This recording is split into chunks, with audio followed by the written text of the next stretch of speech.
welcome! How are you doing? Hello, T-Tron! Let me hear your set. There we go, good enough! This is loud music, huh? A little too hyper for introductions, there we go. Chiller introductions, hi! How's everyone doing tonight? Let's see, who's here? Hello, Valentine, enjoy your lurk! Hello, Streamlabs! Hello, Sockman, congrats on getting first! Hello, Seer! Hello, Botrix! Have I still not kicked Botrix out of the fucking channel? Jeez. Hello, Hawks! Do you want to go by Hawks or Hawksner or what? Anything?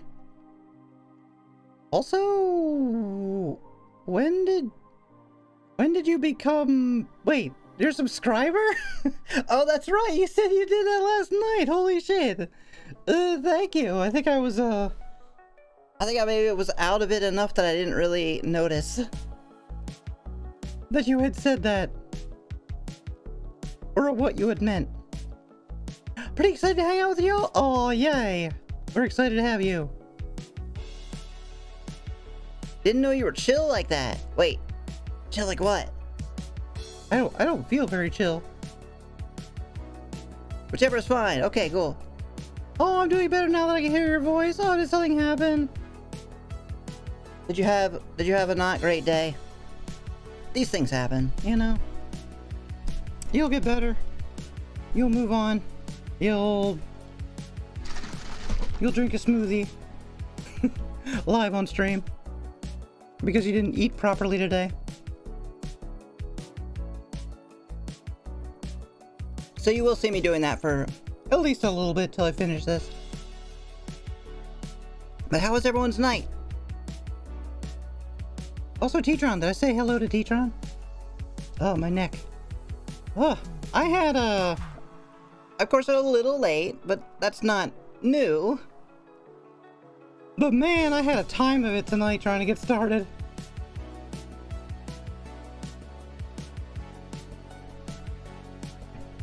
I was actually done well ahead of time. Like a half hour early. Hello, E.G.! Welcome, welcome! But so I get all set up. Why do I keep freezing? God, I thought I fixed that. 1 second.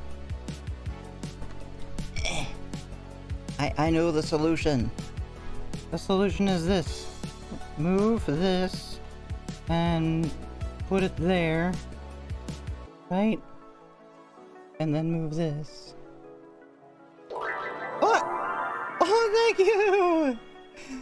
Thank you, Hawks, for the donation! Hawks donated $5. Let's go. Let's go? Well, not on this stream, but, you know. Hello, Amelia! I think that'll be better, probably. Hopefully. Give me that again. There we go. Go, yikes, uh-huh. Alright, so I think now, well, I can at least turn farther, maybe. Hello, green one! Welcome! It's kind of down most of the day. Oh, I'm sorry. I had a pretty good day, but, you know.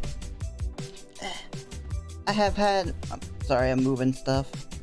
I'm just gonna hide in the corner. Don't mind me. I've had many a bad day myself. Hello, JXA! What? Your court today on my case dismissed? Fuck yeah, let's go! Congratulations!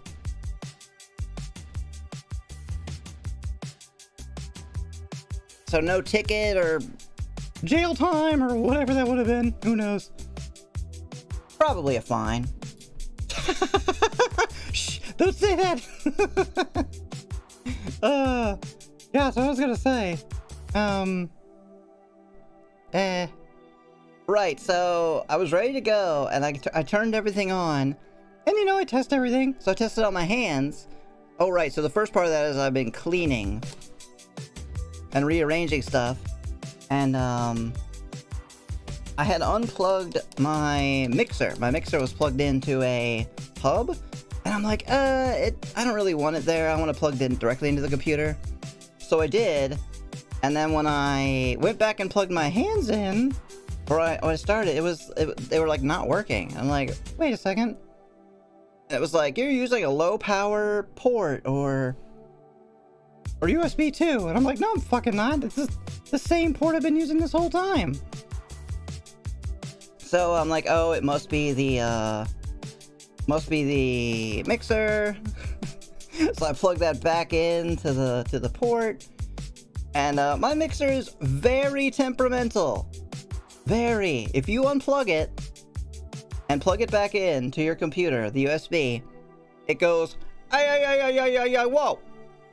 This is a new computer, isn't it? This is new. All right, you gotta reset everything. Every source, you gotta do a new. Yeah, so it'll actually re-add itself as a new device, and it will have a new number on it. So I can actually tell you the exact number of times that I've unplugged and replugged back in my mixer, which is 8. 8 times.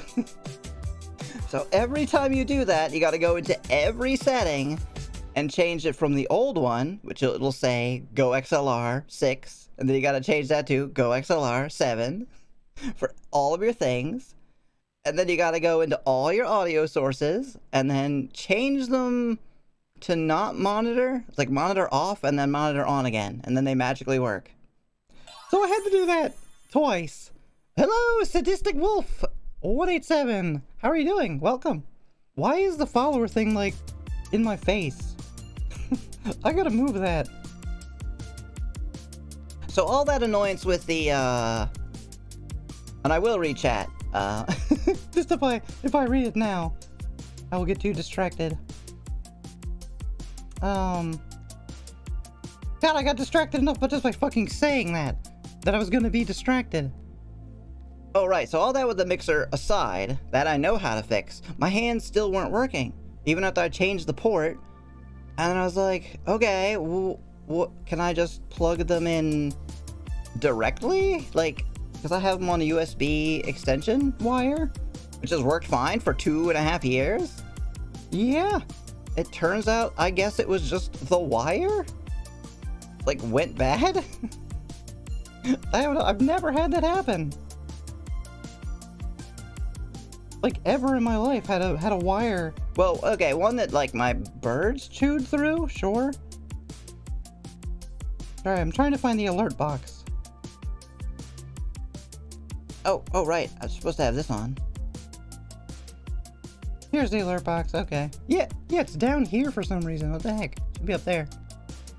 Here we go. Fixed! Okay, let's see. Ubisoft fucked up big time. What did Ubisoft do? I was the only person who worked today for like 4 hours. Shit sucked. Oh god. That is why I will never go to work again. Well, that and crippling anxiety and PTSD. But that's one of the reasons. Because people throw all their work on top of you. They're like, oh, you can handle it, right? Emmy, do everything. Am I using the same voice again? Yeah, I'm the same guy. You work for the mixer. I was given a ticket for texting while driving and told the court I wasn't texting, I was using my GPS. It's just the pig that wrote me the ticket. Didn't show up to court to testify against me, it was dismissed. Yeah, they have to show up, but a lot of times they're like, okay, well, you're not gonna pay the ticket, you're actually gonna take this to court? Fuck that. Someone fucked up and pushed files for Beyond Good and Evil 20th anniversary as an update. Wait, what? So they pushed data for a game that... I don't really even understand that one. Oh, that's crazy! You have birds like as pets. I did.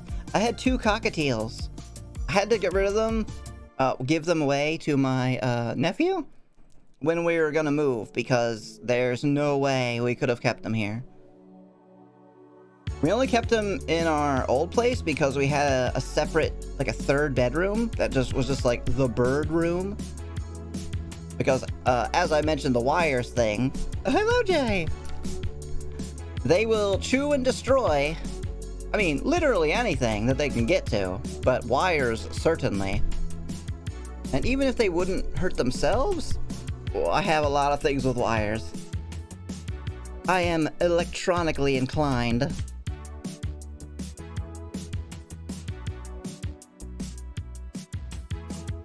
That is me drinking my smoothie. Which is kind of... it's getting kind of room temperature now. I might not finish this. It's okay, I had a piece of chicken as well. Okay, so we're gonna start fairly soon. The game that we're playing is more Siren's Call. If you have been around for any of that, you know already that it is a psychological, surreal... I don't know if it's a horror game. Honestly, I still don't know if it's horror. It's certainly creepy, and there are like chilling parts, we'll say. Thriller, right? Maybe? It feels like a horror game without, like, murder. So there's no, like, blood or guts yet. Other than that, it feels like a horror game, for sure. If there had been somebody, like, dead in one of those scenes, yeah, it's straight up horror then. To be honest, they immediately pushed another update to remove the files. Did the people steal the data? By which I mean, did they, like, get it? Before they, re-pushed stuff?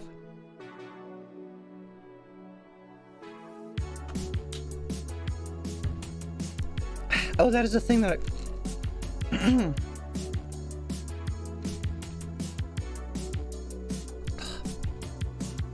That's the thing I forgot about drinking smoothies. While talking, these little bits all get stuck in your throat and make you have to cough. Okay, let's go over to our... Oh, right, and this little symbol down here. Fua! It stands for Fua Novel. If someone would be so kind to type exclamation mark Fua, you will see their website. I am officially one of their 6 VTubers. I don't get paid or anything, but it's a good. Their goal is make visual novels popular in the West, and they're already very popular with me. So when they asked if I wanted to do it, I was like, "Fuck yeah! What do I have to do? Show up, play some games that I might have already been playing, put a little symbol on there, shout out the website? Hell yeah! Let's go."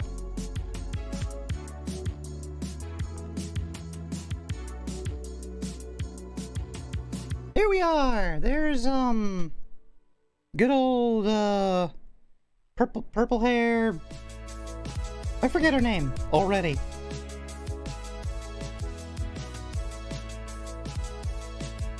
Here we go.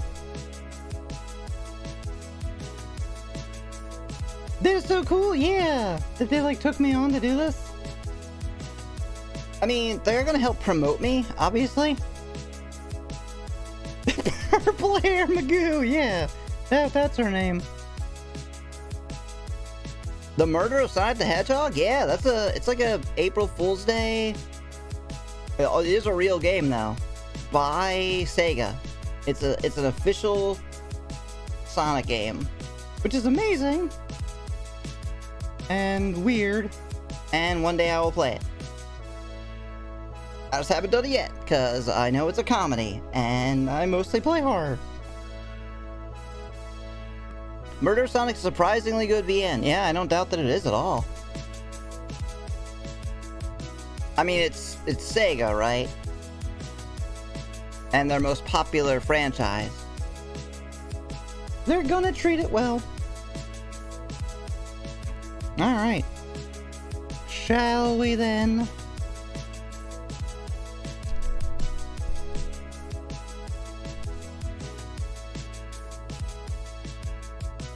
The minigames can get pretty tough. There are minigames?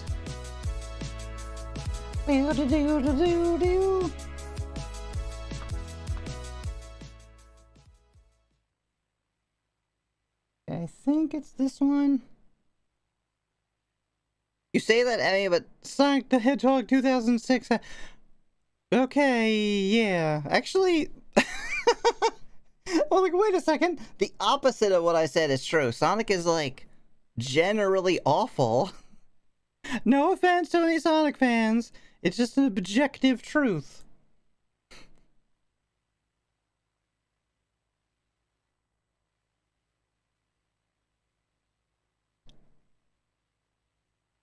Is it gonna load? What is this? Why are the icons so tiny?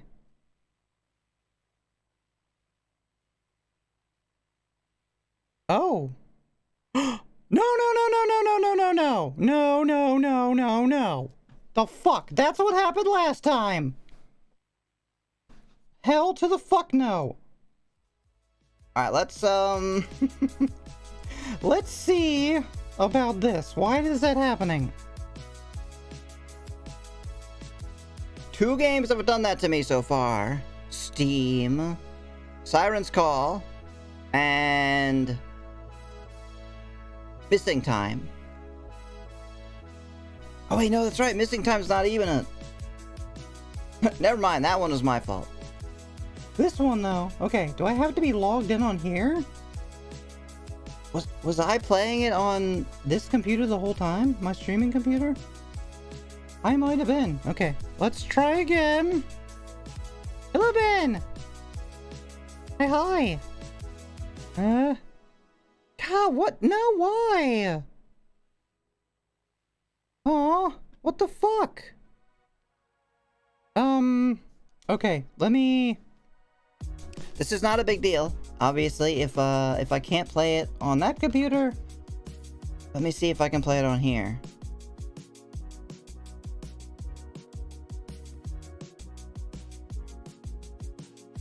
How you doing, Ben? How's your day?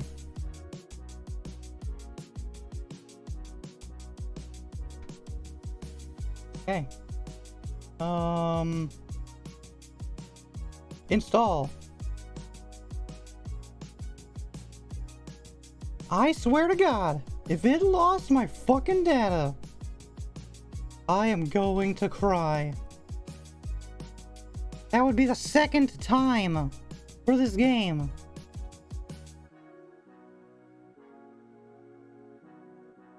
Oh no, it's Steam, isn't it? Oh fuck, Steam is fucked, huh? Oh, well, what are we gonna do instead then? It says downloading and it says 0 bytes out of 1 gigabyte. Oh, what? Oh, never mind.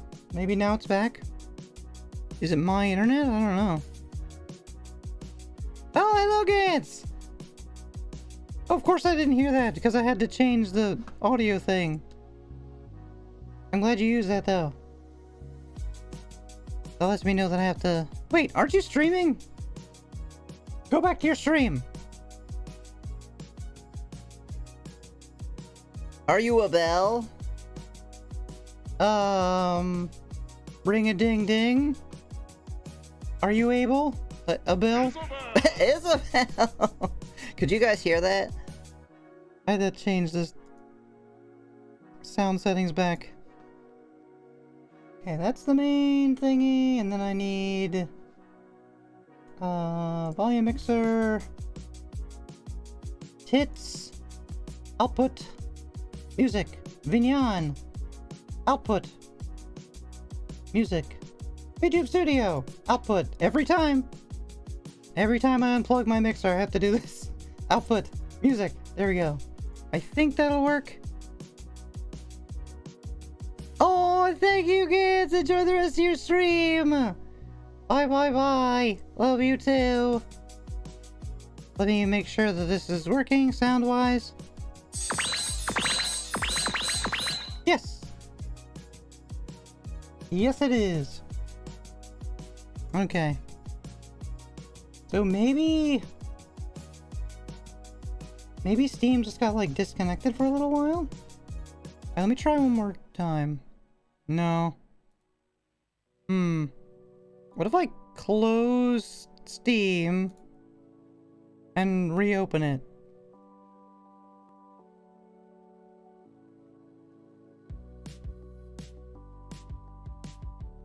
Maybe?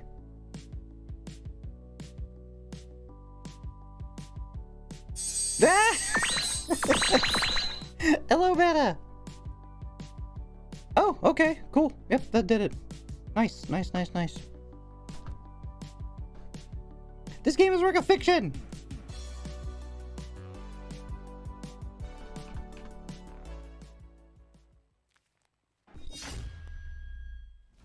Death to paper!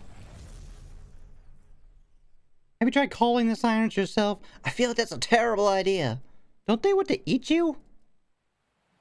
And not like in a fun way?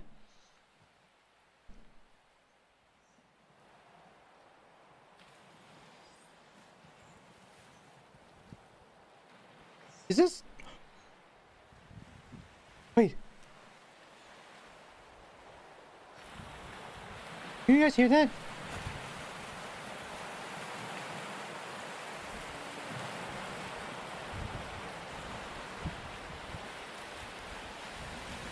Also, is this loud to you guys or just to me? It looks very quiet on the mixer. Can you guys hear it? There's like whispering. It's only loud to me. Oh, shit. I hear the sea. Okay. Let me try going to settings. That was very loud to me. Alright. Okay, that's loud. Alright.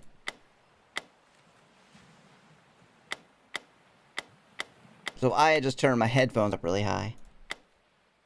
That looks pretty good, I think. As always, let me know if it's ever too loud, too quiet. Oh, fuck it, I can still hear it!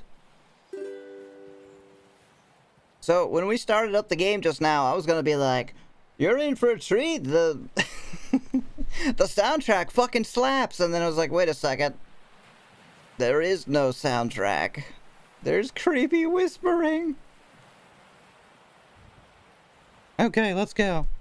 Death to paper! This message brought to you by the Scissors Gang.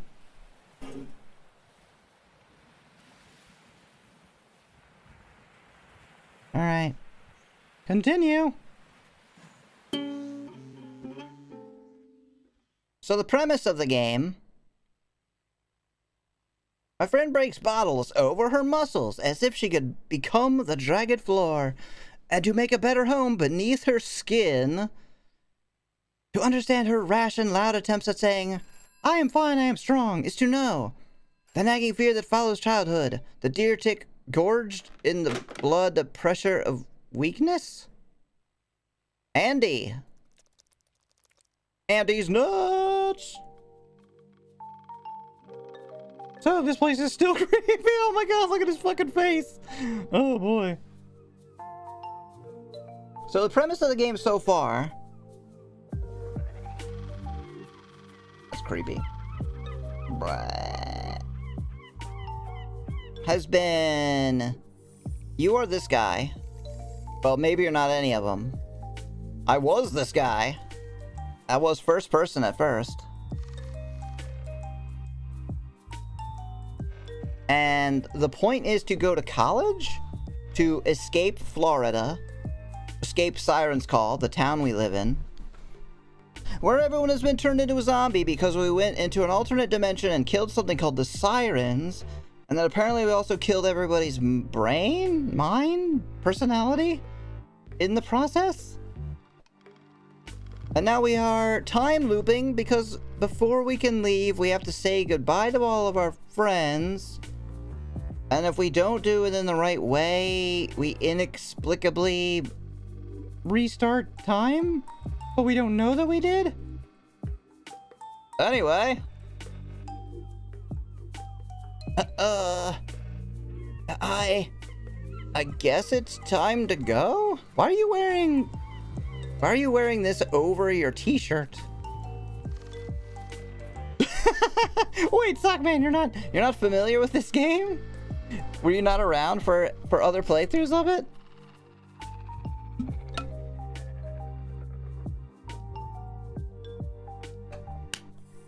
Yeah, I mean, it's a surreal Denpa visual novel.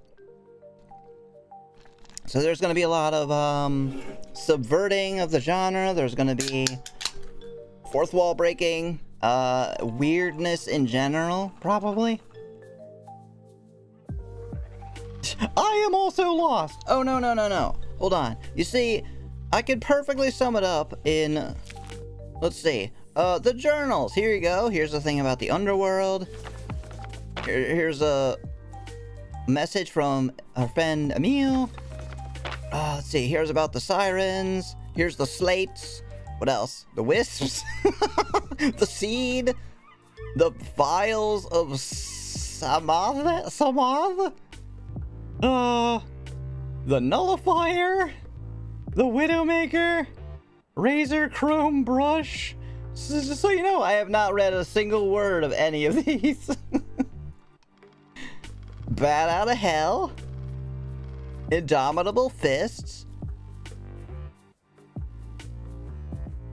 Onimaru Kinutsuna. Starchifier Mark IV. Oh my god, this is... So, my guess, at least for this part of the story, is this is like a D&D campaign that we did? And then we're kind of like living it? Maybe? You started playing this around the time I started excluding myself from your VN streams. Oh, well, I have a terrible memory. There's no way I would have known that, actually.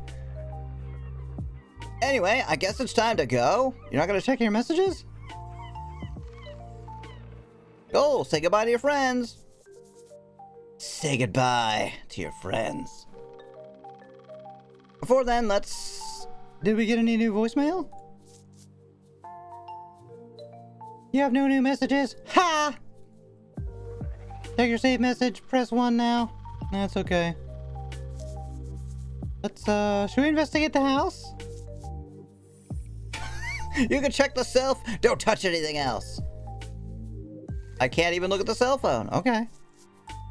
They had said that before. Somebody creepy, like, popped up and was like, this is not your house. Leave home? I guess so.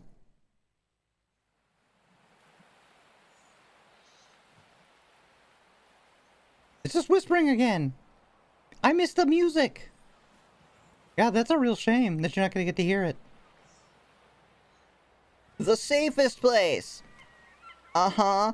Why is everybody else's a question mark now?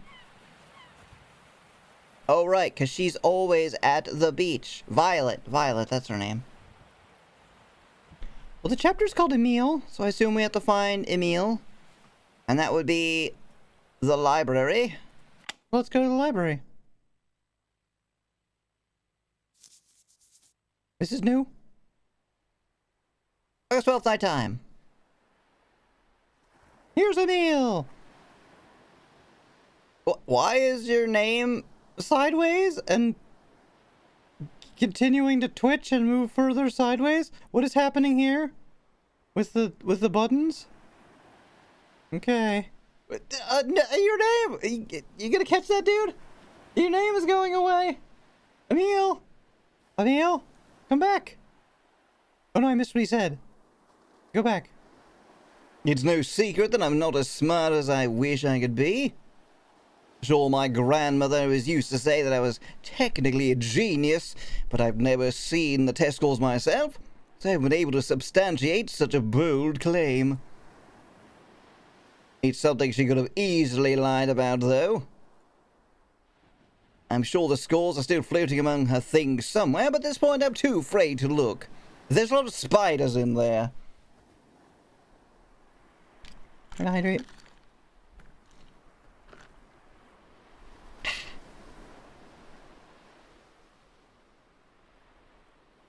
Even if they are higher than average, I'm almost positive they're completely outdated by now. What do you mean outdated? Because you haven't taken a test? Oh, I already know I've grown dumber over time. Every second I spend with you, God, I can feel my IQ points dissolving. Oh, I gotta get back into this voice. Oh no, it's getting dark! Everything is getting dark. And besides, everyone I really care about has already been tricked into thinking I matter, so I risk it. You make a salient point. If I'm lucky, this will be one of those lies that slowly turns into the truth, like how Andy enjoys doing pull-ups. Ah! It scared me! Thank you, Winna.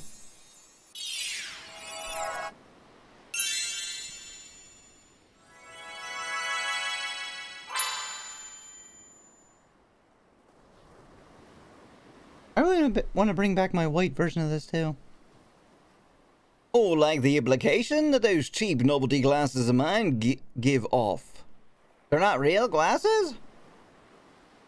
Emil, how could you betray me like this? And if I'm not that lucky, well, I can only hope I died dumb enough to forget all of this was a lie in the first place. Page journal number 38 has been recalled.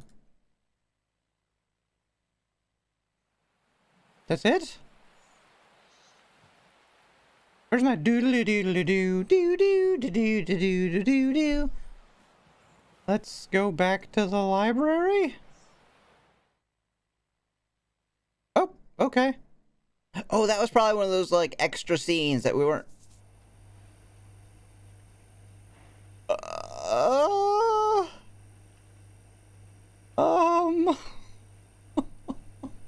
I'm telling you, just like right the fuck away. You're like, what is this? Why is the background white? And what is this? Is this Mew? Is this the Mew symbol? Okay. Don't kill me, Emil. I'm counting on you.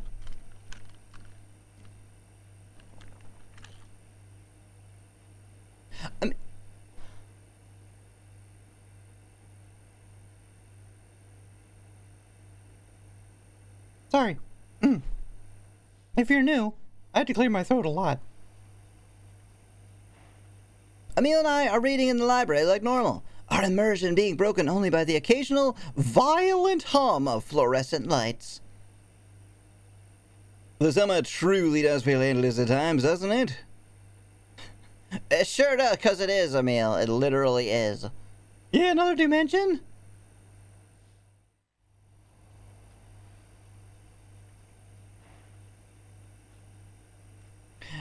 Lucky thing was so good at waiting then, right? I mean, it's been 30,000 years.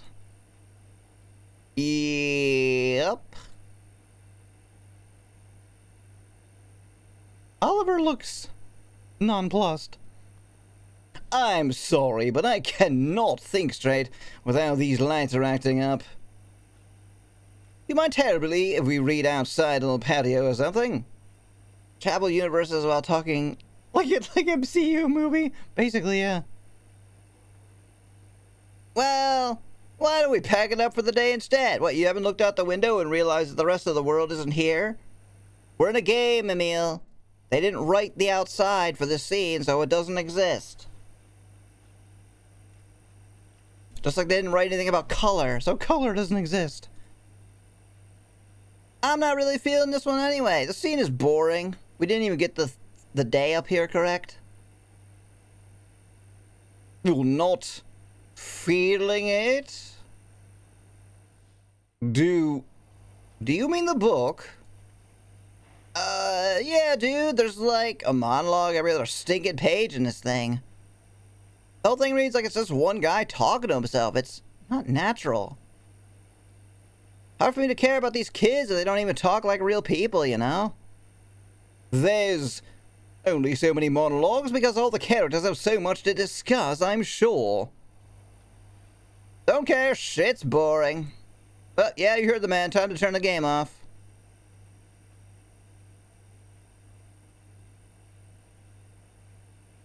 Ooh,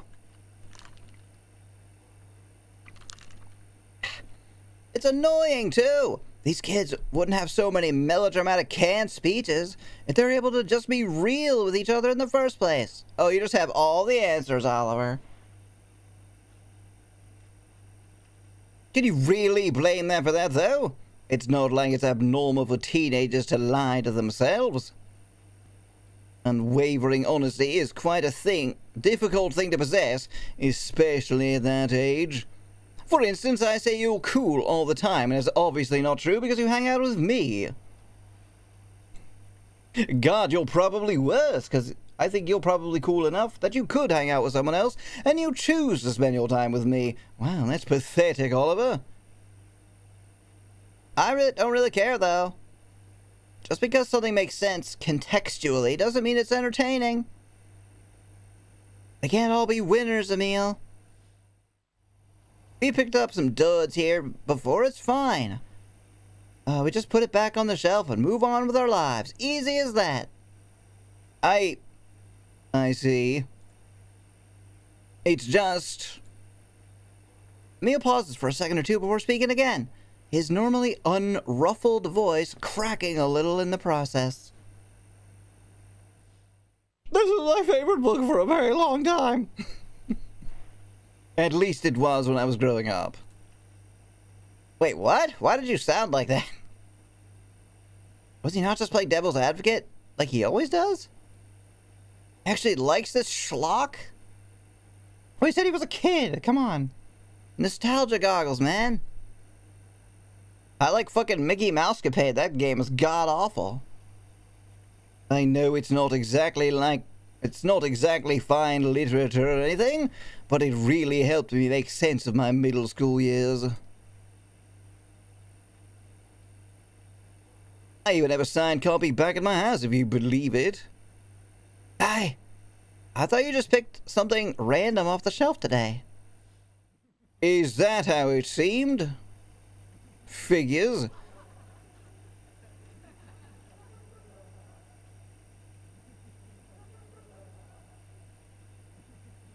Siren's Call is filmed in front of a live studio audience. You hear him laughing in the background? Of course, my accents would imply as much. Oh, well, doesn't really matter, I suppose.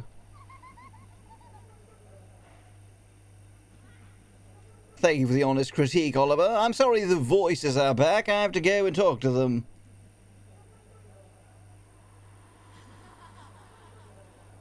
Ah.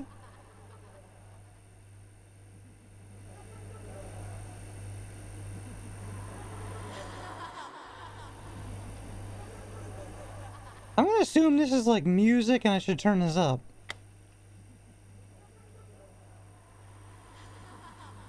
Does it count as music, you think?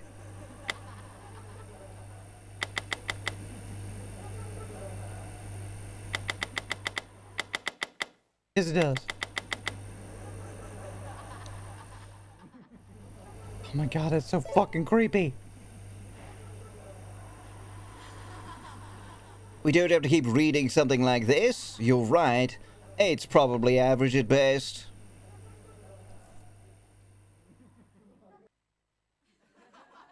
And why would something average be worthy of our time?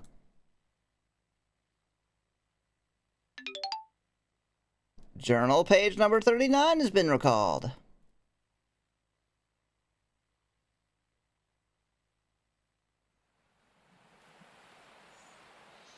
Okay, let's keep going. Oh, okay, that's it. So, moving on. Let's go to, Wait, the crab bucket? Really? I guess let's just go talk to Violet. I'm eating paint. What? Shut up. It's good.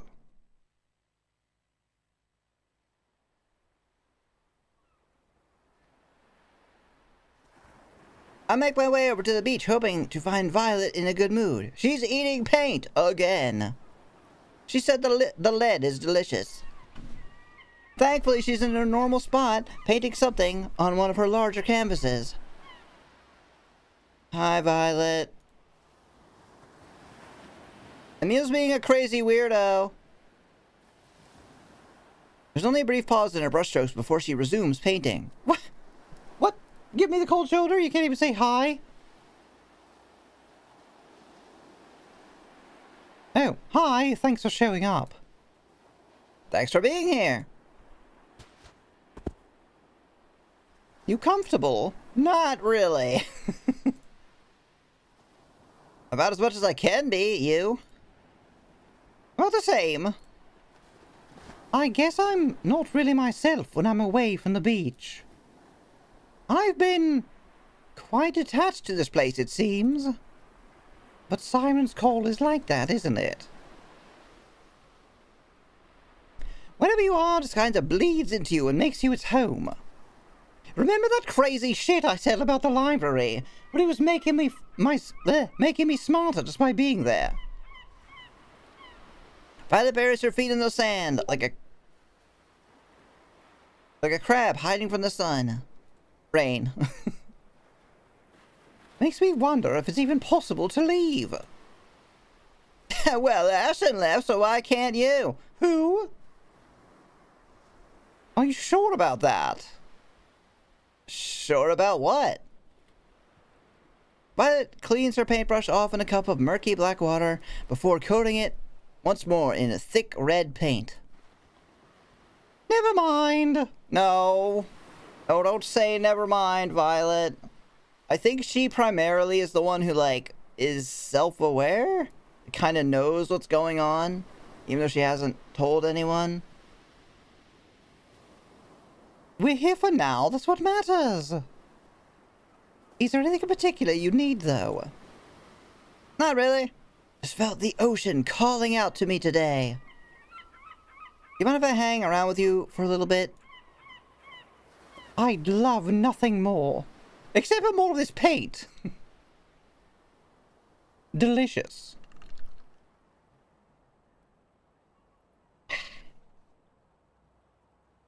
Please, stay as long as you need to. Oh, should we stay a while? Stay a while, listen.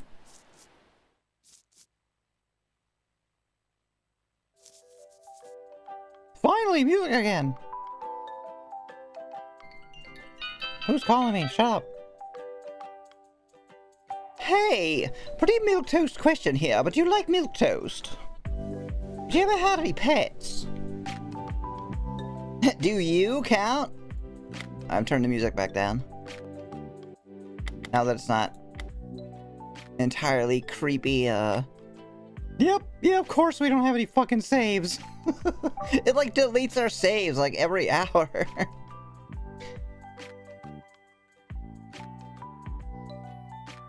I was with a seizure dog or something, but they kept losing my paperwork in the mail, so it never happened. Your mail never left this town, trust me. It stops at the void. No, that's a fine question. I can't believe we haven't talked about that yet. Seems like pretty easy first date stuff. Just like you. You get it? You get it? Pretty easy first date stuff? You get it? Yes, I get it! To be fair, our first date was pretty chaotic. Not a lot of time for chit-chat and appetizers. Oh, am I right? Did I call it? Look at that little tongue. Really? Oh, we talked for like an hour while we were dancing and stuff. Oh, you were dancing? Wait. Are you counting that time we went into the underworld by ourselves? Is that what you're calling it now? The underworld? That's a little freaky, Oliver. The night we both ate shit completely and almost freaking died? That was so romantic! Come on, Vi, you know that doesn't count. We went to bed together afterwards and started holding hands the next day.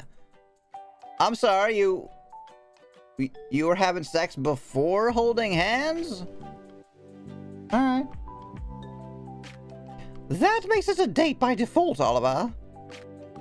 Her voice is surprisingly stern as she says that last part. I guess so. Yeah, we had a dog and a cat for most of the time I lived at home. The dog was this big American boxer named Rocky. Or like the super buff guy in those movies.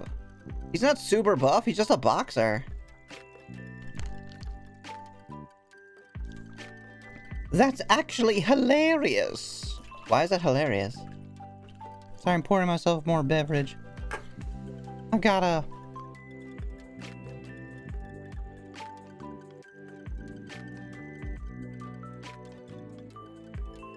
wicked case of the throat gremlins today.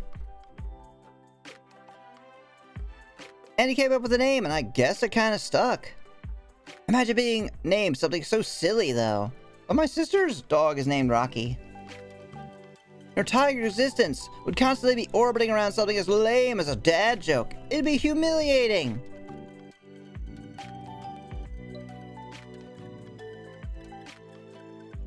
I can think of worse things to base your existence around. At least he wasn't named after a dictator or something, right? What about the cat? What was their name? Good cat? Aw. It's actually really adorable. I had a cat named Mr. Kitty. Because every time, it was a cat that was a stray, I think. Or somebody's cat that had, like, left because it had a collar. But it was like a ratty collar. Like, obviously they had been outside for a long time. But they would, I would just go outside into our yard and they would run up to me. And just, like, be like, yay, a person. And I would always be like, Mr. Kitty, Mr. Kitty, Mr. Kitty. Mr. Kitty, Mr. Kitty, Mr. Kitty. Now Mr. Kitty is my Popeye. Now Kitty, it's a bad goddamn kitty. So yeah, that became her name, just Mr. Kitty. Her name was Good Cat. See? That's way worse. God, you're bad at naming animals. At least Rocky sounds like an actual name. I was 6. You must have been, because it's the worst name for a pet I've ever heard. It's adorable though, and definitely tells me you were a good kid growing up. No, the cat was good. One of my cat's name is Kittyfoot. Oh, that's adorable. And Freya. I know Freya's one. Because you're always like, Freya, no. Terrible kids don't name their pets something that cute. Unless they're trying to, like, make themselves seem good. Oh, shit. Nah, but I was vicious. A total monster. You don't even know. Sure you were, Olive Oil. My childhood cat was named Moose. Oh, that's adorable. Was there any particular reason they got named Moose? Do they have horns?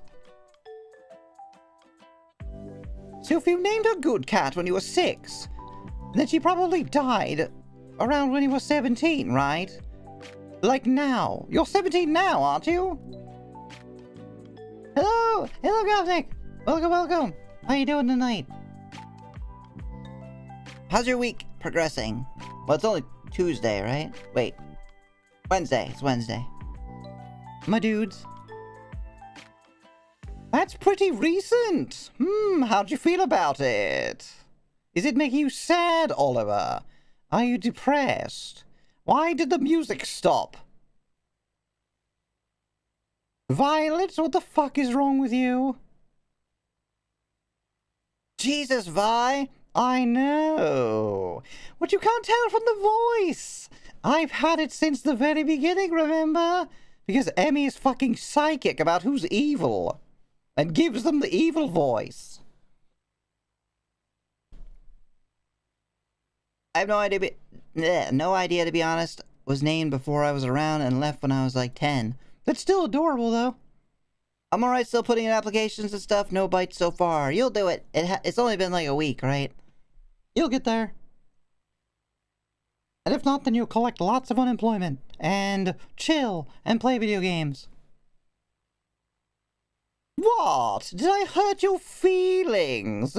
Oh, no. mean, that's a pretty grim thing to just ask somebody.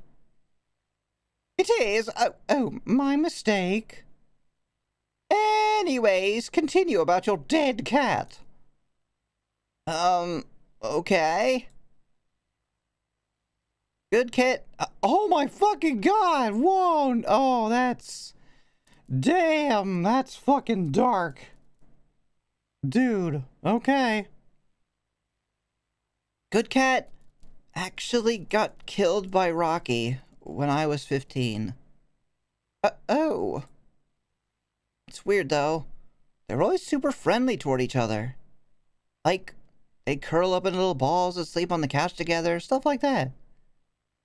And they'd eat at the exact same time every day, even when you put their food out separately. Oh, and sometimes, when Rocky wasn't paying attention to her, Good Cat would get super pissed and start whacking at his tail. That's precious.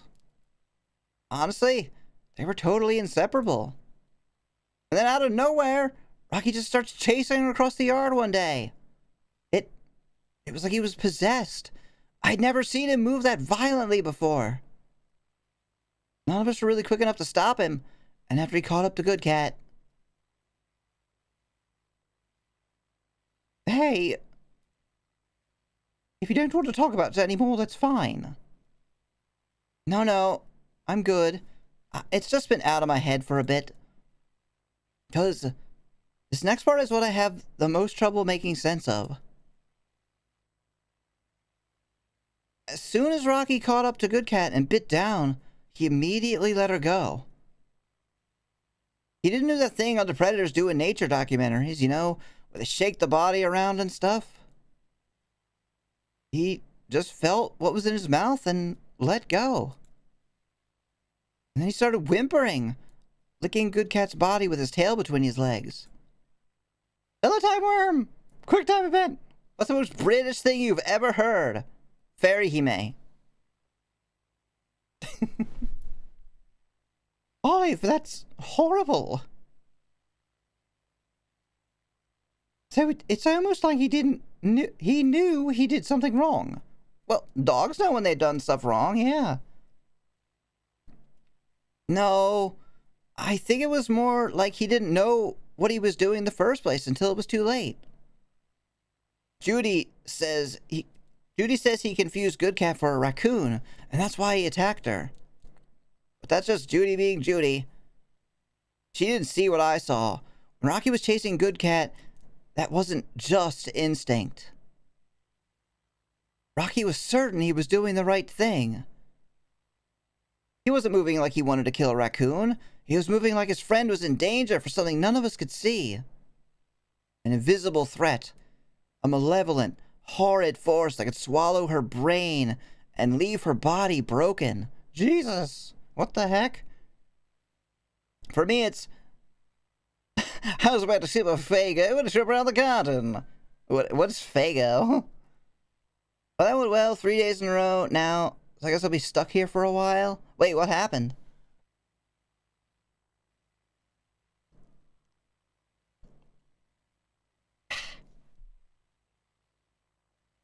But he ended up getting too close and biting down the wrong thing. Even if it was a split second, it doesn't matter. That's all it takes. And so he ended up killing the very thing he was trying so hard to protect. Are you sure it was something that deliberate? Maybe Judy's right. Maybe something was wrong with his perception at that moment, and that's why things happened the way they did. But how the hell are you supposed to know if there's something up with your perception in the first place? Oh, you can't. You can't know. That's like the whole fucking thing about this game. You can't trust your eyes. Which waifu are we going out to this room? My dibs are on the best girl, Emmy. Oh, thank you, Ginger. We are going on whichever one makes us not as insane by the end of it. This game is, scary and creepy and unsettling. I am well. I'm doing very, very well. It's good to see you. How are things with you?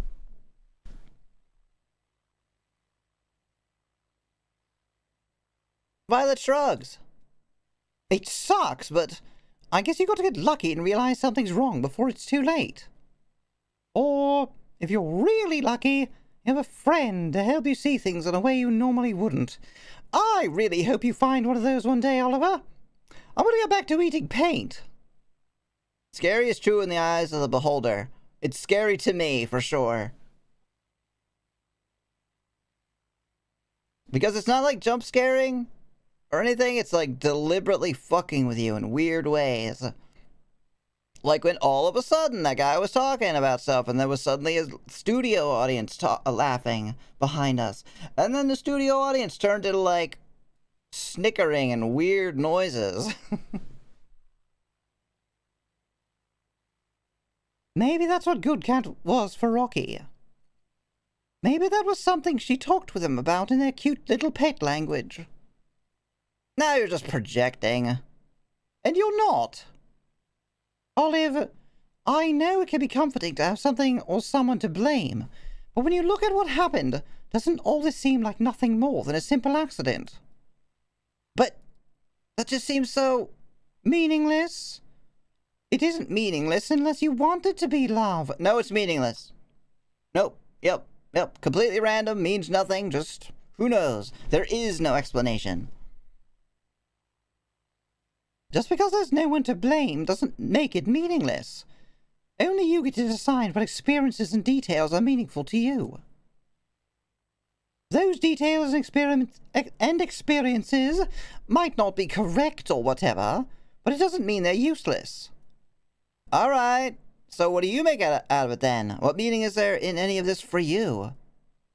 Well, your dog's name was Rocky, and your cat's name was Good Cat. So that means they were cute. Objectively cute. And, by extension, so were you. That's what it means. I don't think objective cute is something that actually exists, Vi. Yes, it is. Look at her. She's objectively cute.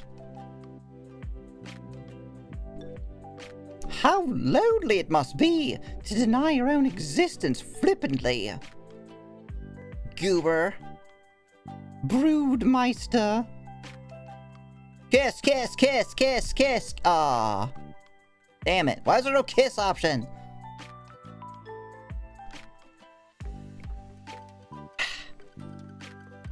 Fuck it. We can't find a meal. Let's just stay here and say depressing things at Violet. Stay a while and listen. Have you ever done anything illegal, Oliver? Hey, she's asking some good questions for the... What do you think, chat? Have you ever done anything illegal? There are laws about going into the subconscious realm. Oh, are there laws about going into the subconscious realm without a permit? Yes. 20 to life. Unlikely. And I think I'm good. Oh, wait, no, there actually was something. Oh, there was triple homicide, remember? I remember when we were coming out of the weird dimension and, like, 3 people were like, what the hell are you doing? And then we killed them because we thought they were monsters. And then we hid their bodies in the underworld. I egged a cop car once. You did what?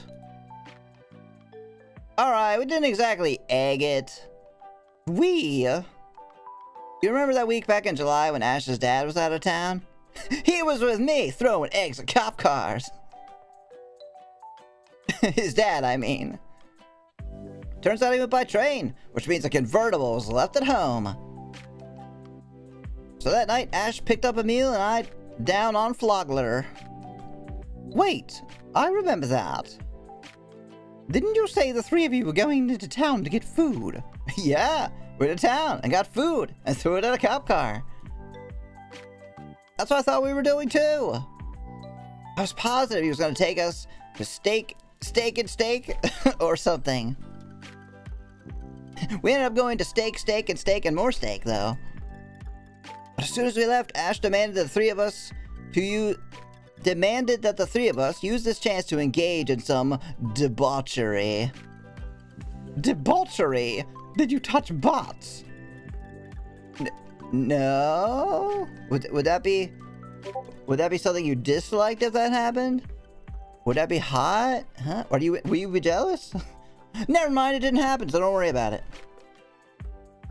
Was the cop call you referring to Ashton's booty? Or did you egg Ashton's booty, Oliver?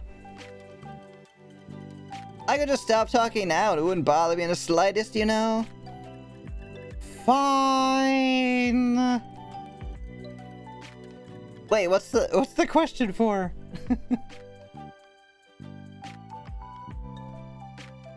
Also, I think someone's talking to me.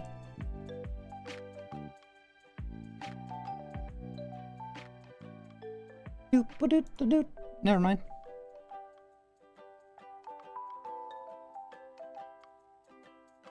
So, what did you three end up doing then? I don't think Ash had too much of a plan going in. If anything, I think he was mostly trying to get Emil to loosen up a bit. Speaking of questions, yes? The question of the day, yeah, is have you done anything illegal?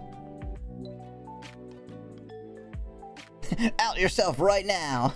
What did you do? Why do you think that? Because Ash let him make all the really important decisions. Namely, whatever we were going to use to leave our mark on the town. He suggested TNT, so we just... fuck it. We just went and got some eggs, I mean. It's a meal we're talking about. Man is insane. After driving around for a little, Emil decided it was best to get our stuff at the dollar store. Saves us the most money, after all. That guy's way too practical sometimes. Ash was all about it, though. Honestly, I think he was pretty stoked that Emil was humoring him at all. Didn't have any eggs, though, so he ended up getting... drumroll, please. What did they get? Almost accidentally committed arson once? Oh my god. Were you, like, throwing Molotov cocktails around? I immediately started giggling to myself. Oliver? Sorry, it's just... Emil bought dish soap, chunky peanut butter, and tortillas. Delicious! But I thought you said you were gonna, like, fuck up the town, not have a delicious, nutritious snack. And the ability to wash your hands afterward. You never done anything illegal? Not even jaywalking? I'm trying to think of, like, the worst thing that I've done. Probably just, like, traffic stuff, like speeding. Accidentally running red lights.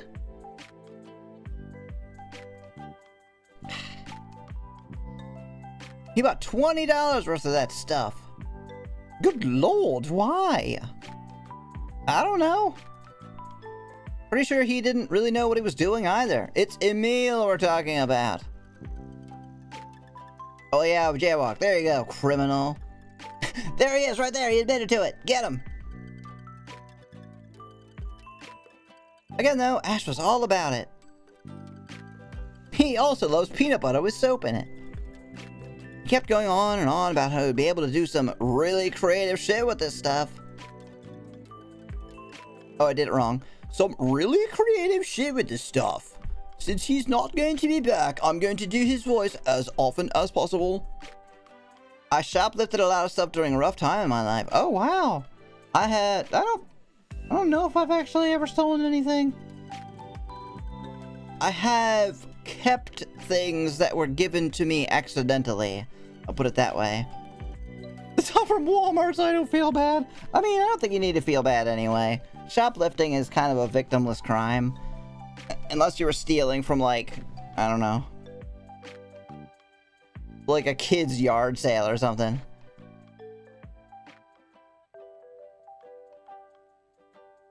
But in the end, all we did was slap a bunch of peanut butter cake tortillas on some stop signs.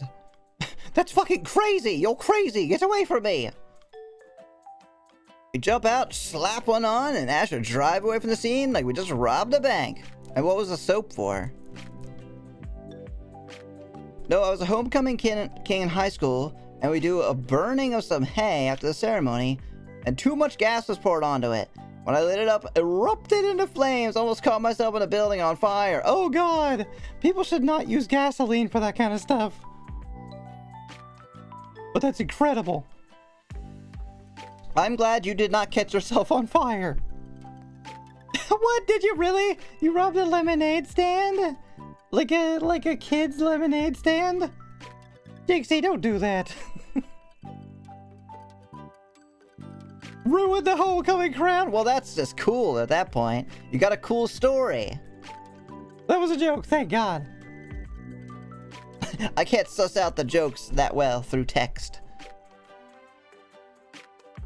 And the dish soap? We just kind of drank it. Oh, we found an empty cop car, parked up by the beach and covered all the door handles with that stuff. We want him to be clean.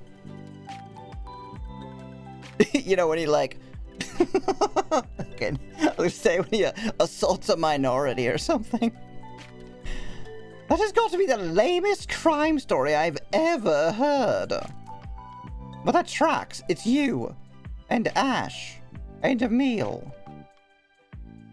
Damn it, I expected way more from Ashton than rubbing soap on an empty cop car. Did you guys get some sponges and wash it down afterwards? Did Emil smack your butt with a wet towel? What is with you today, Vi?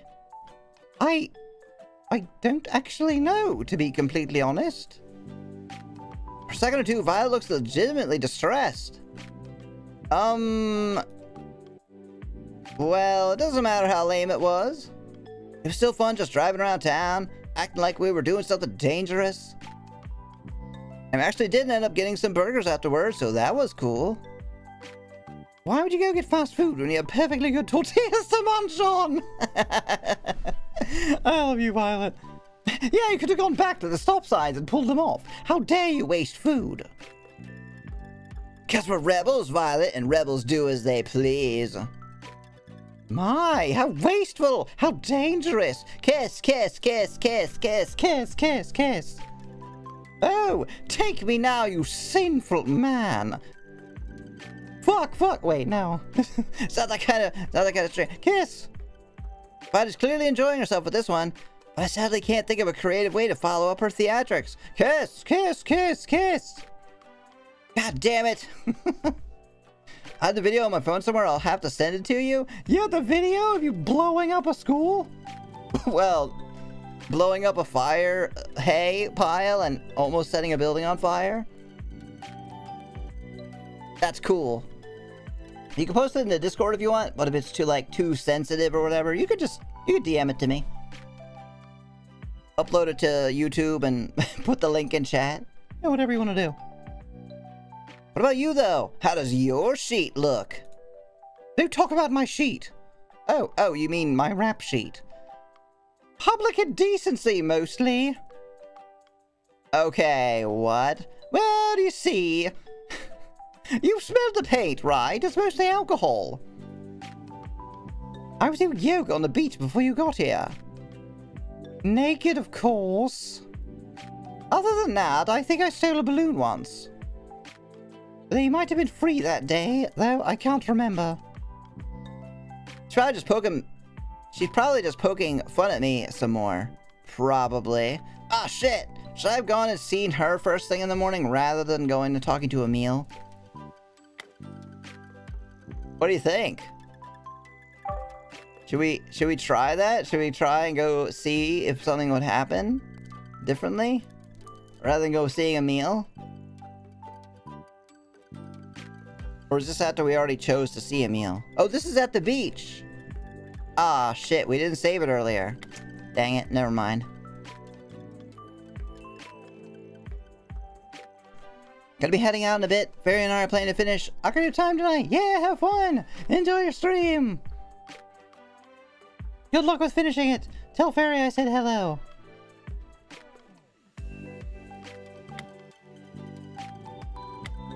Did we get any new gallery stuff? No. We did get this picture though. This is when she it is Emil, basically.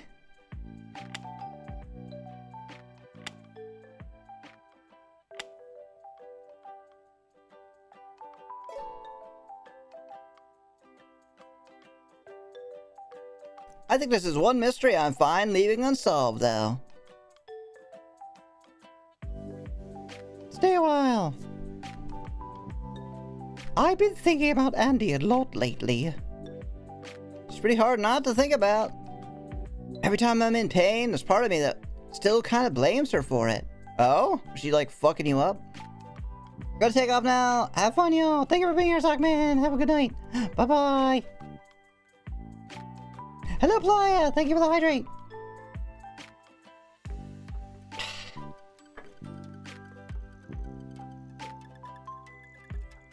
Even if it's something as mundane as stubbing my toe, I still have this weird impulse to chew her out for it.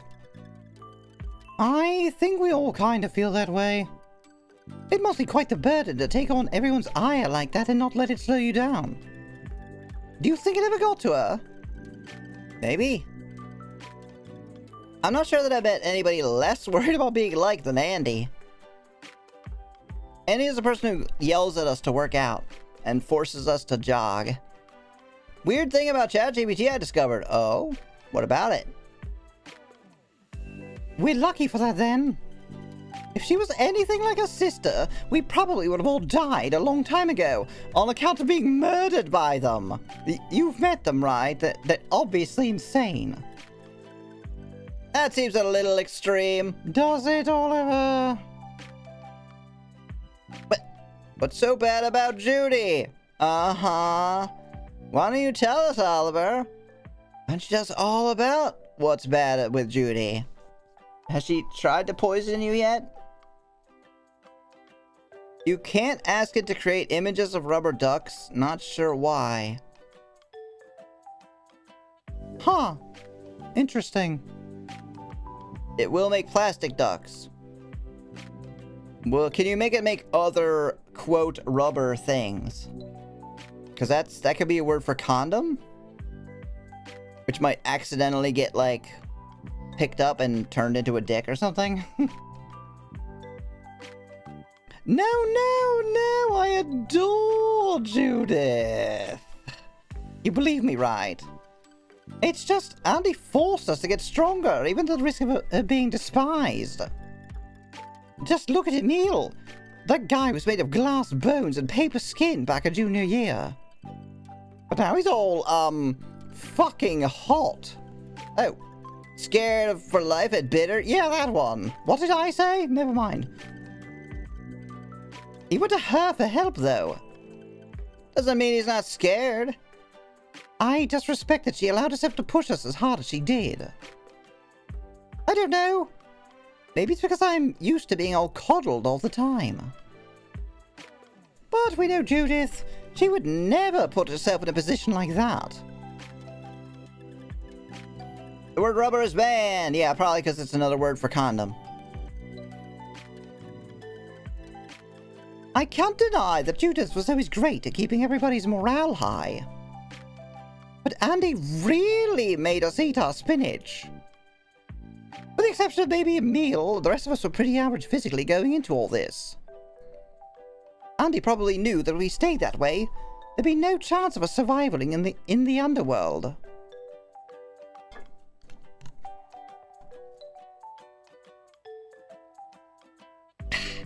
That's probably why she was always yelling melodramatic stuff like...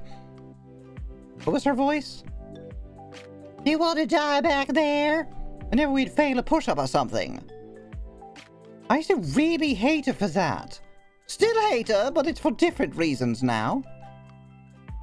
I wanted to shout back at her to tell her she was being arrogant and lording her strength over the rest of us.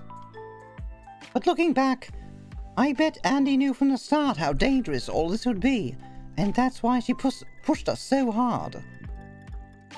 Being that strict can't be an easy thing to do consistently. It might have been easy for her though. It might have been easy for her though. She's a fucking bitch. Some people really aren't bothered by stuff like that. They're tough enough to handle being disliked, as long as it's not for nothing. There's some people who just don't care, and are okay with being disliked because they don't care. Isn't that how it is for you? The fact that we're all still alive might be more than enough to keep her happy. How do you think she would have handled it if Ashton actually lost his hand, though? There we go. Music is gone again. Tell us all about how he almost lost his hand. I'm not sure. Probably bad. I'm almost certain she would have cried. No way, I can't even picture something like that. She would have, though. I've got the save file, I know. It's posted in videos on the Discord. Yeah, absolutely. And as long as there's nothing like, violent or anything in it, other than the exploding, you don't have to, like, censor it. By which I mean, I meant to say, if there's something, violent in it, like if somebody actually gets hurt or something, then just, spoiler it. If Andy had had the best grasp on how dangerous all this shit was, then she probably would have suffered the most if something irreversible happened to us. Well, obviously, after the dude who got his hand fucking cut off, that's definitely more suffering. She would have definitely felt responsible. She probably still feels responsible for us in some way. I wish I'd thanked her more for all she's done before I had to leave. Had to leave? What do you mean had to leave? You're right here. You're here. You didn't leave. How do you even thank a person like Andy without being poked fun at? You don't. You just thank them anyway. They poke fun at you, and then later on, by themselves, they're like, that was really sweet. I'm glad he said that. It's not like you can buy her chocolates. You try to slap them out of your hand for saying they were too fatty or something. Don't do that, Oliver. That is how Maibara Keiichi got tortured to death. Shit. Oh, that might actually happen now that I think about it. That's another horror visual novel that I'm sure the creator of this has read. Basically what I'm saying there is, in Higurashi, there was an arc where someone won a teddy bear. And he was like, well, I'd give it to you, but you wouldn't like this. It's too girly. You don't like girly stuff. And she's like, yeah, I definitely don't want it. I don't want the girly thing. Yes, give it to our other friend instead. And then she went fucking crazy and later and killed him. Well, I don't know if did she kill him? No, I think he lived. Fuck! God damn it. Yes, the stream died.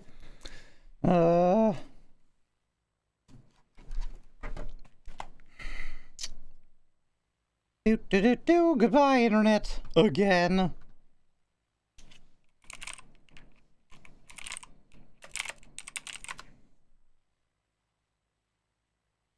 Oh, maybe it's back. Alright, just refresh everybody. So that way it won't be like really far behind or anything. How far did I get in the Higurashi thing?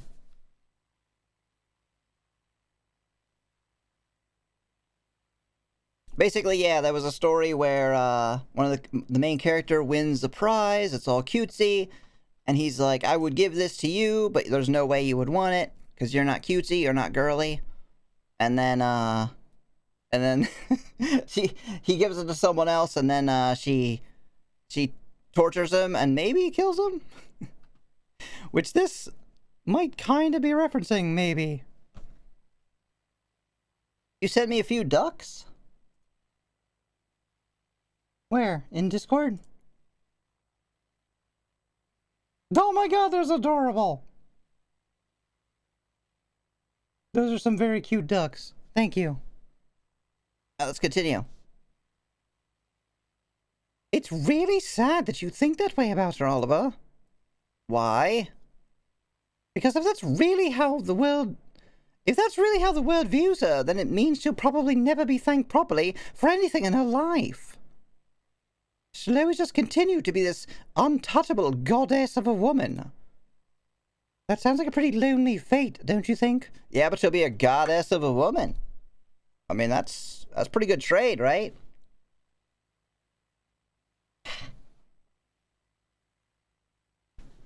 What do you think, chat? Would you rather be a goddess and never thanked for anything? Or not a goddess and people thank you for shit? I don't have to answer that question. I'm already a goddess and people thank me for stuff all the time.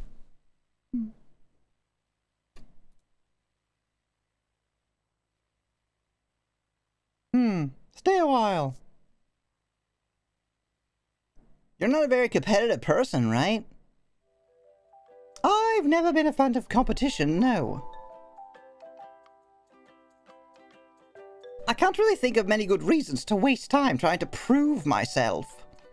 Why do you ask? Because you never take up any of Emil's challenges whenever he throws one out there for us. He always seems so weirdly disinterested in them, despite how adamant he is to have us compete. Even Judith got all heated during that bake-off he hosted, and you're the only one of us that didn't enter the chess tournament back in June. You're not an idiot, Vi. You could have easily made it to the finals, and he was throwing down some serious cash. How come you never participated in any of the stuff he set up for us? Because I hate him. Oh, like I said, there was never a good reason to. If Emil wants to view himself as the most intelligent and skilled out of the six of us, that's his prerogative. Even a little humility might benefit him in the long run, so it's... Oh, even if a little humility might... Hydrate.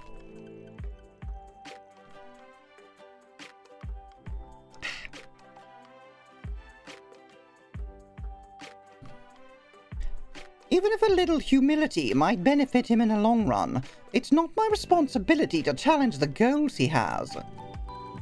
I'm satisfied enough with keeping things simple, stupid. You're kind of starting to sound like a wet blanket. You aren't the least bit curious to see how you stack up against him? Nope, I'd crush him. I don't believe you. Olive, even if I beat Emil at some stupid game, there's always going to be a bigger fish.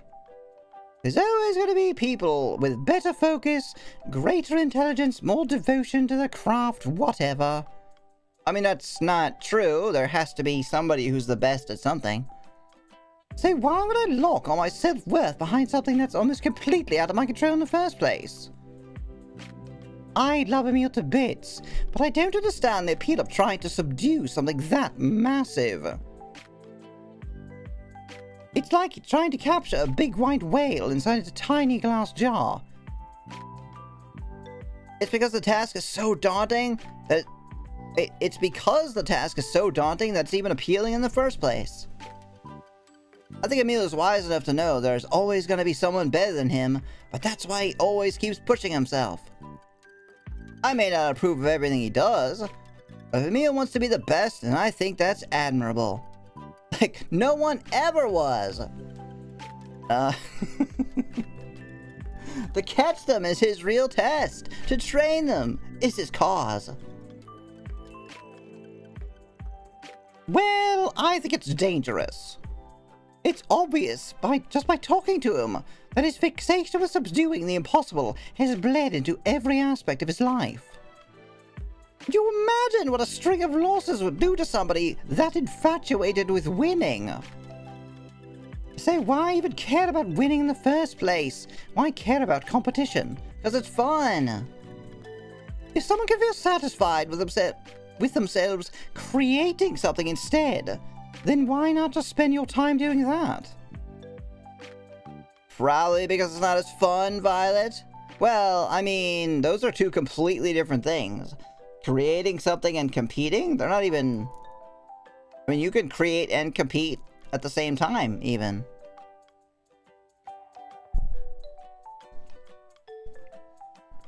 Or maybe she's just saying, like, time-wise.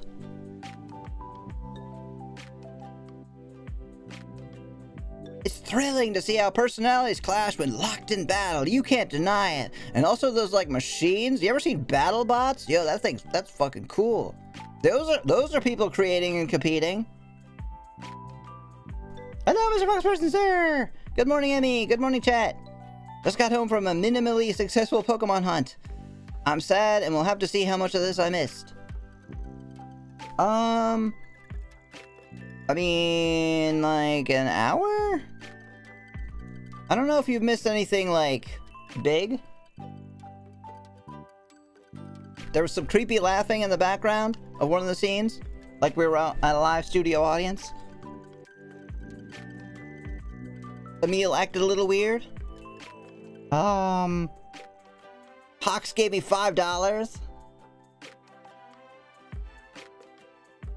And we've been spending a whole bunch of time with Violet on the beach. Oh, hell! Whenever Emil faces off against someone, you're right there watching him with the rest of us.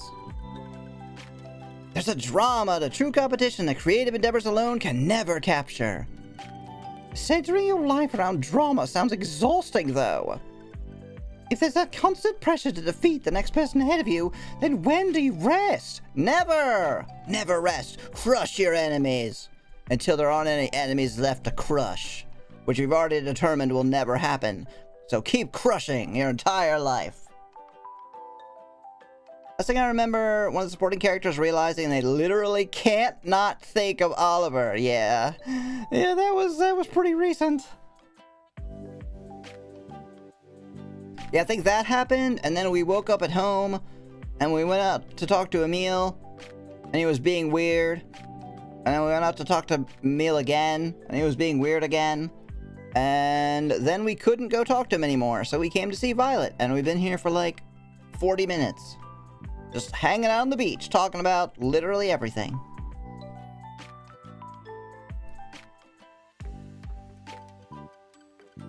When do you have the time to create or exercise or form any sort of meaningful relationship? I think that's a big part of the challenge. But I'm sure it's possible. It's not. I'm not too worried about Emil. None of that stuff you talked about seems like that much of an issue as long as you're okay with losing. Is Emil a good loser, Oliver?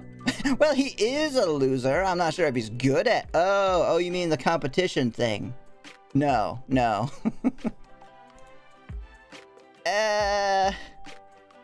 He always shakes my hands and smiles afterwards, so probably he has broken 3 of my fingers, though, so... You tell me. Are those gestures all it really takes, though? What else is there? Forgiveness, mostly? I don't know. I just hope he can forgive himself for losing when it happens. I don't know. If you bring forgiveness into competition, you're probably doing it wrong. I feel like that's no longer a competition. That's something else.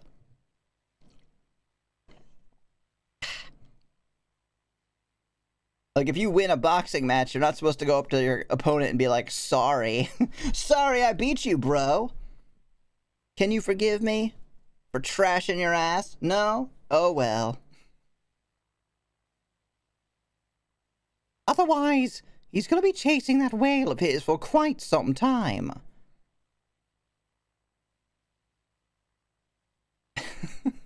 Why do they keep ending this way? Alright, I'm gonna keep talking to you. Did you ever fake being sick to get out of school? There's another question for you. Chat, did you ever fake sick to get out of school or work, I guess? There were some days I wanted to, mostly so I could work on my art and stuff, but I never followed through with it. Nah, I was never a good enough liar to fake being sick. So if I ever wanted to stay home, I just made myself sick the night before. That's a terrible idea. You should learn to lie. Oh, wow. You're nothing if not devoted, I suppose. How does it even work? Would you eat expired food or something? Definitely don't do that. They could literally kill you. No. It was never anything that gross. If I need to be sick, I just focus on how unpleasant it feels to be alive. Well, On that note, I'm gonna take a small break. Thank you, Oliver. Holy shit.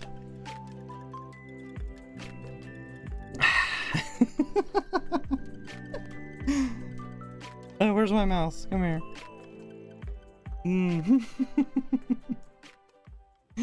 Wow, dude. I mean, you're not wrong. Alright, I'll be back in a minute. Just gotta, get some more beverage and pee and all that. Well, thank you for watching, everyone.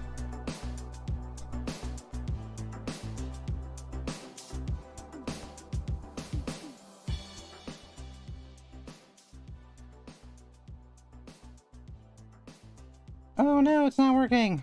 Hold on. That sucks, because I like this clip. Oh wait. It is working? Can you guys hear it?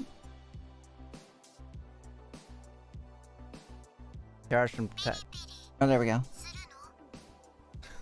Excuse me? What? Alright, be right back. Wanna get zappy? How old are you? I'm gonna go with no, or tentative maybe. The girls use ether as an energy source, using the power of feelings to battle. Yeah, let's kill them with feelings. The feeling of cold steel slashing into their flesh. The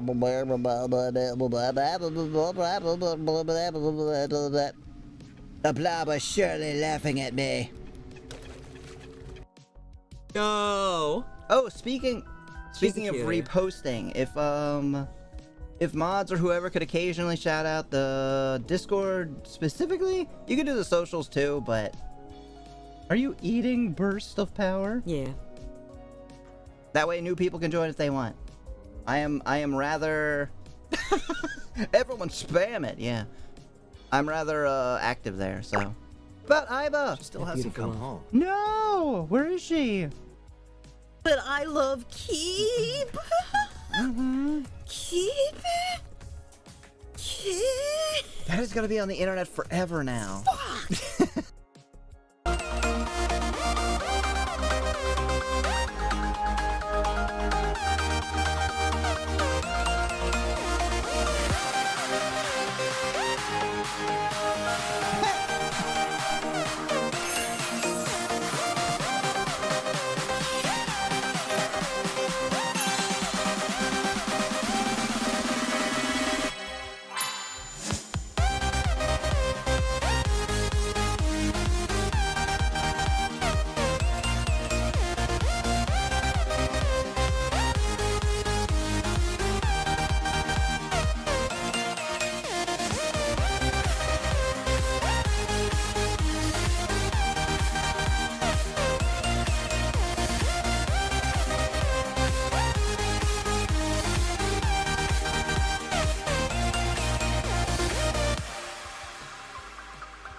I can literally see your lips pushing out with this accent. Oh yeah, yeah, you gotta put it all the way to the side, or maybe this one, but usually the right side.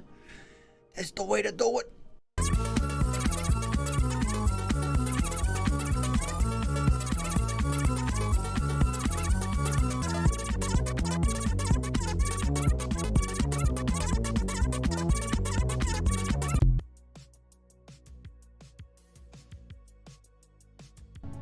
But I tried about 10 minutes ago. Someone's inside, I guess.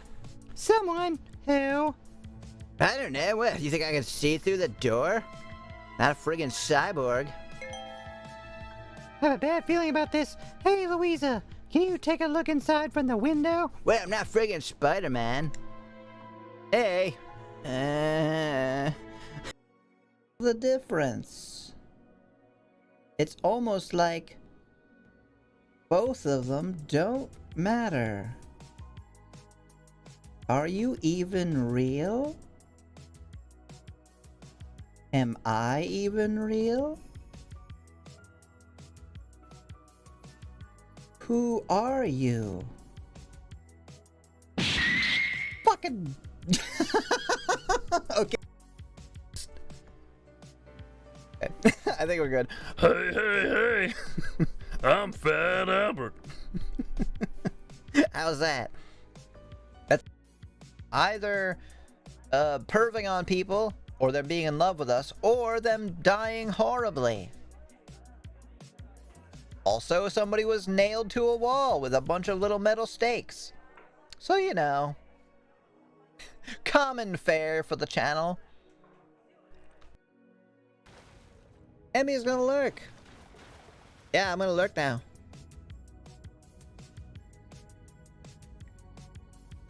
Your stream. Come on. Chop chop. Get to being entertaining. Favorite band / artist of all time. And hello. Missed you. Oh, I missed you too.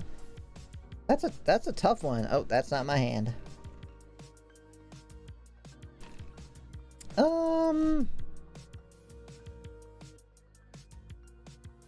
It's changed so much. It used to be Green Day, and then here. Can you hear it? Oh my god!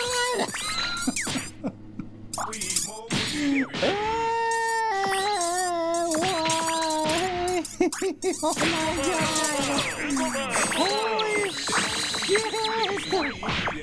Oh my god! Isabel! What? Isabel.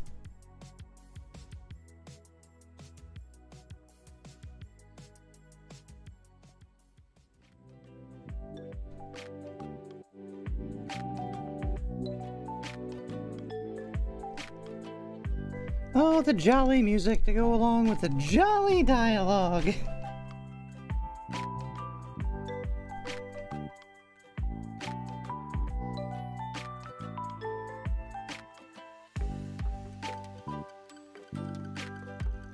Alright, we're ready?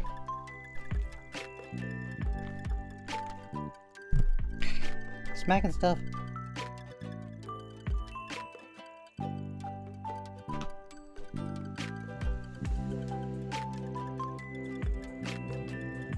Oh, I see it's very green.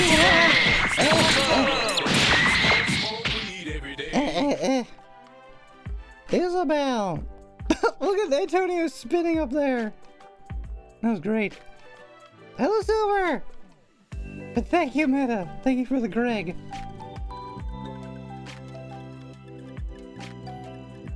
Alright, we're ready. Let's read this again. If I needed to be sick, I just focus on how unpleasant it feels to be alive. It's great. You should. I'm gonna do it right now. Trigger warning: this game contained violent or disturbing content, produced by Violet. I was wondering what the fuck the Greg was. Yeah, because there's a fan named Mega Greg, and his thing has always been like throw everything that he possibly can at you. So I was like, okay, in his honor, we have named that the Greg, and it literally throws one of everything. Well, not one, way more than one. It throws everything that I have in tits. Which, by the way, is a VTuber thing, if you're not aware. How we doing? I'm doing well. I'm having fun with this game. It's creepy. It's weird. It's got adorable characters in it, like Violet, who's probably... I don't know. She's scary. But like in a good way?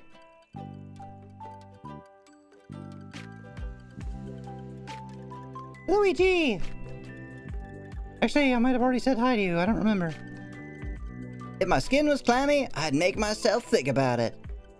And if the lights were too bright, I'd focus on that too. Essentially, I would try and replicate the headspace of a sick person until I actually became sick. That's fucked, bro! Ain't that worked? It did for me, at least. I don't know how it goes for everyone else. Yes, because no one else fucking does it, Oliver! That's crazy! You're crazy! Why is everyone in this town crazy? Oh wait, I am too.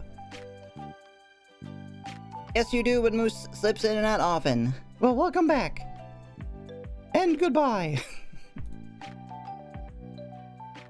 Oh, did I miss what he said? Oh, wait, I read that. I've come to find stuff like that is one of the more positive aspects of negative thinking. I may be bad at lying to people, but I'm very good at lying to myself. Amen.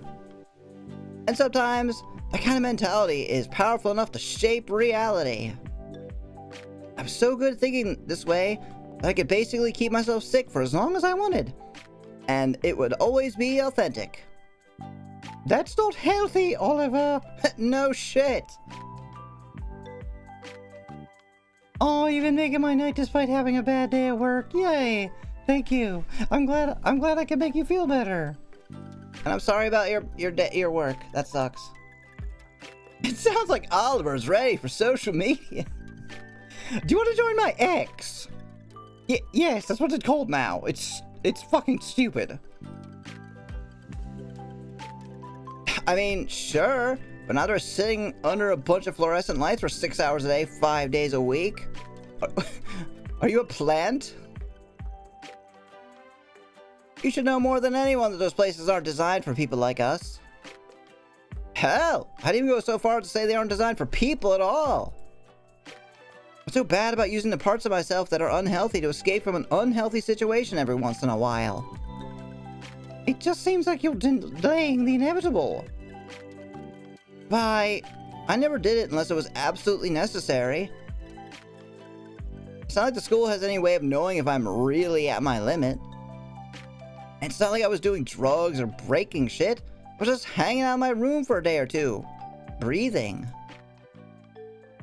If the system clearly wasn't designed for people like me in the first place, then why should I feel guilty about employing a way to escape it? True.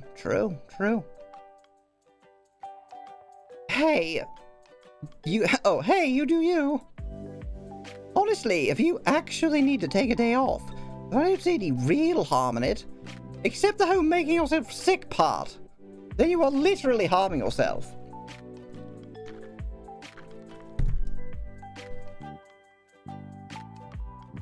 Also, sorry for hitting the mic. But it seems like the kind of situation where it can end up becoming really easy to confuse your needs with your wants. Well, I think it's kind of a cool skill to have. I'm a cool guy. As long as that day isn't August 12th. Oliver can't seem to get that day off for anything. What do you mean? He's been at the beach all day. And all day yesterday. And all day the day before. That was also the 12th. And he's also been at... He went for a walk. And he's been to the burger shop like 6 times.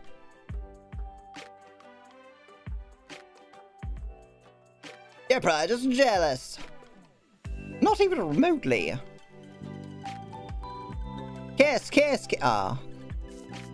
Stay a while and listen. Do you ever think hydrate. Wait, is he even still trying to leave Florida? What kind of question is that? Is there somebody who lives in Florida who isn't trying to leave?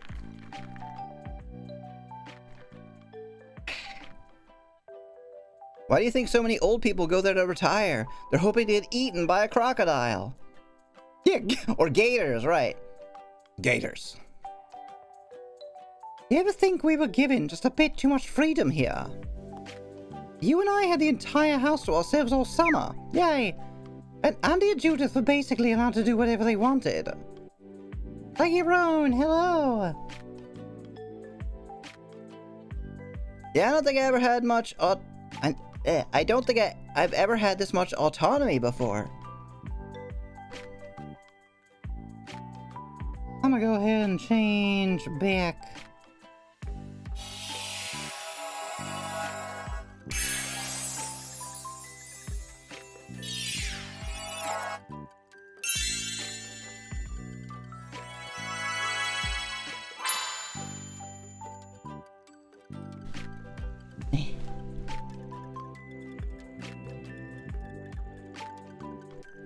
Even last summer, what was that crush your enemies? What was that about?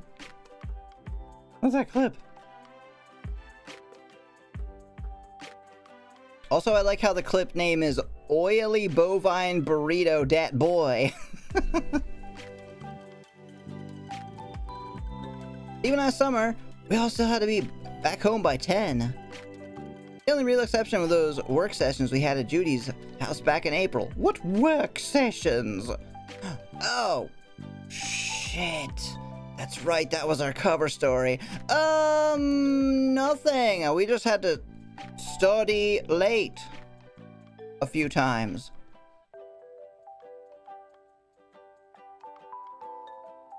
Normally, if I ever wanted to go anywhere big, I had to plan it out like 3 weeks ahead of time with my folks. But this time, I don't know. It's like we could disappear for hours in the middle of the night and probably nobody would even notice. You did literally do that, didn't you? It's bizarre, right? Almost like this is a game that someone's writing. There's no way any of us could have gotten away with all this nonsense otherwise. It only took like 3 days of being unsupervised before we all decided to be big dumb heroes.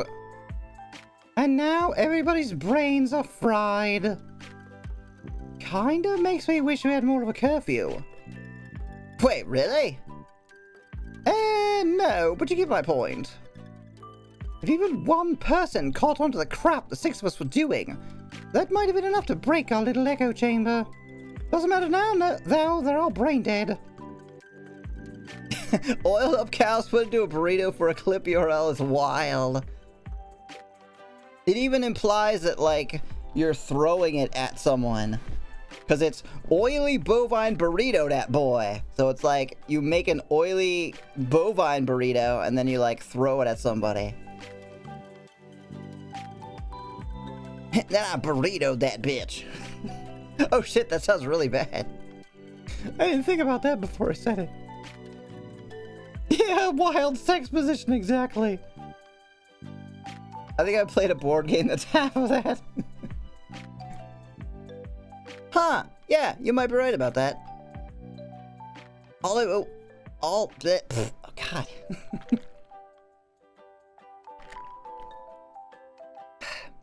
Reading this much is a weird thing. If you don't keep your tongue hydrated, it will actually like stick to your inside of your mouth when you try to speak. And then you can't words right. All it would have taken was Ash's dad being like, "Hey son, where have you been?" Or something, or somebody seeing us go into the locker. And that probably would have been it. We got really lucky, didn't we? I think that mostly depends on your definition of lucky. If anything, I'd say this whole situation just seems super contrived. Hey, writer, get it together. Write something, like, more interesting. Even some of the stuff we did in the underworld seems way too convenient. Like how lucky we actually were to land in the rib cage every time we crossed over. You know, that's a sentence. The rib cage? That's your idea of lucky? That place was creepy as hell. But it was safe. You imagine if we had to start out anywhere else. We would have been eaten alive. But we all just so happened to jump into the only region of the underworld without any real threats. And why do you think that is? Yeah, we're in the rib cage. Imagine if we were in, like, the Dick Forest or something. That would have been terrible. Can't really blame anything other than luck, I suppose. Right. Tell me, Oliver. If you were to be thrown headfirst into a dangerous adventure, would what we experienced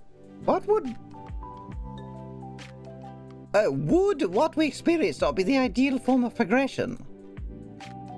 You have a cozy little beach town where all your needs are met, complete freedom to get yourself into as much trouble as possible, and plenty of weak monsters to kill until you get stronger. You're in an RPG! Worse, they could have landed in the elbow gap of the story opening, or even worse, the plot hole!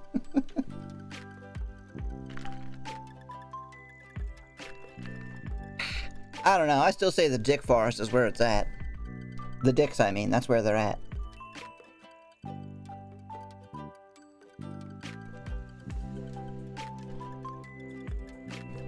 As cool as we all are, and I assure you, we're very cool. The truth is a lot of would-be problems. Wait, the truth is a lot of would-be problems were solved immediately by the context of our situation alone. Are you saying that somebody might have set all of this up? Finally, you're getting it! Jesus Christ! It's been like 12 hours of gameplay! Where have you been, Oliver? No! I'm only asking if you could imagine a more ideal set of circumstances. Is there anything you could have possibly changed to make things easier on us in the beginning? I think for a second or two. Well, I did consider putting the immortal demon wizard in the first act, but, people don't really like it when you party wipe them. We could have been dating from the beginning. That's something. Oh, please, that doesn't count. Yes, it does. My morale would have been higher. We would have got beat up. We wouldn't have got beat up as much. I'm pretty sure that's not how it works.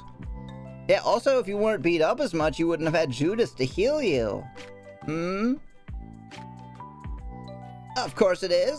The depths of your bonds determines everything. I legitimately thought that said the depth of your body. I was like, whoa, Oliver. Why do you think I spent so much time hanging out with Emil on Wednesdays? Because you're a nerd. Because that's when you two had your little book club? Nope, we've been fucking this whole time behind your back. And also the book club. I mean, I've been fucking the book club.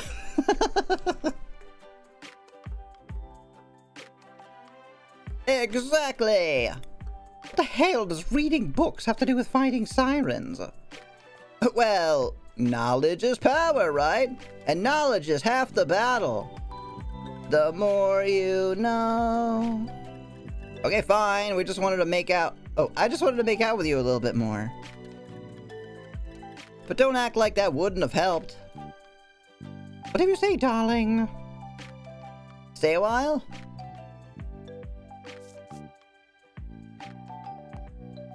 You're painting the siren that attacked Ashton, right? The one that was protecting the seed? That's the one! I still really haven't gotten that seed out of my head, unfortunately. So I'm doing my best to try and evict it. Any chance I can have an insider's look before it's done? No chance! Early opinions throw me off too much. Makes the painting less honest and such. Well, given your previous work, I can imagine the piece is very bacon-esque so far. I do make everything look like bacon, don't I?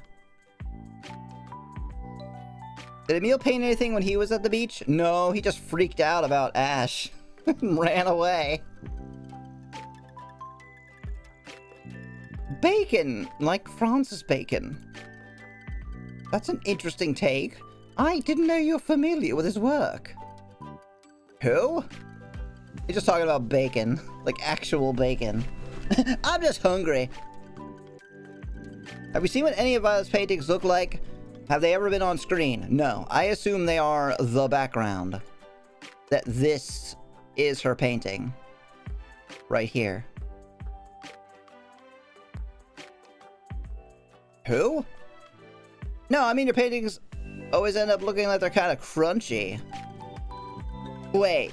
Is there a guy whose last name is Bacon? Yeah, Kevin Bacon too. Yes. He drew a lot of body horror stuff. Oh?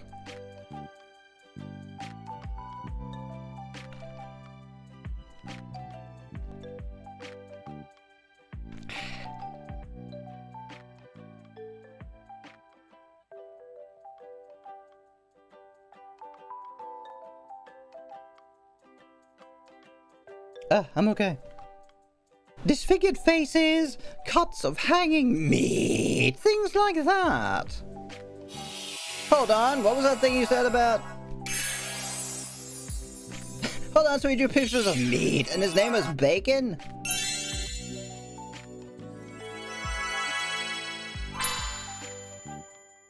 How'd you get that many points already? Holy crap. Oops. Oh yeah!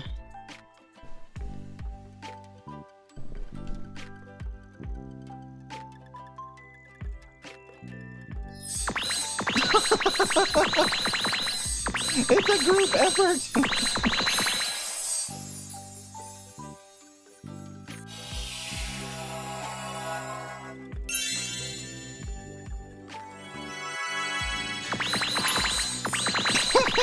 They don't stack, unfortunately.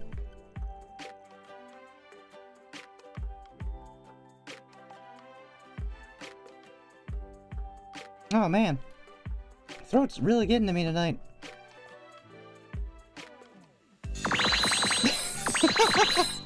Thank you for the hydrate. I'm gonna go ahead and get rid of these sleeves too. I was gonna set up to where it does it automatically, but then my hands died. And that became a little bit more important. There we go. See, I just think it looks better this way. Well, that kind of scared me? Wait, what did? The changing?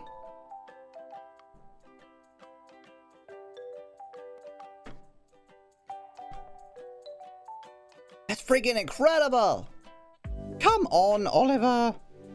Now shut up, that's amazing and you can't deny it!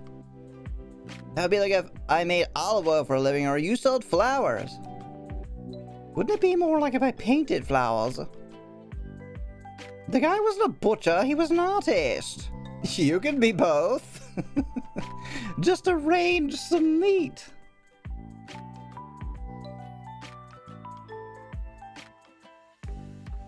Lots of magic took me back to nom.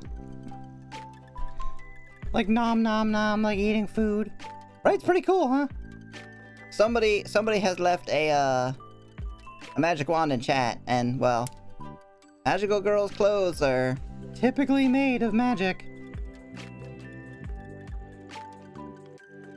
In this line of work, you're bound to paint some meat eventually. It's not that weird. We all got to make money, okay? What do you think they buy at cons? You're bound to paint some meat eventually, huh? Yes, penises, I get it! Ha ha ha ha ha! Literally, I get it. I get penis. You've seen me. Although I must admit, it's a shame I never got you to ever pose for me. I can feel the inside of my mouth beginning to dry up as she says this. What? I hate nudity.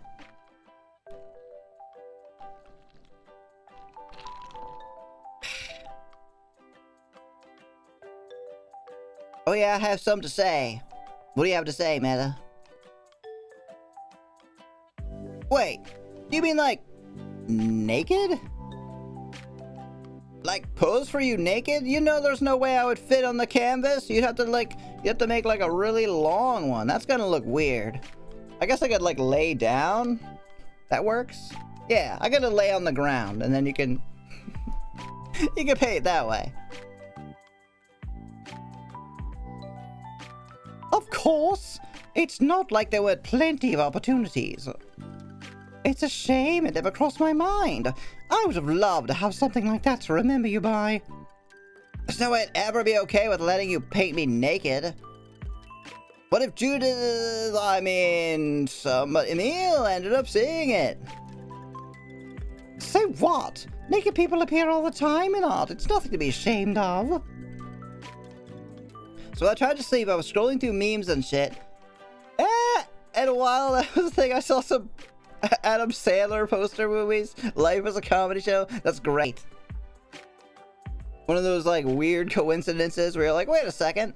was the last time I was talking about Adam Sandler movies, and then all of a sudden... No way, nope, no. Even if it turned out to be the greatest painting on Earth, I'd never want to be the center of attention like that. You would be the center of her attention, you dingus. What, you think she's gonna, like, give it out to somebody? You could have fooled me, hero. Damn, sick burn. Reluctant hero? Yeah, I bet. It's such a shame. We could have saved the art world with that butt of yours. You only end up making it look like bacon. So delicious. Aren't you a vegetarian? So, bacon still looks tasty. Okay, fine, I'm lying, you win. Your ass looks like horrible.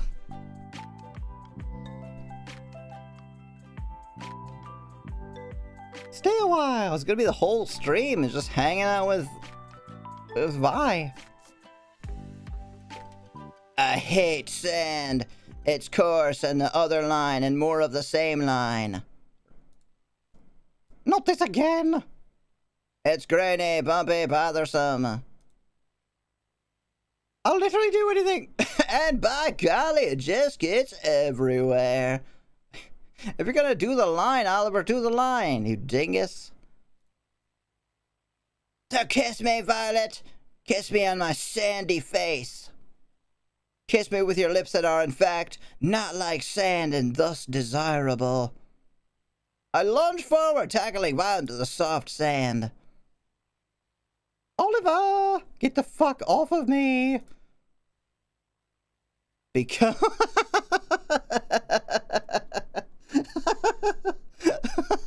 Oh my god, I love this line. Jesus. I would be surprised if at the end this ends up just being only moniker of DDLC, right? I feel like she's already kind of there. Become one with the sand. He just starts dumping it on her face. Eat the sand. Oh god. It's only after accepting the sand into every orifice of your body that you will finally know peace. A piece of sand. Oliver! Oh god, he is putting it in her mouth. What the fuck is wrong with you? Why would you look at me? Why would you look at me? Because you're getting sand in my fucking eyes. Why do you deny the truth? I, too, once was lost. There was confusion, wistfulness, indecision. But now there is only sand, Violet. Sand in my ears, sand in the folds of my brain. Aren't you seduced by this amazing monologue? By this amazing monologue about fucking sand? Yes. Yes, I am. Don't interrupt it. Keep going, Oliver. I don't like sand. It's coarse and rough, and here is everything soft and smooth. Hell yeah. I used to be nicknamed Sandman? Really? Really? Why? Because of the plow thing? That last bit barely escapes my mouth before I begin laughing hysterically. I don't even know what I'm doing, but it's evoking a positive reaction out of her, so I can't stop. For a while, her and I just lay there, reveling in our own absurdity. Thank you, Sand. Thank you for this moment.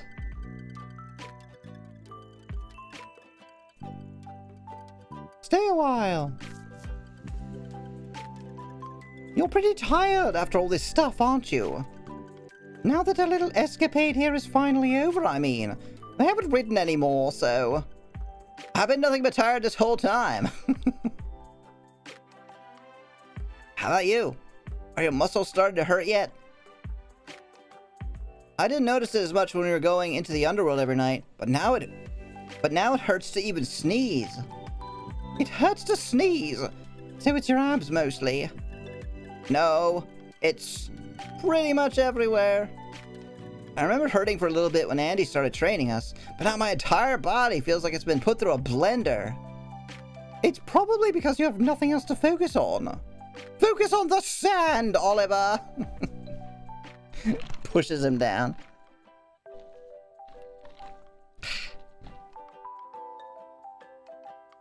My football coach has said I used to put people to sleep. Oh my god. Now that we aren't in life or death situations constantly, there's not much adrenaline. Oh, not as much adrenaline in our system. So it's kinda hard to distract ourselves from how sore everything is. Honestly, we should have just celebrated by going to a sauna and getting massages instead of having like 3 different pizza parties. Yeah, but we had 3 different pizza parties because if we had one pizza party, you guys would have killed each other. I don't know what went down between all of them, but the reason she was like, I'm not here anymore is she was kicked out of the group. And I don't know why. I think Judith wants to kill her. Or me. Or me and then herself. I doubt we could have gotten anything like that off the ground. Judith alone would have hated going somewhere like a sauna. It wouldn't have been fun enough for everyone else. Would you stop talking about Judith? You think so? I bet she would have been thrilled to be in a hot, steamy room with you. She'd be all, don't look at me, Oliver. I'm all sweaty. It's embarrassing. Violet giggles for a little bit as I bury my feet into the cold sand. Hey, why the long face? You sad I'm poking fun at your crush. I don't have a crush on Judith. Shut up. You do. Hello, welcome. Wait, within reasons? What are the reasons? If I follow correctly, Violet's of the opinion that killing the Sirens is reducing the brains of people in town. To minimalize stereotypes was a bad thing, and that got her kicked out. Oh. Is that why? Yeah, you might be right. That she's essentially going against what their leader, Oliver, wanted. And everyone's so, like... what's the word? Zealous about him being the leader, that they're like, shut up, Violet, you don't know. How dare you question our leader? This came up... Ow! This hit my monitor. This came up when Oliver was arguing with that one friend who vanished, the one who tried to punch him. Oh! That's why she was kicked out? Much less sick now? Hell yeah! That's so good to hear. I'm glad it's like, you know, it's coming on, but then going away pretty quickly? That's very good news. Oh, God. Hit the button a little early. Oliver said, yeah, I'll just say it. I think Violet was right, I think. It literally happened to him. We were possessing his brain at the beginning. I don't have a crush on Judith. Come on! We're all adults here. You don't have to be shy about it. Isn't the cute, motherly, childhood friend kind of your type? Violet. Regardless, it's pretty obvious that she's absolutely enamored with you. The endless cornucopia of baked goods, the gaudy swimsuits, the excessive number of pool parties, the threatening to stab everyone else who tries to talk to you. You know. Can we please stop talking about this, Vi? Don't you think it's a little weird how giddy you are about setting me up with someone else? No? I don't think she's setting you up. She's making fun of you. I know that you and I got to break up at the end of summer, but this shit is still really, really uncomfortable. Don't care! Aw. I feel Violet's arms wrap slowly around my back, hugging my torso. I want to donate plasma, but can't. Veins are too narrow. Oh, wow, really? Is it different than just getting blood drawn?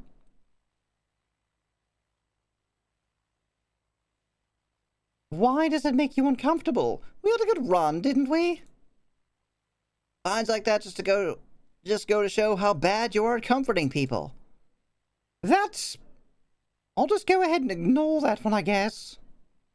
Oliver, I know you like how cozy she makes you feel. How much she pampers you. How much big boobs she has. And I know that she's been biding her time, waiting for this day like it was Christmas. Yeah, but he'll still be gone. Like, the reason that you guys are breaking up is because he won't be here. So who am I to make you swim against the tide? There's always going to be other people in your life, Oliver. It was never going to be just me. Sure, maybe there's a way for you to leave Siren's Call without having to say goodbye to everybody. Maybe that's somehow possible. At the very least, you need to be at peace with letting me go, okay? What I'm saying is, Jesus Christ, we've been at this beach for like 3 hours. I still don't understand. It's the same, can't donate blood either? Huh. But you can get blood drawn for like tests, right? Understand what? Why doesn't any of this bother you? Why are you so okay with it?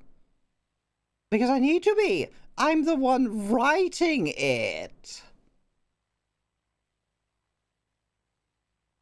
I won't pretend it doesn't hurt, but it hurts the way the back of your tongue does after you eat broccoli for the first time. You what? The back of your tongue after you eat broccoli? You lost me on that one, Violet. I don't think that's broccoli. Are you eating, like, a beehive? It's just reality. The reality of spiky broccoli. If they need to, yes, but I can't do blood drives or things like that. Oh, that sucks. Well, it's a thought that counts, too. Or should I say the thought is important. You chase down the shitty taste with some water and move on. You're the shitty taste in this metaphor. I know I've already forced us to talk about this way more than you probably wanted to, and I'm sorry about that. You could tell by the look on my face how sorry I am.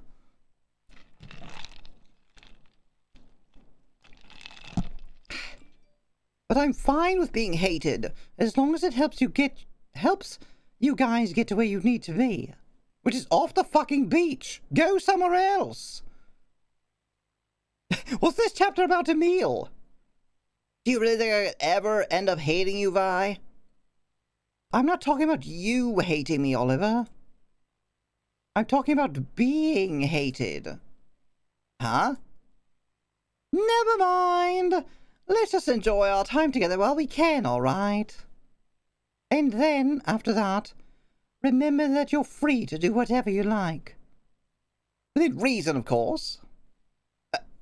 Okay. I'm gonna go bang Judith then. Is that within reason? Are we gonna stay a while longer? We'll just keep staying a while. So, your mom's finally coming home tonight, huh? You excited? 'Cause I am. What? No, she's not. But why would you think that? Pretty sure not even my funeral would be enough to get her to fly back down here. Oh, never mind. Why would you think that? Pretty sure not even my funeral would be enough to get her to fly back down here. Wait, she's not coming back? No. Why would she? Last I checked, she seemed perfectly content, just blazing it with Dad up in Denver. Yeah, she's supposed to pick us up. Right? And drive us to the airport. Isn't she? Violet has family. Yeah, the mom and dad, who aren't here. He was always free, wasn't he? Ooh, Oliver? No, we were literally possessing him at one point.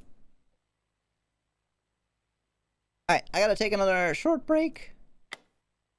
Gotta run to the restroom again, mostly. Save the game! I might get a tiny piece of cake. It is somebody's birthday. my brother. Okay. I'll be right back. Thanks for watching. Oh, I gotta put the little music back on.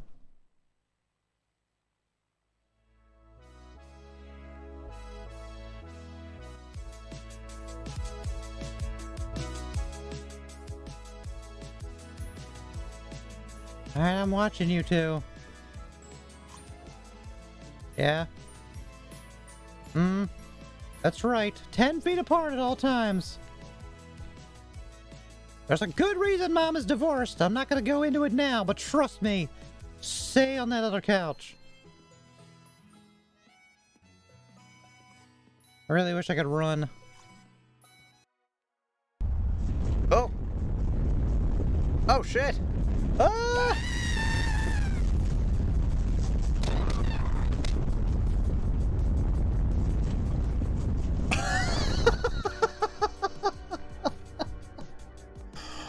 Well then.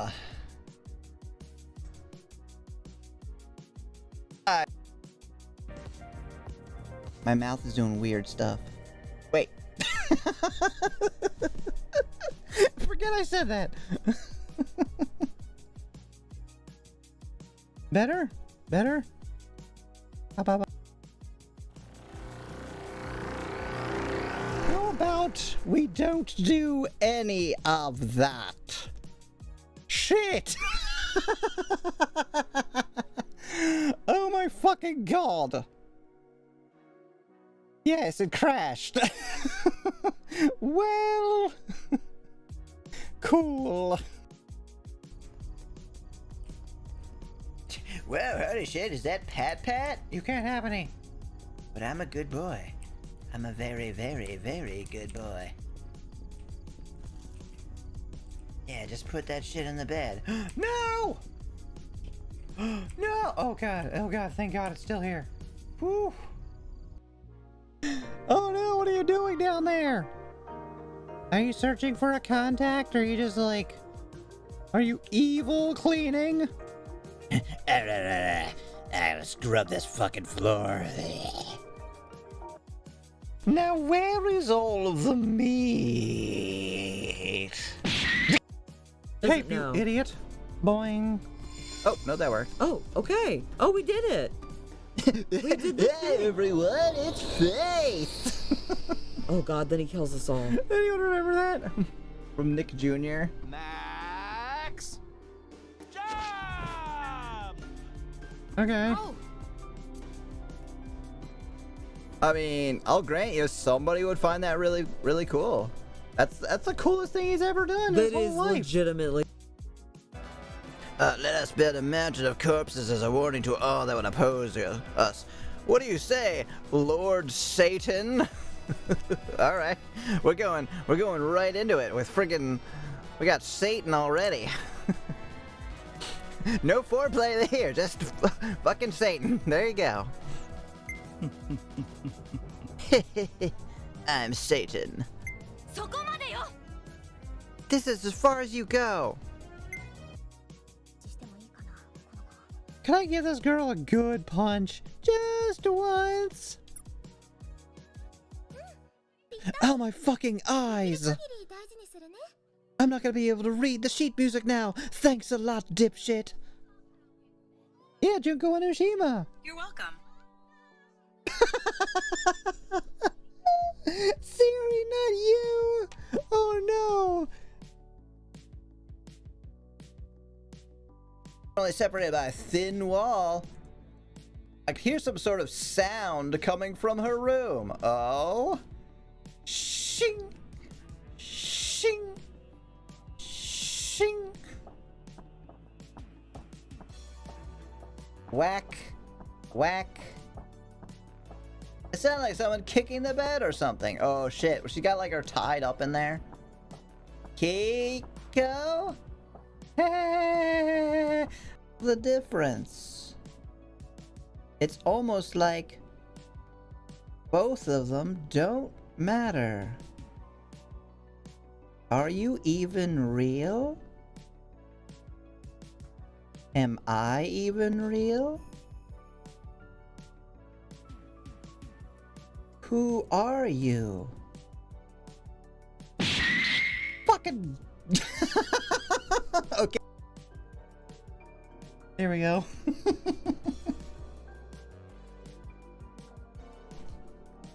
Officer, looking good. I see, boo, indeed.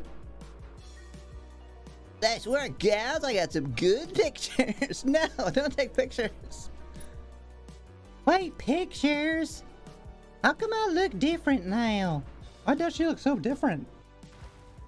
Emmy's gonna lurk. Yeah, I'm gonna lurk now.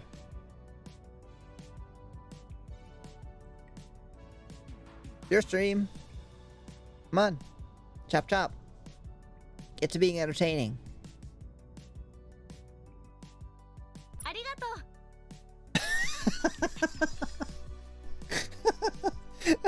You go in there and kill the demons in her mind, and she's like, whoa, oh, thank you for destroying those demons that were ruining my whole life. Hold on. Check pockets. Here you go. Here's a band-aid. I'd see ya. Yeah, it's partially used. It'll be fine. The adhesive's still good. No. That's old blood. It can't infect you anymore. That was from a cut from like 3 days ago. I promise you, it's clean. I rinsed it off. Alright, I'm watching you two. Yeah? That's right. 10 feet apart at all. I was playing the same clip again.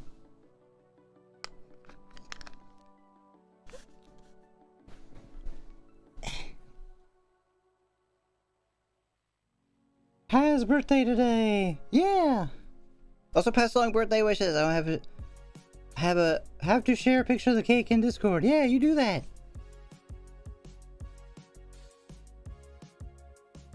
Coincidentally, I am gonna chill here for a moment too.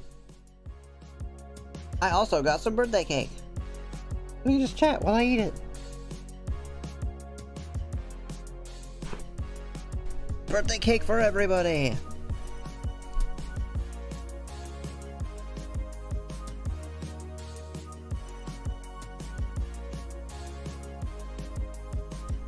Cake party! That sounds bad for some reason.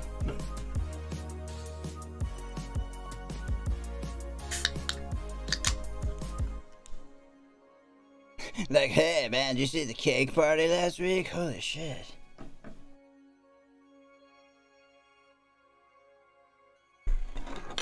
Oh jeez.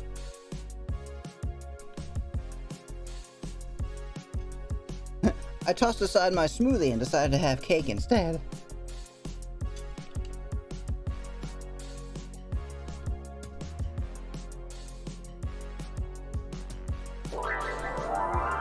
Oh, what? Thank you for the... Oh, thank you, Ichi!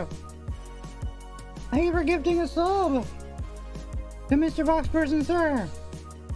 Happy birthday!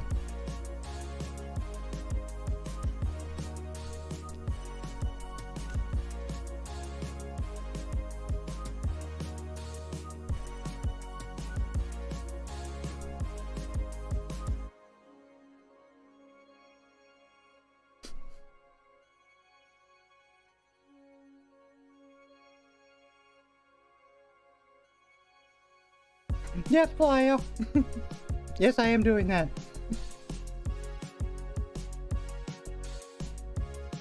But I appreciate the suggestion. R.I.P. my boy Buster Scruggs? Who is that? Was that a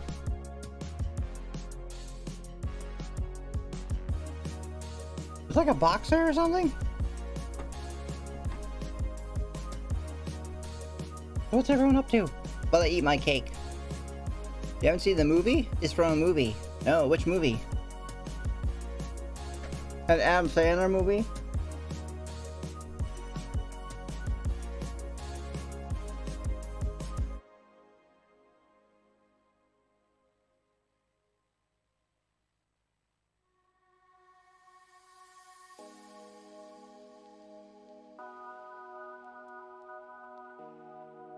This is a good cake.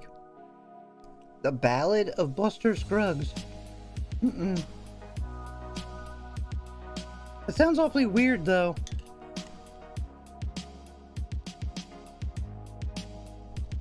Sounds like a recent, like... I don't want to say indie movie, but like one of those weird... weird movies that like, who's that guy that does all the weird movies?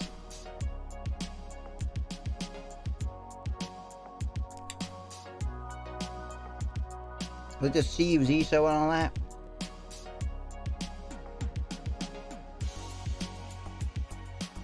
Oh! I've seen that, actually. Yeah, I've seen that. I don't remember it.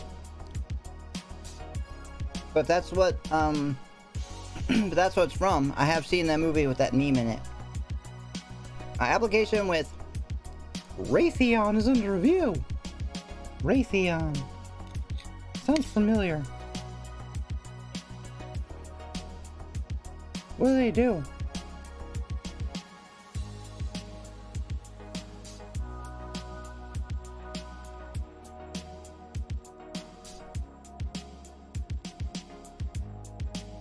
So it's kind of like a Pokemon, actually. A shiny Raytheon! Oh, government could contract to supply aircraft and communications to the government. Interesting.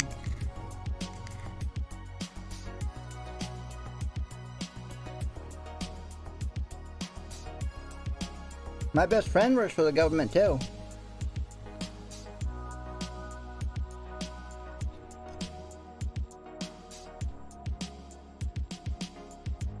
Or I should say the lab that he works at is contracted by the government.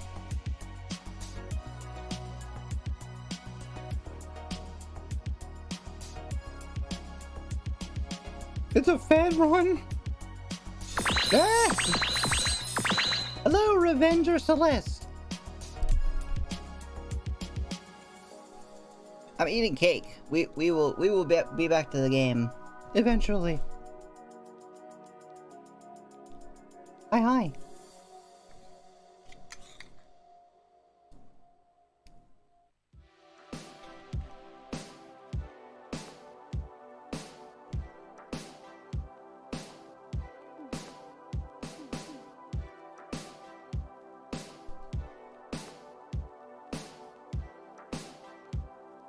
Yes, Gopnik, thank you.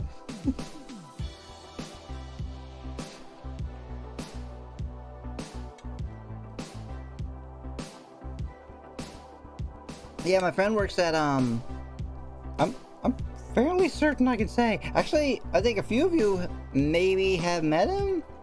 He hasn't been on in a while, but he's been on a few streams with me. William. He works at a particle collider lab.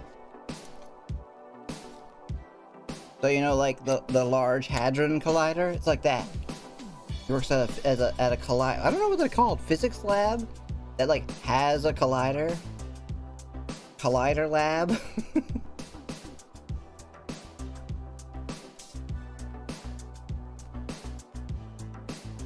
Yeah, he got married. Or is getting married soon.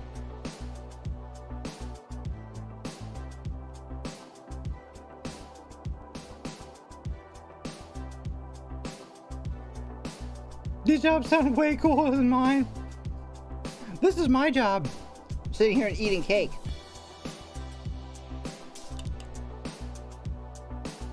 Doing silly voices over visual novels.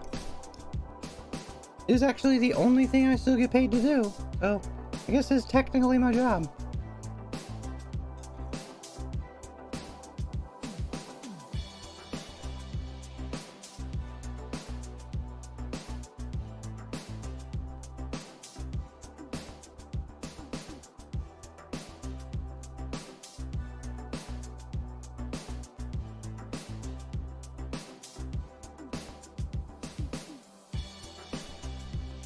Making hydrogen bombs and shit. You know, I actually have no idea. He's not allowed to say. That would be against the law. Or at the very least against his government contract. No, it'd be against the law, yeah.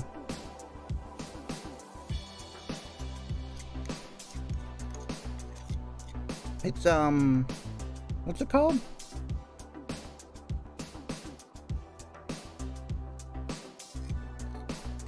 Top security, national security, something like that. I don't remember. I forget what the term is.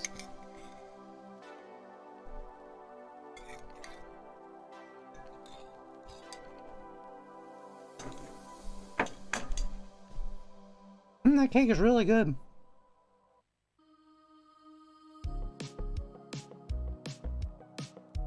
And this frozen dessert is okay too. Technically, I'm a warehouse operator. That's not a bad job though, right? I've worked at a few warehouses. I was never the operator.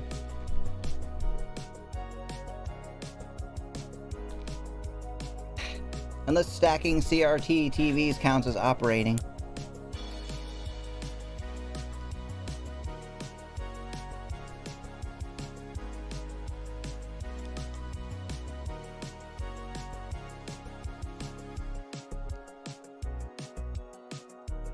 Okay.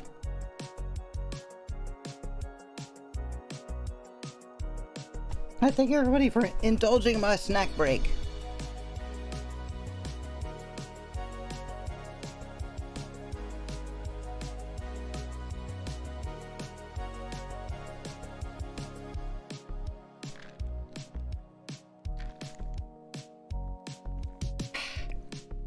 I deal with agriculture supplies a lot, but I'm basically just the location bitch. Wait, what does that mean? Like you tell people where to put stuff?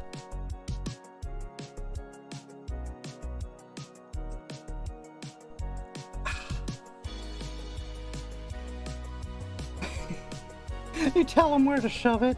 Is that it?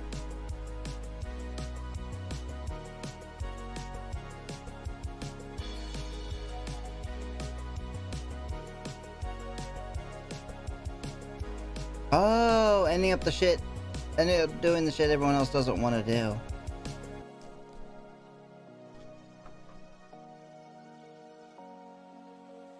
Wait, but aren't you the operator?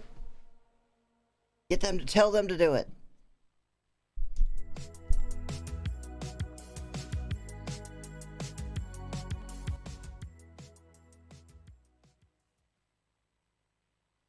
Okay.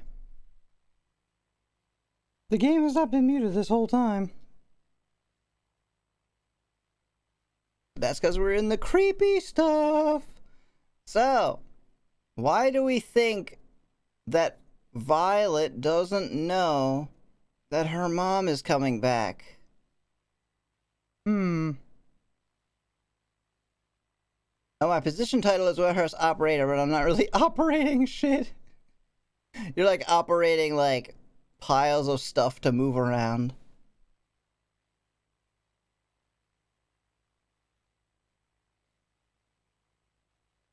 Oh, I gotta finish washing this cake down. Give me a second.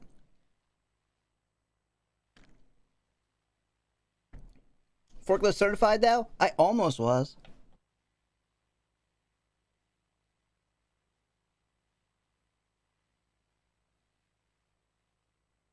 How many people did you accidentally kill with the forklift while you were trying to learn? That was my concern. Accidentally. This stream interruption is brought to you by Cake. Okay, let's go. Last I checked, he seemed perfectly content, just blazing it with Dad up in Denver. I can't imagine her abandoning such a cushy lifestyle to move back to fucking Florida. Blazing? Wait, So you're absolutely certain she's not flying down? Then who have I been talking to? Who's driving me to Orlando then? How am I gonna get to the airport? Oh, you better fucking get walking, bitch. Orlando? Oh, that's what you're getting at. You think you're going to leave? No. Olive, my parents have been living in Colorado ever since I started having seizures. What? I had a seizure and they were like, fuck that, we're out. It was bye. You could stay in Florida, I'm going to Colorado. This jackass can watch over you. Yeah, you think you get to leave? That's funny. Miss Lawrence isn't my mom, she's my aunt. Real mom didn't want to spring for any of my medicine, so she ended up kicking me over to her sister. I'm sorry, what? Come on! You have to at least remember that, right? No? What the hell? I could have been sleeping with her this whole time? I mean, along with you? It would have been weird if it was you and your mom, but you and your aunt? Come on, that's okay, right? You've seen Miss Lawrence. Come on, she's so hot. Here, I'll show you. Log? No. I mean, yes, but no. No! How do I... have to go to here. Here we go, gallery. There we go. Violence, Violet's not mom. Also known as Android 18. Miss Lawrence back when life was good.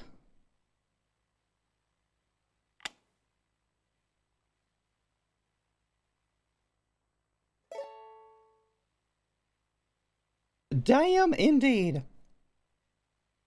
But Miss Lawrence straight up calls herself mom whenever I talk to her. Wait, she says that to you? Oh my god. Yeah, she's hitting on you. Golly, hon. You sure do take stuff literally sometimes, don't you? Why wouldn't I? Seems like a weird thing for someone to lie about. It's barely even a lie, though. She basically is my mom at this point. Ah, shit. So threesome off the table? Okay, just forget I asked.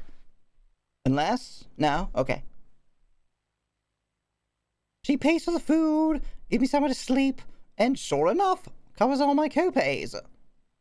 She may be a failure in every other aspect of life, but she's did a decent enough job worrying about me. And that's way more than I can say about those two fried potatoes of mine up north. Ah, that's your time. Potato. A failure? She failed her chemistry thesis back in college. She's useless. Taters. Got wrapped up in a bunch of pseudoscience with her dumbass friends and ended up basing her senior project on something, well, baseless. So she did what any good student does and immediately panic switched her major to education or something. Shocking stuff, I'm sure. Education? So she makes like $10 an hour now, right? I think I just put up a pillow barrier so they don't have to see each other. It's all... That could be anybody, Violet. No. I know it sounds like your aunt. Trust me, it's an impersonator.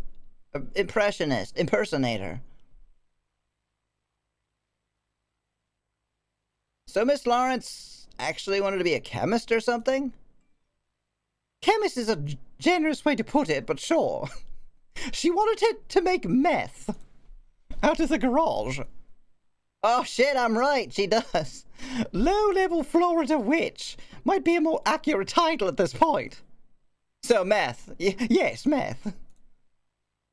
Damn, Vi, a witch? You're being kind of hard on her, don't you think? I'm gonna be hard on her. I can't stop. I'm sorry. I have a problem. No. Oh. No, she's definitely a witch. She could barely go a day without pressuring me into testing out one of her concoctions.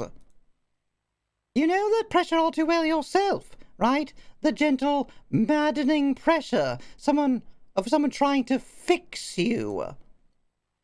You mean like you do? Right? Isn't that what she does? Today's headline: Florida woman attempts alchemy, blows up house. Is a witch. Threesome question mark? Finally home pizza time! Wait, that kind of fix? Yeah. It's pizza time!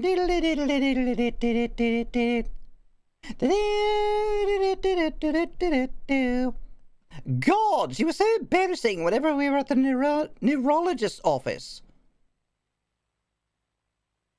But doctor, I read online that small doses of X and Y could help the synapses. Bitch, we don't even have a 3DS. Although X and Y did have Sylveon, so she might be right.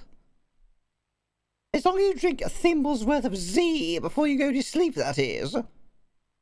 Dragon Ball Z. I tried to drug you? No, she tried to teach me the fucking alphabet. I don't care. Let's just say there's lots of reasons why I'm happy cooking my own food. So it doesn't have drugs in it. Oh shit, wait, never mind. I literally forgot that she's literally means that she would drug her.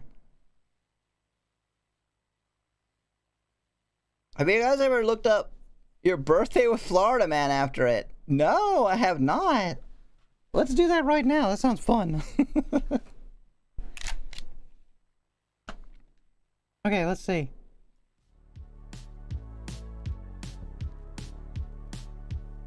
So your birthday, like you're trying to find something that happened with a Florida man on that day?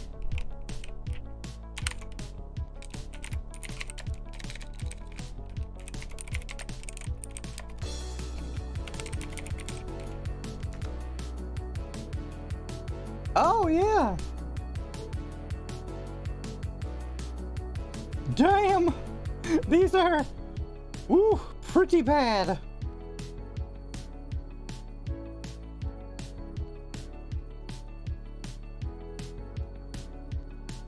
Okay.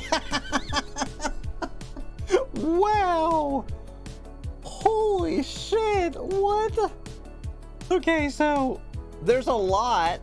There's a lot more than you would guess. I guess Florida Mans can strike at any time.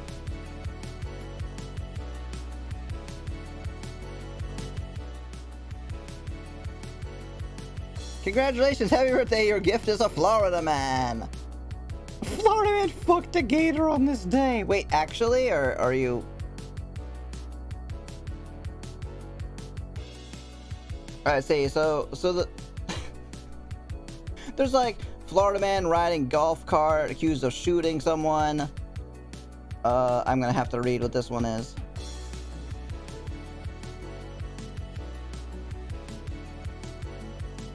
What? Oh my god! Killed his wife after she refused to appear on a home renovation TV reality show with him. Okay. The one I laughed at was Florida Man's stabbed nephew for hogging the bathroom. Like, obviously that's horrible, but... Florida Man rescued from unsuccessful bubble journey to Bermuda.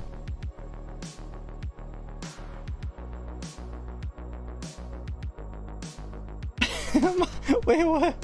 Mine is Florida Man invites police into house to smoke after showing off marijuana.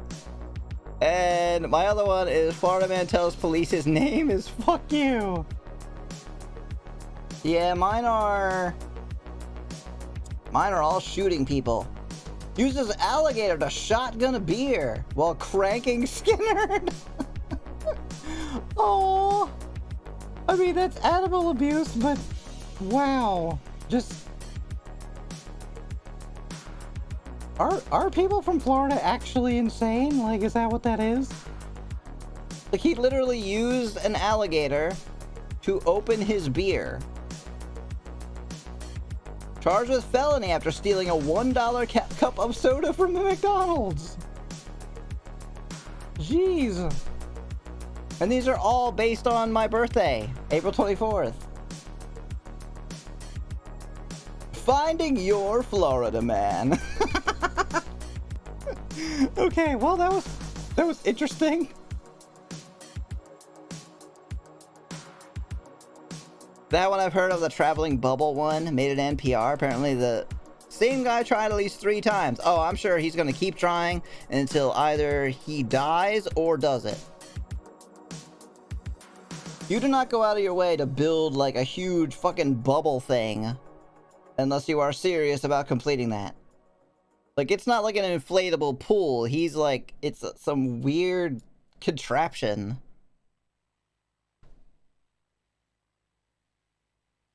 Okay, I didn't mute the game. It just has no audio right now. I looked at my birthday one and get this. A local news, Florida woman sentenced after pulling gator for pants during traffic stop. Oh wow, what was that doing in there? Wait, how do people from Florida sound? Do they have an accent? Just gotta pretend that they're from Alabama. It's a combination of a few factors. 1, Florida crime reports are publicly reported, even if the names are protected. 2, there's a lot of people in Florida. It's population heavy. And the sun is cooking their brain. And the meth is cooking their brain. Alabama and Georgia, just north of Florida. Yeah, but I don't think they're similar in terms of population. Because of all the people who have moved to Florida that aren't native at all. All right, moving on. You're messing with me, right? Oliver, honey, I was a walking fog machine through most of high school, remember? My actual prescriptions were already bad enough. Dumping any extra crap into my system would have been insane. But self-righteous heroes? Ever heard of them, Oliver? Do you know any self-righteous heroes? No? Oh, right. Reluctant. Are always a little insane to some degree. After all, you kinda have to be. Violet, why have we never talked about this? We have, Olive, many times. You okay? I turned up my contrast. You used to write little poems for me about this stuff back when we were seniors. You even collated them into an anthology for my birthday. It was truly a vindicating read. And a lovely gift. Look, you probably don't remember any of this stuff. The player wasn't playing you yet. I didn't write it down. I'm making it up right now. I mean, brain cooking too, but as a result of basic math. High population numbers with percentages of population that are crazy. We get an absolute value of crazy people who all make it into the local news feed. Other states are crazy people, we just don't hear about them. Yeah, I guess that's a good way of putting it. Like, our state only has 1 million people. So, how many does Florida have? Probably like 100 times that? 300 times that? I actually have no idea, like, how many people. Oh, wait, the whole country only has 300 million. What the hell am I talking about? And probably like 20 times that. But that's perfectly fine, Olive. It's likely nothing more than another stupid side effect. A side effect of what? Ah, you can't just drop that on me. A side effect of what? Damn it. 21.78 million. Oh, I was close then. Living with you has been fun, by the way. If I ever up having a housemate again in the future, I hope they're as low maintenance as you were. Low maintenance? You really think so? I always felt like such a bother, especially in the beginning. Oh no, you're annoying as shit. I just didn't have to do anything about it because I don't care. I think my light bulb is gonna burn. Wait, like literally? Like you have a light bulb that's gonna catch on fire? It's acting weird? Oh no. Quick, replace it. Light a candle instead. Why? You never gave me any trouble at all. I can't even think of anything you did that was even remotely bothersome. Really? So you're fine with me using up all the hot water every morning? No. I wanted to kill you for that. Oh, sure. I take cold showers anyway. What? What? Oh, you didn't know? Well, with you living in the house, I had to, or I'd never get anything done. Do you buy it? No, why on earth would you torment yourself like that? Because I heard that coffee is really expensive if you drink it every day. So I'm trying to find creative ways to wake myself up in the morning. It's amazing! You have to try it. Also do paleo and start boxing. Cold water has been working well so far, so that's what I use to clean myself off. Huh. I mean, I never helped out too much with any of the cooking or anything. Gross! I wouldn't eat anything you made anyway. So that's not exactly ideal. I'm glad you didn't. That's something I really want to get good at before I move out on my own.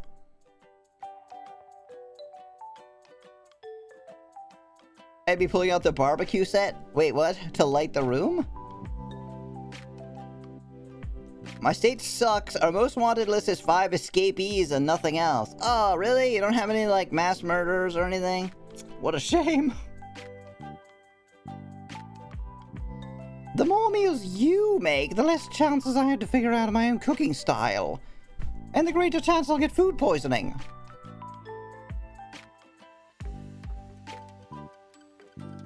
The joke's on pizza. Wait, you got a creeper? Are you playing Minecraft? I refuse to be one of those adults that's forced to make themselves sandwiches every day because they don't know how to make anything else. Yeah, what's wrong with sandwiches? There's nothing wrong with making sandwiches. Shut up, Vi, I hate you now. Besides, you always did the dishes anyway, so it's fine. Dishes are easy. I don't know, just something about that sentence just made him seem like a little kid. Dishes are easy. Yes, Olive, they are. I also see parole absconders, and that's like 8 pages long, but that's boring. Oh, the Florida Man thing. Creeper like Shinya Creeper? Or creeper in a way that I don't want you actually saying in chat. Hopefully, Shinya is the worst of that. You also took out the trash a bunch. Trash is easy too. All you gotta do is drag a bag or 2 down to the street corner, and then it spills all over the floor because you were dragging it, and it bursts open. And you gotta stand there for like 20 minutes picking trash off the ground. And then not wash your hands, because you gotta do the dishes anyway. It's not rocket science. I can't stand easy, or smelly for that matter. That works out too. Wow, I always thought you were just being polite. My lifestyle really never bothered you? Nope. No matter what negative image you have of yourself, the reality is that everything about having you around just sort of worked out. 'Cause I wrote it that way. I don't think living together with someone is ever going to be this comfortable for me again, to be completely honest.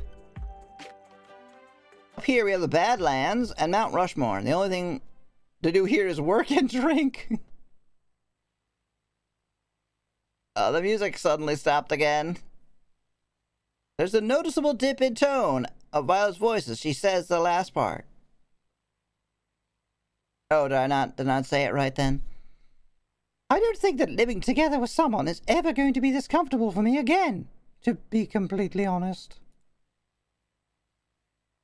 So, you feel it too then? How living together was way easier than it should have been? Yes! Yes, exactly! It was almost too perfect, right? You think that there would have been some sticking point, but there never was. But there doesn't have to be. How long were you together? There's no reason people can't get along for a while. You all are just too cynical. Says me. It's a little disconcerting. Like being given a gift from someone you don't even know.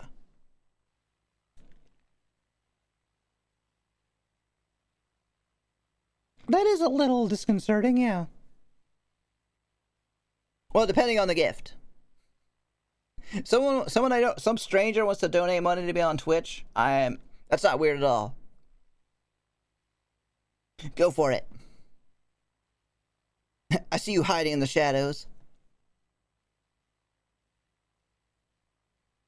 I can't stop thinking about how some couples probably stay together forever because of this hypnotic, cozy atmosphere.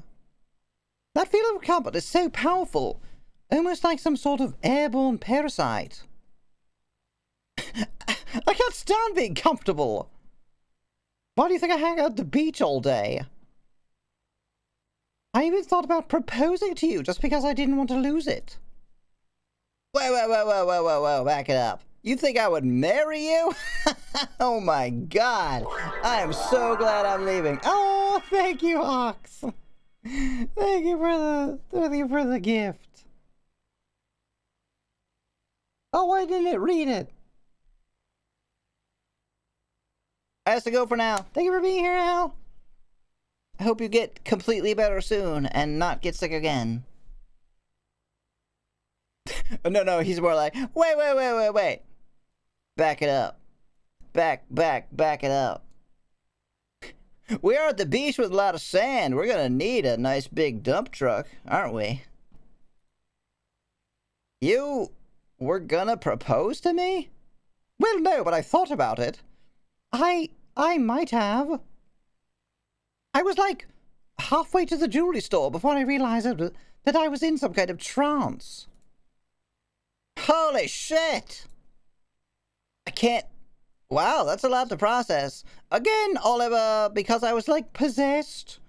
Not because I wanted to marry you. Come on. I mean, I would have definitely said yes, but I'm kind of bummed I never got the chance to. Please don't feel that way, Oliver. Making a commitment like that with you, just to secure some vague domestic feeling would have been a terrible idea. It's not like that would have been the only... Yes, it was. That was the only reason, trust me. Because you still love me, right? Oh, shit. Of course. You're my favorite person on the entire planet. I love you dearly. Not as much as Judith loves you, obviously. But try to understand, I wasn't even thinking about love in that moment. I only thought was securing this new, amazing lifestyle forever. I was completely consumed by that idea. It wasn't about me being in love with you. It wasn't even about you, really. It was about security. I only wanted to be comfortable to feed the thing that was feeding on me. Even knowing all that, I still would have said yes. I am really lonely, and you are really hot. I mean, I honestly don't think it's gonna get any better for me. I can't even get out of fucking Florida. I know, that's the problem. Problem? Problem? He's just got like the meme face. Bye. The love we have is still here. That's the only thing that really matters. Context matters, Oliver. It's dangerous to always take what's been handed to you without it ever even questioning it. Nothing given out for free is ever just a gift after all, especially not a relationship. You're just excited that something like that was even on the table in the first place. I still think you would have been a great wife. Oh, I am, just not to you. Who knows? Maybe I'll boomerang back at your life after all this nonsense, and we'll somehow end up getting hitched. Maybe we're meant to be together. Maybe the reason why all this stuff feels so weird and premeditated is because of fate. But it's more likely than not that fate is just our dumb, unconscious thoughts dragging us along. Or someone writing them all. You don't need a wife, Oliver. How about a meal, Thank you for the hydrate.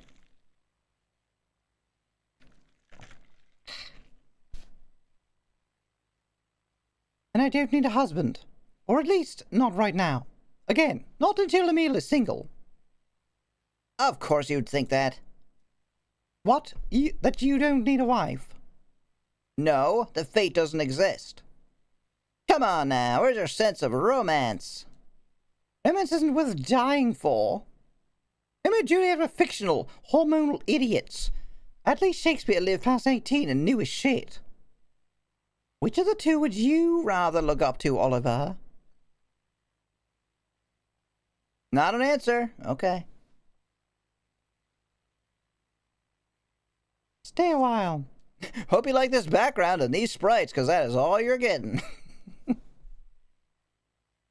How often do you stay up late, Oliver? Huh? Sometimes I'll wake up in the middle of the night to go pee or something, and you'll still be working on stuff in the living room. We're always back in bed by morning, but we never actually fell asleep together this summer. It was even like that before we started getting serious, too.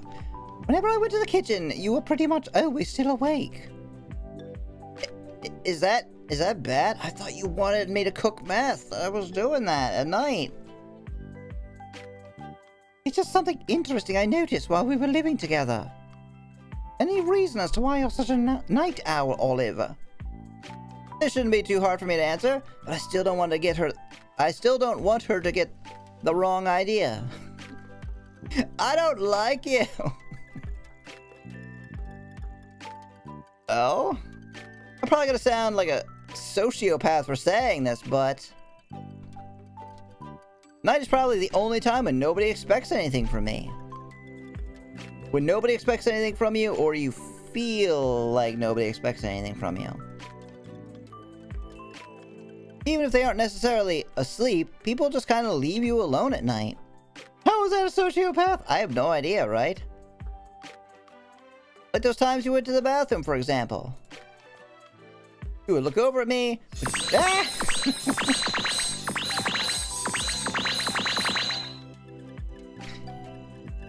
But you never actually said anything while I was working. Of course you were burning the midnight oil. I could see you were busy. Exactly. You're probably thinking of something like, well, he's staying up this late. Well, he's staying up this late. He must be doing something important. Beats, I don't sound like that. Fuck you.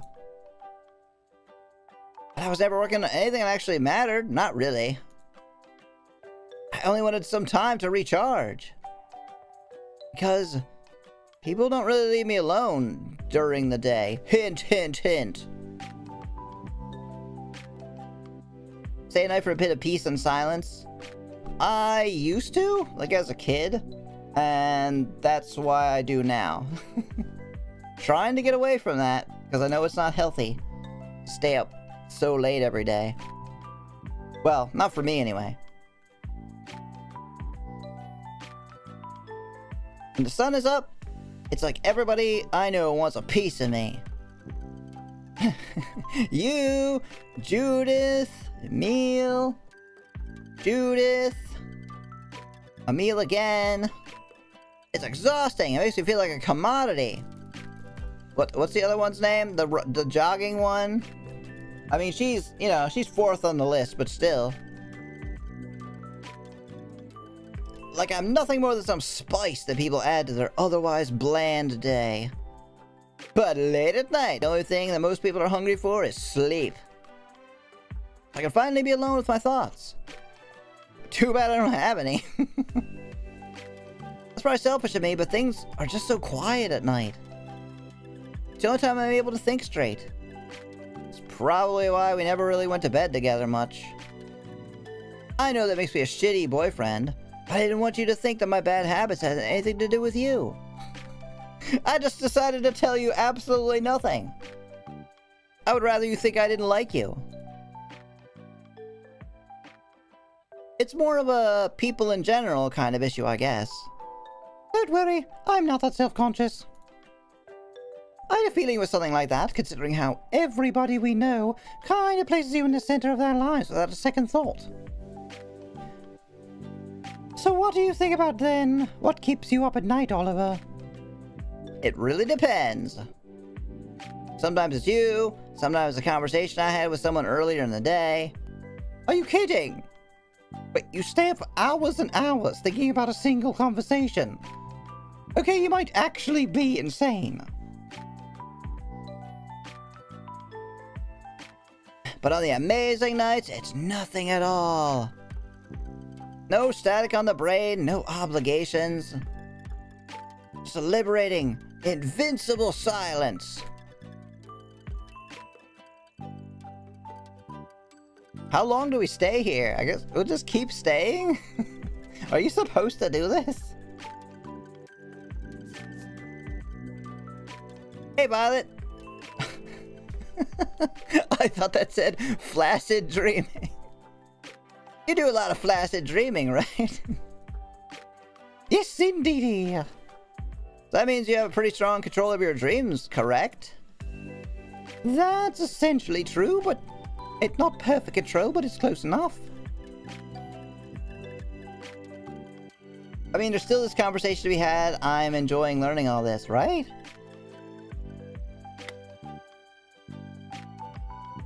I do kind of wish I was voicing other people, but I just feel like if you run this whole thing out, then something weird probably happens.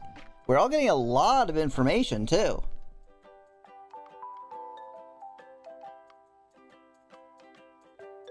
How come?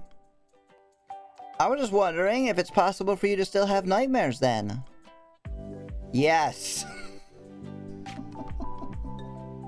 I feel like that is one of the great ironic jokes of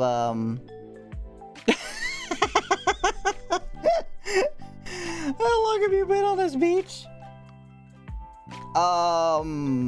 Almost 3 hours. Hey, hello, Jacob.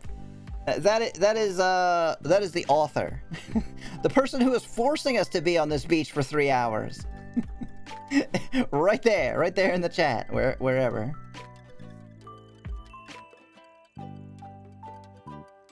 Oh, they want suntan lotion? They're already dead, it's fine.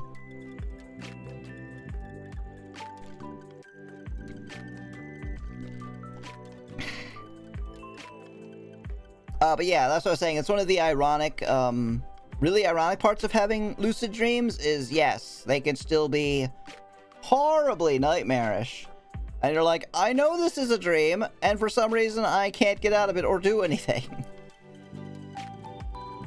Emil's at the library like, any minute now, stares at the door like a puppy. I actually tried. The library was gone. I couldn't go. So I just visited her and never unvisited her. We are getting a lot of information, though. And seeing a couple creepy things.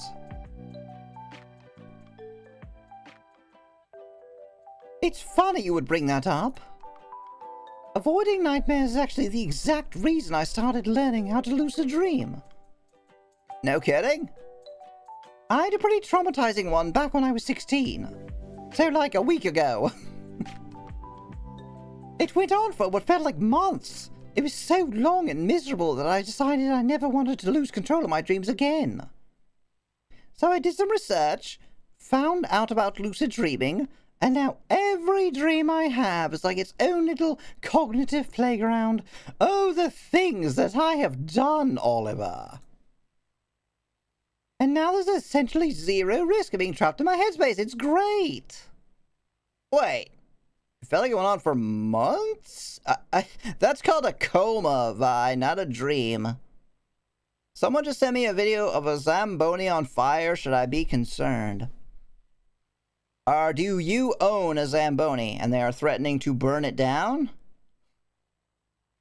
Otherwise, no, probably not. Yo, watch yourself. This is gonna be your fucking Zamboni.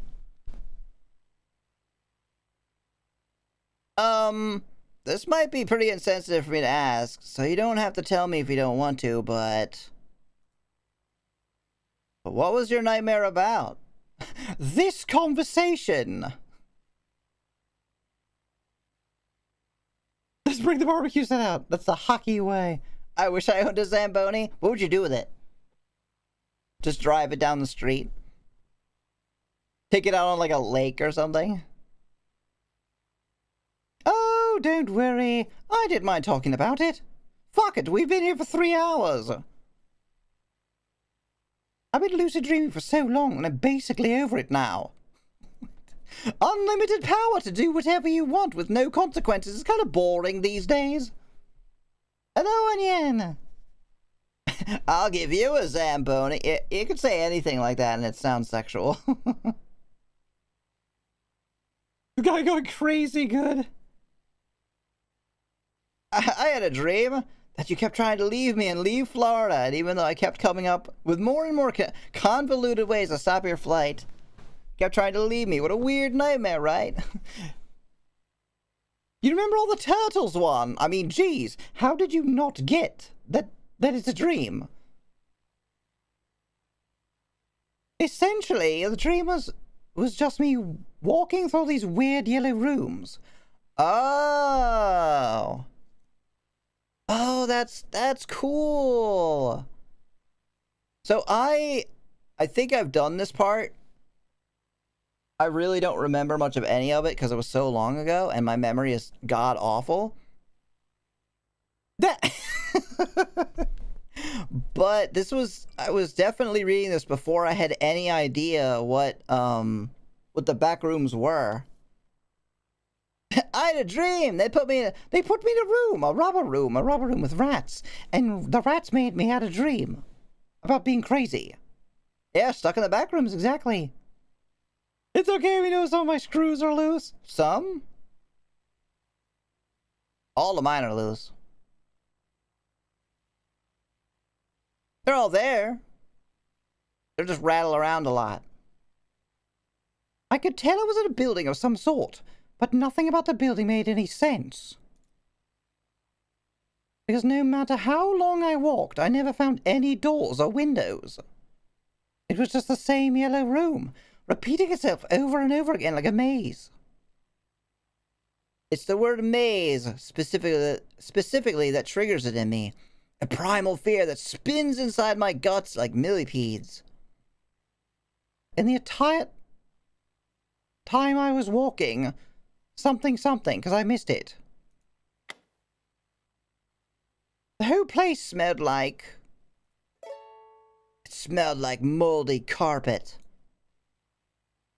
It smelled like moldy carpet, right? The color drains from Violet's face. Yes. Did you put me in the dream, Oliver? Don't matter to me as long as I get my Zamboni. That's exactly what it smelled like.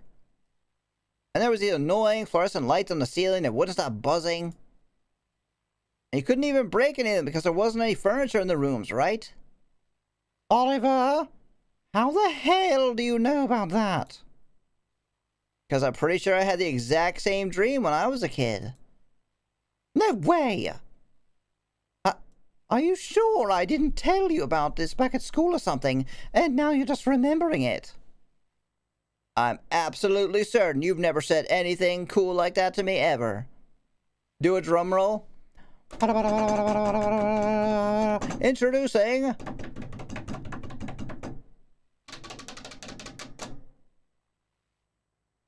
Introducing the stream going down. God, fucking damn it. Did it actually go down?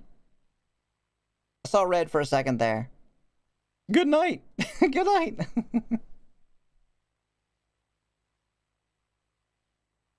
No, we're still up. Okay.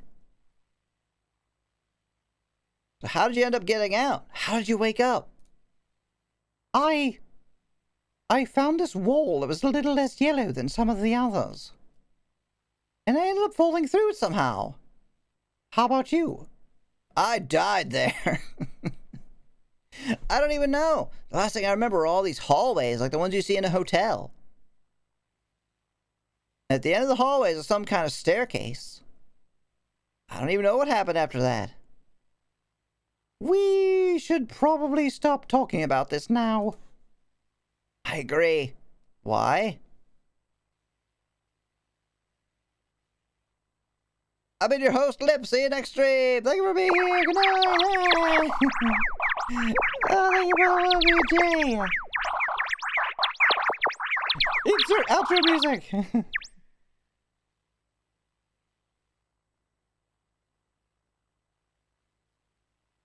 I love you, Violet. Cool. Love you too, Oliver. I'm glad you made it out. Stay a while and listen. You came to my house without any of your technology, right? Technology?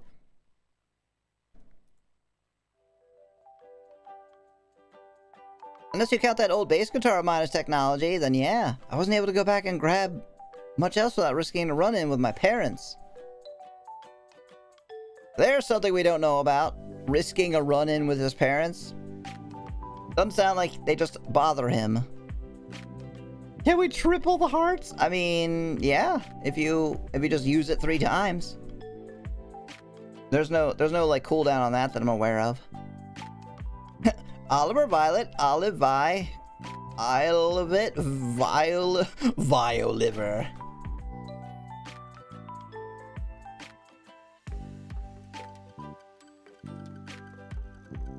I might be getting my desktop and stuff mailed to me after I move into the dorm, though. Maybe.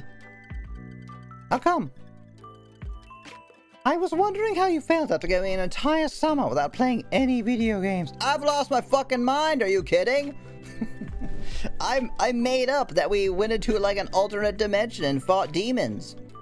Yeah. Yeah, I'm losing it. I just wanted to play Call of Duty. That's it. Maybe some old school RuneScape? No, but no. You didn't have any video games. That was kind of your thing for a while, but you seem to be adapting pretty well without them, all things considered. Nah, things have just been hectic is all. What with the fighting of the demons and such that I just mentioned. I can't believe that there's this much unique dialogue for this one part of the game. Right? I mean, that's visual novels. Like, it's a game, but really primarily it's writing. It's getting all the thoughts and stories out of your head and onto paper. But yeah, this game is amazingly well done. It's free as well, so if there's anybody who's watching this that's like, kind of want to play this myself, it's free. Go find it on Steam. There's a enhanced version being made, because I assume a lot of extras. I think it has voice acting and such. This is a goddamn Harry Potter series. Some visual novels are like 120 hours long. I don't think this one's that long, but there isn't a day that goes by when I don't miss being able to sit down unbothered and play something evocative. Oh? What kind of games are you playing? It was just never worth the risk of actually going back home to get all my stuff. You miss it that much? Absolutely. I know my folks are the type of boneheaded people to think that video games would be the kind of thing that I'd eventually outgrow, as long as I wasn't around them. Joke's on them, they have no idea the depths of my immaturity. But that's not how that works. Thinking somebody could outgrow playing video games like thinking you can outgrow reading books or listening to music. Pretty much, yeah. Although I have actually had someone tell me that they don't listen to music because, like, they outgrew it. They're like, yeah, I don't really listen to music anymore. It's just, you know, I'm not a kid or not a teenager or whatever. I'm like, what? What do you mean? But I think they watch reality TV, so... Kind of reminds me of Rune Factory 4 Year 2 and all the characters had still new dialogue every day? People spend a lot of time on games these days. Both making and playing them. I did follow. Maybe it's just because I was never allowed to play them or whatever, but it sounds like a pretty big leap in logic. How are those things even remotely comparable? Remember that thing I said about hating you, Violet? Steadily climbing higher. It's probably because I was never really much of an adrenaline junkie. Says you with the skateboard shirt? I thought you were like totally a dude bro. Skater boy. I didn't play games to feel powerful or cool, at least not most of the time. Even before I ever got my first game console, I was a total bookworm. Even when I was little, the main reason I played video games was because they were really good at telling stories. Sure, most of the plots for those first couple of games I played were never anything special. But because I was the one in control, even the simplest story was way more engaging than anything I could ever read in a book. Oh, well. Yeah, Oliver is definitely way younger than I am. Because, the plot of the first games that I were playing was like, dinosaur blows bubble at robot. And then it explodes into fruit. Plumber eat mushroom. Plumber eat mushroom too.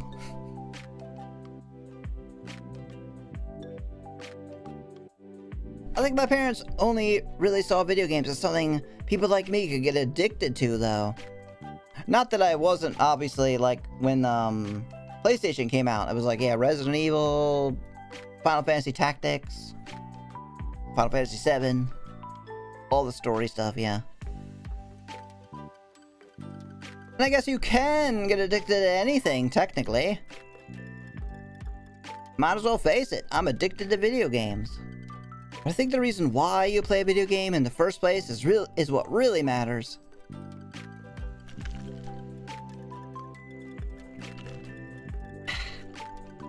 The classic historical plots from which all stories arise: man versus man, man versus nature, dinosaur versus robot that explodes into fruit, and plumber man versus turtle. Exactly. A tale as old as time. So whenever somebody hints that I might outgrow them someday, it seems absurd. It's like saying I'll outgrow storytelling. It's not something I could even cognate. What kind of games did you end up playing then, if you didn't mind me asking? Cognate? Really? Wyatt is clearly skeptical of my argument here, so I leave. Oh, so I take a second or two to collect my thoughts before speaking again. My favorite one wasn't even that fun, if you can believe it. I can believe it. Is it gonna reference a real game? I hope so. It was about... Yes, it's so fucking Silent Hill 2! Fuck you for saying it's not fun! Shut up, Oliver, you don't know. Silent Hill 2 is incredible! Wait, was it really? Wait, was it actually your first game? It's very enjoyable. It's legendary. Congate when you can't afford cognac. Or Colgate. Congregate. James controls like a jar of moldy oats, though. Yeah, that's the point, though. That makes it scary. Because you're not like Combat Man with an assault rifle. You're James the idiot with a fucking stick. Now that's amazing. Wait, do you mean it actually was your first game, or your first game that, like, got you into being addicted to games?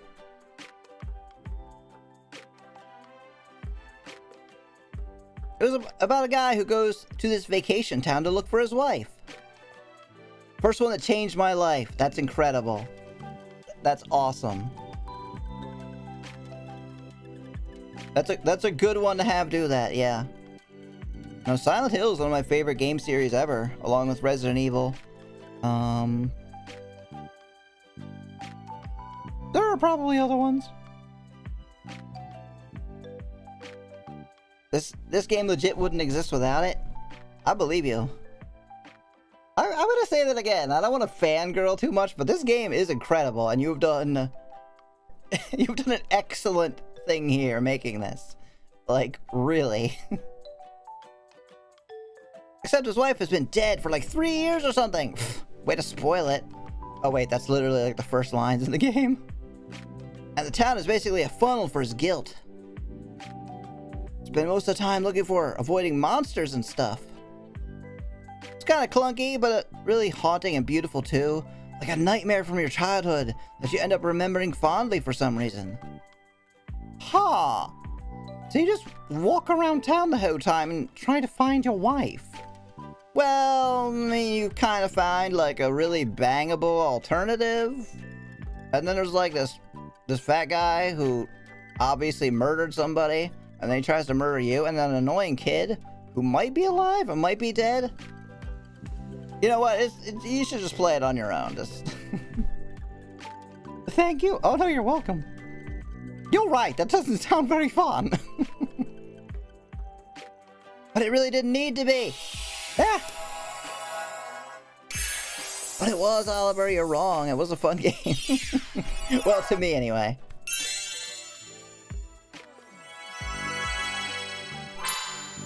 Then again, I'm one of the psychopaths who prefers tank controls in Resident Evil. Like, I would have actually preferred that they have a tank control fixed camera angle mode for each game. And if I go back to play Resident Evil 2 again, the remake, I'll see if they have a mod for that, because I think they do. So yeah, Clunky is fine with me. I grew up on NES. See? Oh, wrong voice. See, that's exactly what I'm saying. It may not have been very fun, but it was super enjoyable. It was probably the most immersive experience I've ever had consuming media. The whole world itself pretty much swallowed me whole. Right, of course it did. So what happened then? How did it end? A dog is controlling everything! I know, right? It doesn't make any sense. And there was like UFOs, I think. And then they sang a song, and it was like, Silent Hill no ta, minna de, utarimashou. Oh wait, that was Silent Hill 3. Where did all that walking around end up taking you? Haha, see, I gotcha. The fact that you're so curious to find out how it ends only proves my point. If you're that curious about just hearing about the game, imagine actually playing it. A picture of Buff James? Wait, I forget that one. Is there a Buff James picture? By the way, are you hyped for the remake? Or are you in the camp of a few people that I've heard who are like, don't remake it, why? What a waste of time. And what about Silent Hill Forte? And did you like the other Silent Hill games, the Western ones? See, once you tell me that you're a fan of a series that I'm super into, I'm like, yeah? Tell me all about it. Tell me what else you like. just swallowed him whole? Yeah, I think so. Yeah, the dog ending. Oh, he was buff in the dog ending? Or was he like punching aliens or something? Or was that that was Harry, right? My dad's so cool. Scared for it, but happy an entire new generation is gonna get to experience it. I like all of them up until 4. Did you like 4? 4 was the last one that I completely enjoyed. 4 to me was like, I think I like 4 more than 3. So like certain Forte is gonna be so amazing. Higurashi author is gonna write the script. I know, that's insane. I was saying that earlier too when you weren't here about they were talking about Andy would like she's like, you can't thank Andy for anything. Like, can you imagine trying to give her chocolates? What would she do? Just smack them out of your hand? And I'm like, you're pulling a oh god, what the fuck is his name? You're pulling a Maibara Keiichi there. You're gonna get yourself tortured. No, you don't want the teddy bear. I'll give that to the girly girl. You wouldn't want anything cute. That is a reference to Mion? Yes, I knew it. I was right. Oh shit. Yeah, that's right, she has twins. Ha, I'm good. Someone like you would be completely and totally hooked. That might be true. Good thing I never ended up playing any of them then. As engaging as it all sounds, I'm pretty happy with the person I became. Gameless childhood and all. So I don't even know something. The point of... what did it say? So I don't even need to know the ending of... it's Quiet Mound. Annie would love getting candy. She would be so happy. I knew it. I knew it. But she has to, like, pretend or whatever. Or people just assume that.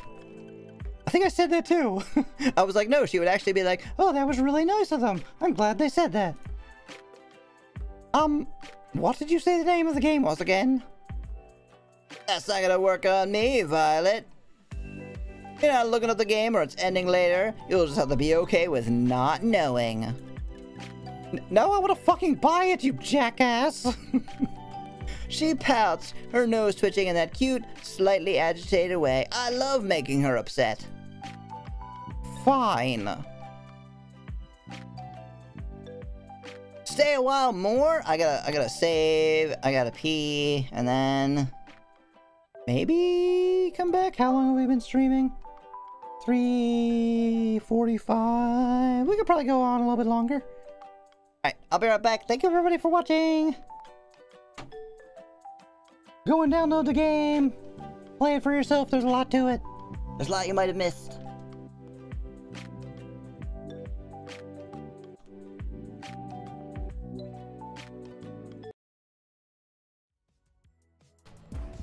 This new information means 2 things.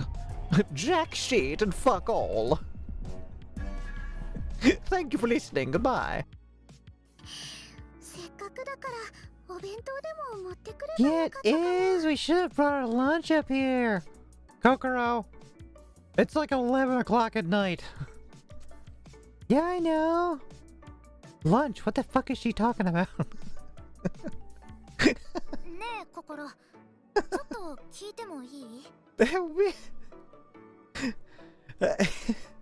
Hey, I cracked myself up with that one.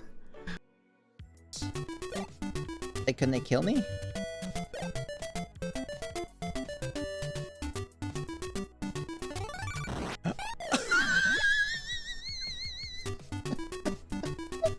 That motherfucker stabbed me in the back!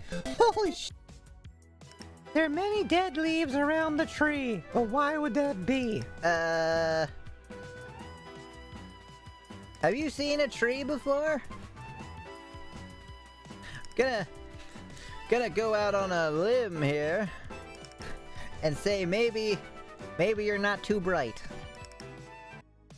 Oh, I am magical girl.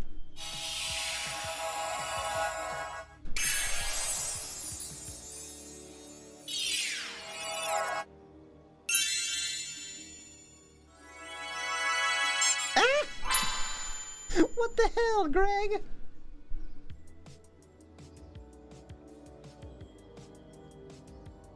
How dare you? How do you interrupt me? That's fine.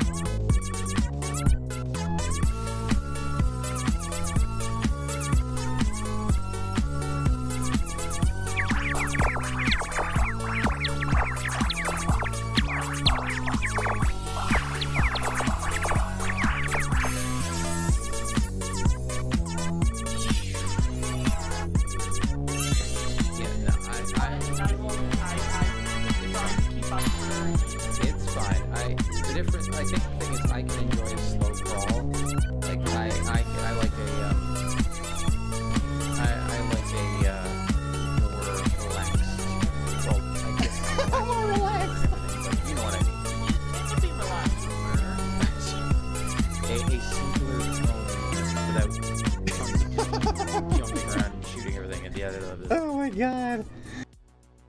Dear Ned, greetings from jolly old England. Dear Ned, greetings from jolly old England. Dear Ned, greetings from jolly old England.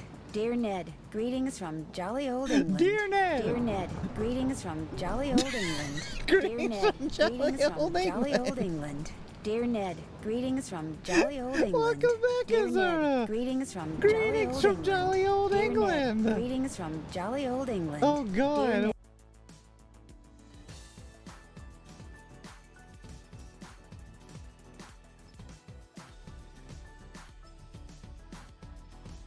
She's watching you.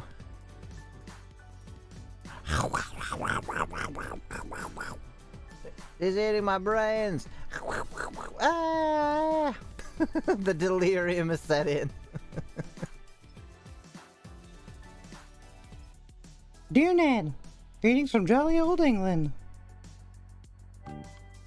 Yeah, that last one's from my 24-hour stream. I was kind of losing it a little bit.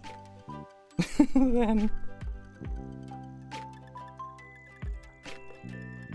I think that was like 15 or 15 or 16 hours in. I forgot I clipped that. Yeah. I'm glad you did. Somebody had to.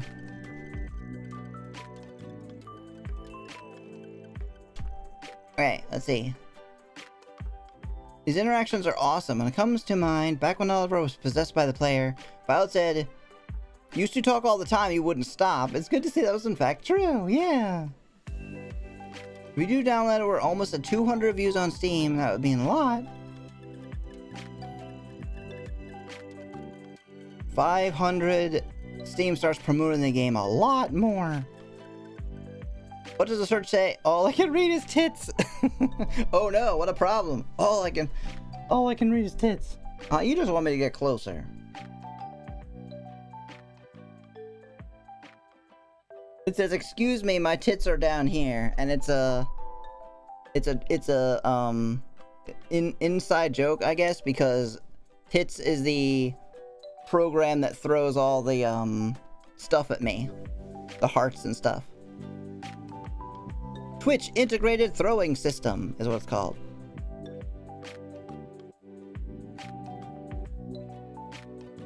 Oh yeah, how many are you at, by the way?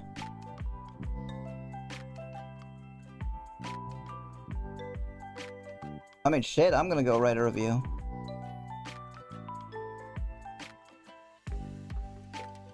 Write a review for Silence Call. Obviously right now. Not right now.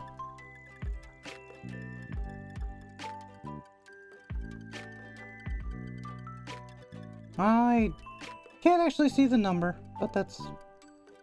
Oh, 191! Yeah, that is very close, huh? Very close to 200.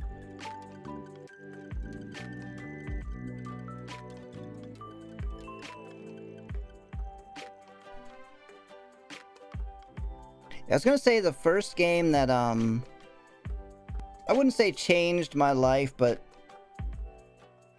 certainly the first time that I played a game that I was like, oh, this is art. This isn't just like a game. Was, probably Final Fantasy VII? Because I was not a fan of, like, RPGs growing up. I was like, well, starting from NES, it would be like platformers and arcade style stuff, and then even on, you know, Super Nintendo, like Legend of Zelda or Link to the Past and Super Metroid are far more art type experiences, but at their core they're still very much like games. Like, this is a video game. But playing that, like, I remember reading, I was sitting down on my floor reading the Game Informer thing on it. Like, it was like both a guide and a review kind of rolled into one. And I was at first like flipping through it and reading it like, what the heck, this is, why do people like these games? Like, whatever, yeah. Oh, you get to stand there and use items and, oh, magic or whatever.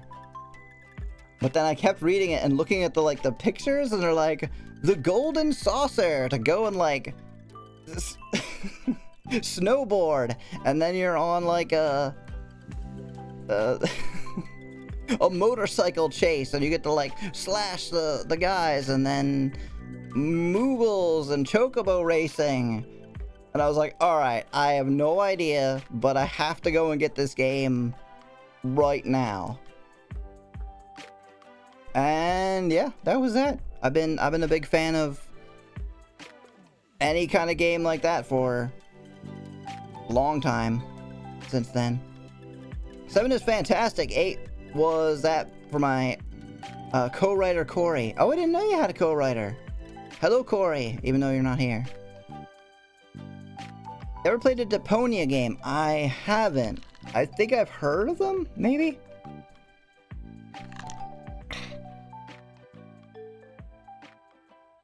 And then I discovered horror. And then I just kind of stuck with that. Horror has just kind of been my thing since then.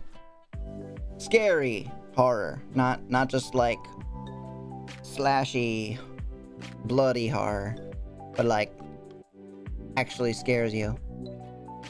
We're gonna stay a while, a long while apparently. I feel like no matter what I do today, be at the beach, I'm gonna leave this town unsatisfied. No, you're not. You're gonna be stuck at this beach forever. That's probably true, unfortunately. We've made a pretty big mess of this place, haven't we? But I don't know how to fix any of this. Even though I did, I don't think there's enough time for me to put whatever weird idea we'd come up with into action. Don't. The last time you tried to do your idea, weird idea, that's how you fucked everything up. Wait, huh? I'll keep that in mind for what? Me liking Final Fantasy VII? Final Fantasy Tactics was probably one of the reasons that me and my wife got married. In a kind of way. Because I loved that game, and nobody else I knew had ever even heard of it. But we were sitting in a car talking about what games we like, and I had brought that up, like, oh, Final Fantasy is great. And she's like, oh yeah, Final Fantasy Tactics. And I was like, did you just say Tactics? And she's like, yeah, I love that game. Like, what the? No one even knows what that is. So I think it was like literally at that moment, I'm like, well, I know that you're cool if you know that game. It's a saga of point and click about saving a trash planet. Sadly, the MC is an idiot and quite a bad person. Lots of laughs. I might look it up. Oh, fuck yes, yeah. Taxes is the greatest game of all time. I do really, really like it, yeah. Ironically, I never got into any of the sequels.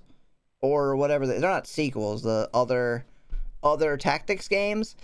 And I think that's because to me they're all like goofy. Like they're not like, I don't know. Tactics was like people fucking dying. Like, pretty sure early on someone's getting like stabbed to death. And they're not really doing that in the rest of the games. And then Disgaea is similar, but then also really goofy. I did enjoy what I played of Tactics Ogre. Tactics Ogre is pretty much another Final Fantasy Tactics game. But I got soft locked out of the game. You get to a section where you have to fight dragons, I think. Yeah, you have to fight dragons and you need like your own dragons to effectively fight them.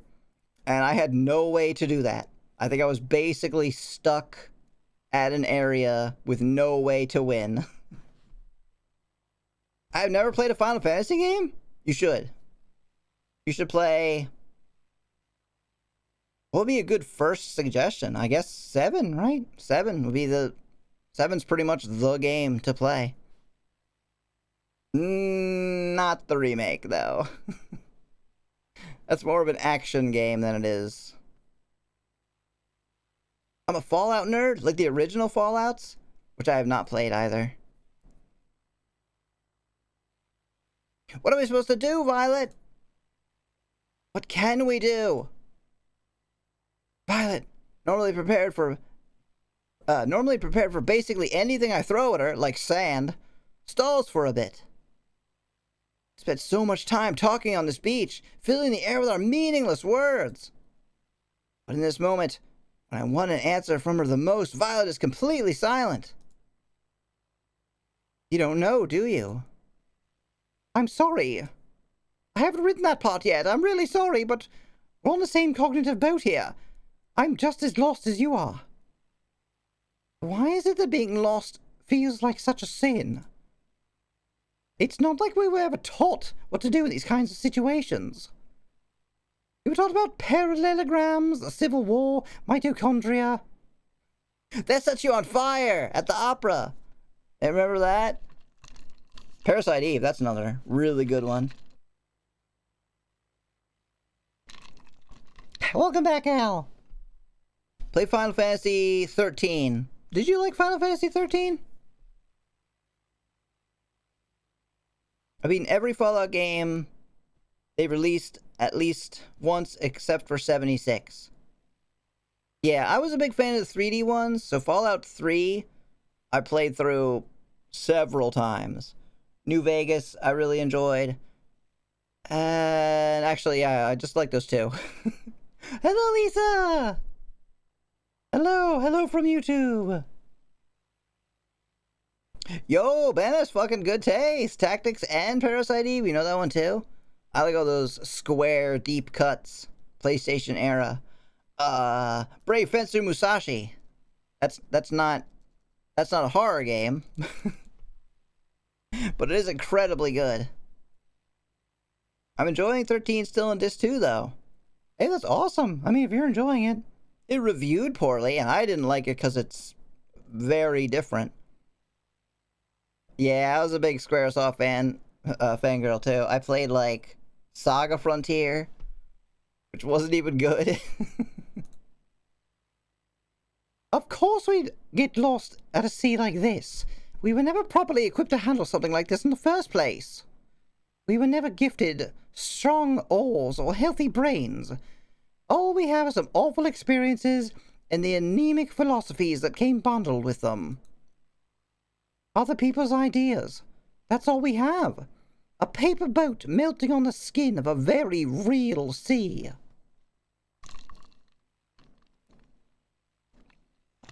You played as Blue? I played as the weird vampire chick with like the green hair. I think I beat her story, and then I was like, Jesus Christ, there's like 12 more of these? I'm done. I remember very well playing the first game from Xenosaga. The first Xeno game, like Xenogears, or the Xeno Saga, the newer ones? I've only played Fallout 4, it was alright, yeah. It was not, it wasn't bad, it just was, I don't know. It almost felt like they were kind of running out of ideas. But you should go back and play Fallout 3. Or New Vegas. I would say they hold up because they're still fun and competent. Like Skyrim, you know? Skyrim is still around. It's old as hell, but it's still fun. And none of that is powerful enough to save a life.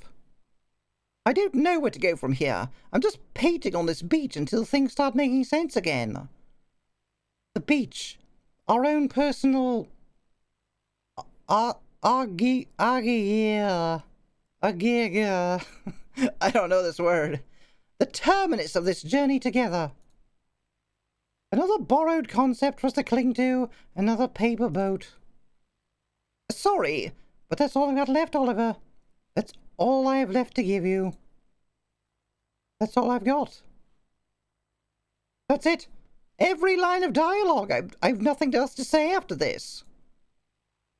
I'm completely stunned. It's long, however, before that stunned feeling folds into a deep and visceral shame. My pants have been off this entire time. Holy fuck. How many people passed by? No wonder they were honking. Violet, how come you didn't say anything? 'Cause it's funny. I like Fallout 4, but only for the laser musket.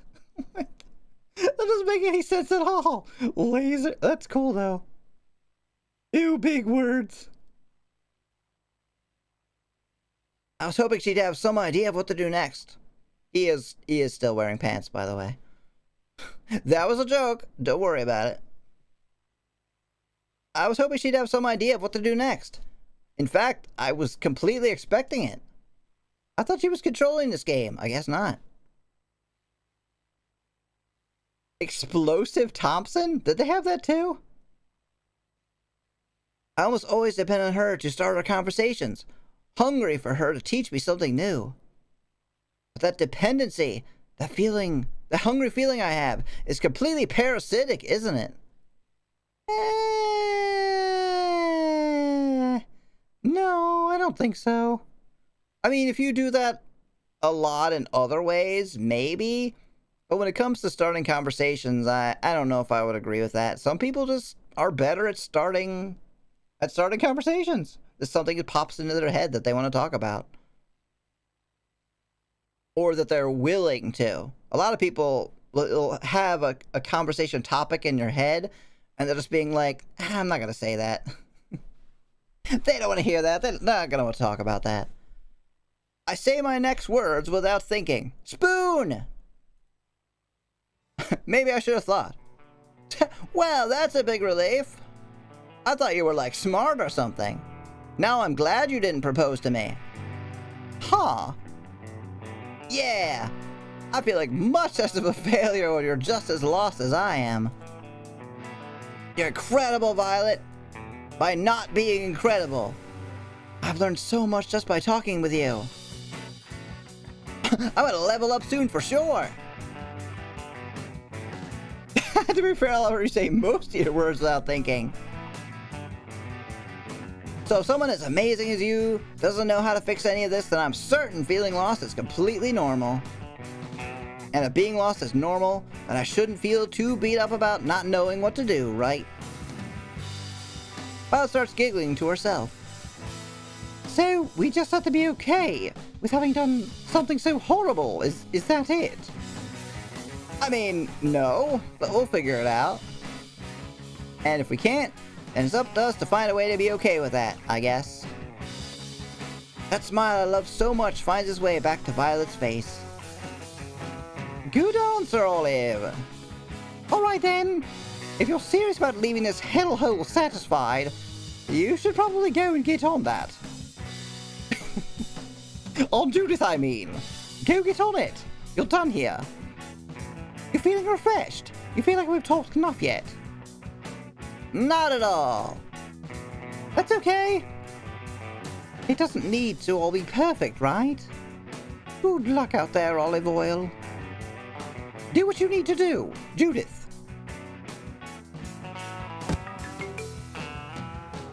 And Emil, I guess, too. Violet stands up, spins me around, and kicks my butt with the side of her foot. Oh my god, she is incredibly strong. Even if I don't feel perfect, I leave the beach feeling a little more at peace with what's to come. That's right. I could do this. I could go sleep with Judith. I know I could do this. Journal page number 48 has been recalled. You probably unlocked an image for all the talking to her. I think it would say, wouldn't it? I'll go check. Back to the beach. Actually, what do you think would happen if I went back?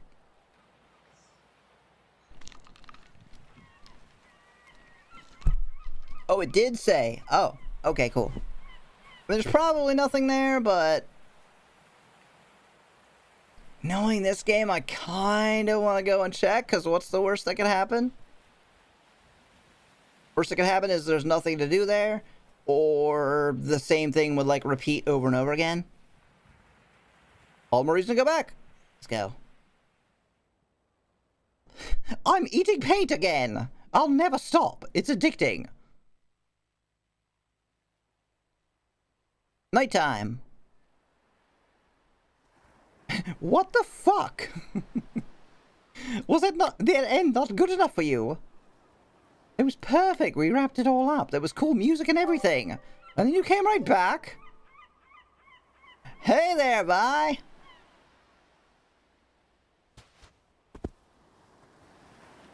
Oh, okay, cool.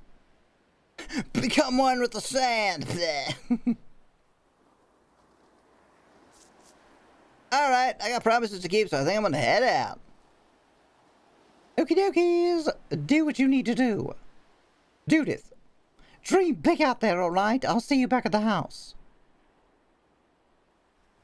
Ma'am? I was not expecting that, no? Why does he keep letting us go back? Alright, so there literally is no library. So my assumption is this is Andy. And this would be Ash, but he's gone. So let's go there. I think in case you hadn't done all our dialogue yet. What? Hey, what the fuck? It was just like, nope, you don't get to go there. Yeah, so you say that, but I don't know about that being overlooked, honestly. Like, honestly, if you shouldn't go back, then you probably wouldn't be able to.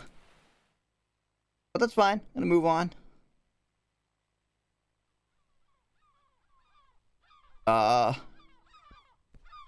Andy and I are running down the sidewalk like normal, breathing that damp Florida air into our exhausted bodies. You're getting slower lately, aren't you? Run like you made it, scrub! Not like your life depends on it. She's been especially cruel today for some reason, and it's really starting to get on my nerves. Oh boy, this scene? Oh no. The author is saying that. That's not good. Yeah, you can say that about many of the scenes. It makes you wanna fuck. Oh my god. Oh, I was not expecting that. I'm obviously trying my best, Andy. That's why I was hanging out at the beach for 6 hours and not coming to see you. Cool it already. We'll get back to the park soon enough, just like we always do. Andy faces me, her lungs pushing against the membrane of her chest like the pistons of a well-tuned Hey, you're in love with her sister, okay? Or going to sleep with. So look, but do so respectfully. It's only after standing perfectly still that it becomes obvious to me what an imposing figure she is. All 5'1". Even so, she's acting like a brat. I won't be intimidated. Like we always do, huh? Nope, today's gonna be different. Today we're going hard. No, we're not, Andy. It's my last day in town. We're not changing things up. I'm calling it Captain's Orders. Freaking wrong!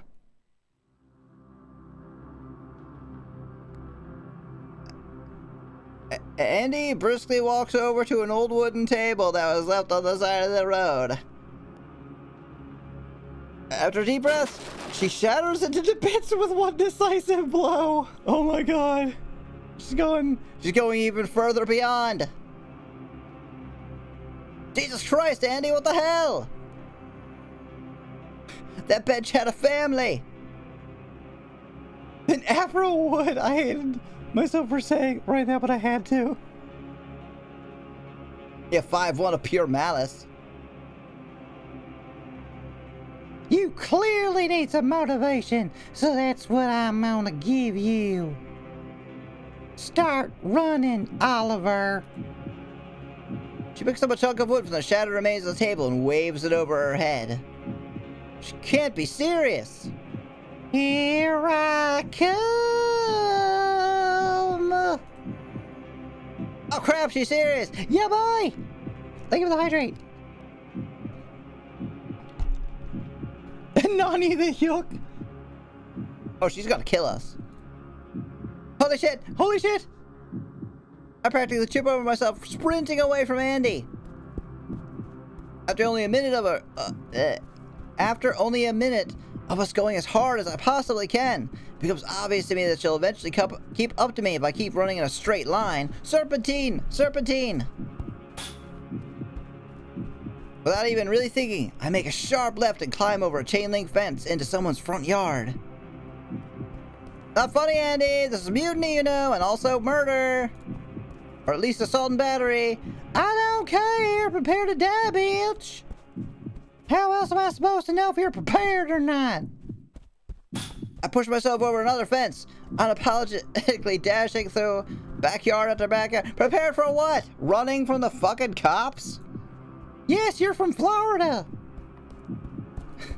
It's gonna happen eventually, you know it. Some wrestling contest? I don't know. Just leave me alone. I can't. I need to know if you can handle something like this. Please, I need you to keep running. Show me that you're strong enough to leave. I'm too tired to continue yelling at her anymore, and so I convert all of my remaining energy into moving forward. Is this like the scene? Run, bitch! Run! I love that scene. Fucking Scary Movie. Find the difficulty slider and set it back to easy. Is this like the scene with Judith, where she's like, I can't not, just focus every free thought on you? Is this like Andy's role in the story is like training you, preparing you for leaving, and so she's like psychotically doing it now? She can't do anything else. That's her thing. I was talking about that with my wife, and obviously I don't want it spoiled if you if you know what is going to happen, but that it feels like the events that they're talking about that they did over the summer are the game that players would have played. I don't know, it's picking up my drink as my hand.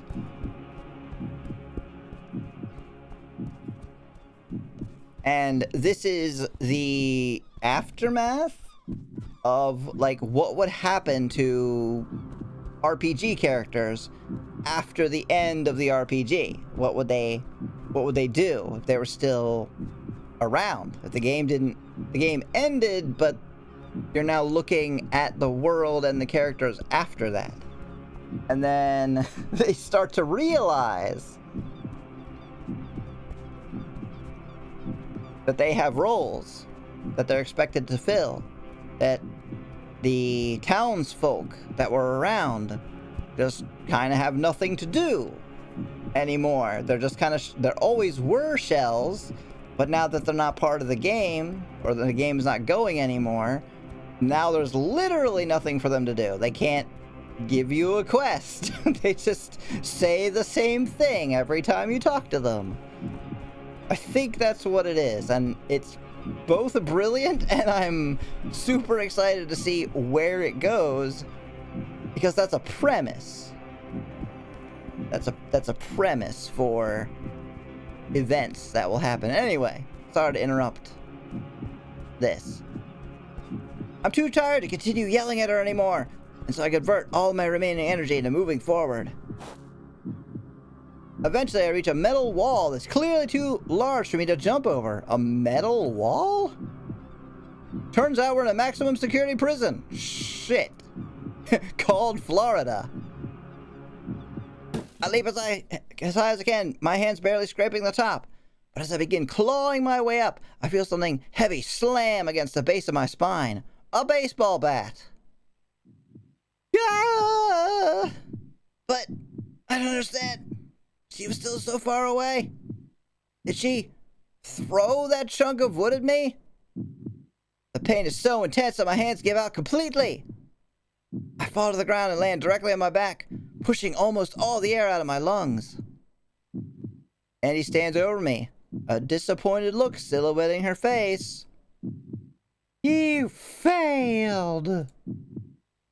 And now any number of terrible things could happen to you, Oliver. They already did. Oh, shit. You could be attacked by your best friend. Smashed in the back with wood. Oh yes, a metal wall. Sounds like a good premise for existentialism. I mean, something like that, yeah. The question of the day was, have you ever committed a crime?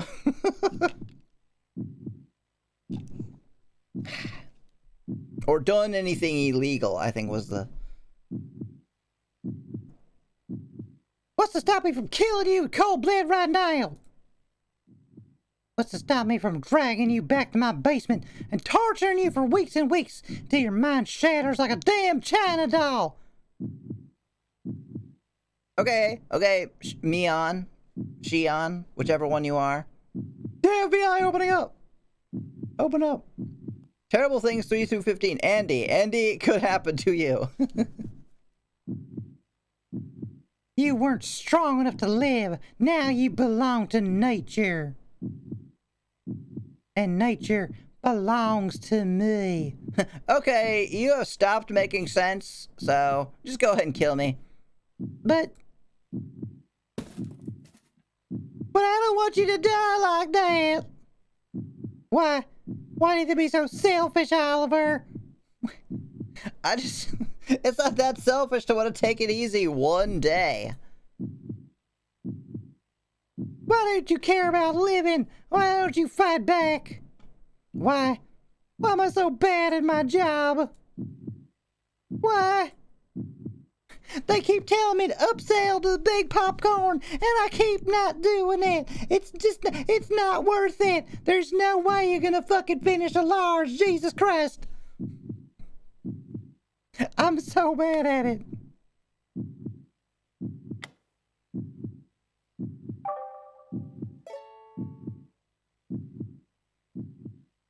Why? Turtle page number 40 has been recalled.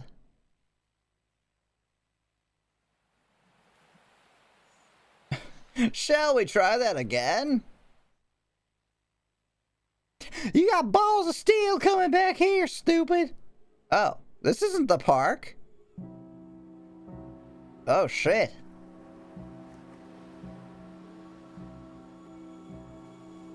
I remember the exact moment I became so afraid of dying. It was last summer, after all the stupid jellyfish washed up on the beach. We got another opportunity to regress. We never did this before. Should we try to regress? Vote now in the chat. We've never did it before. This popped up quite a few times. I have no idea what it does. Is this the type of pro tag that would actually rather die than throw a punch? You know, I have no idea. I just don't think that he wants to mess with her.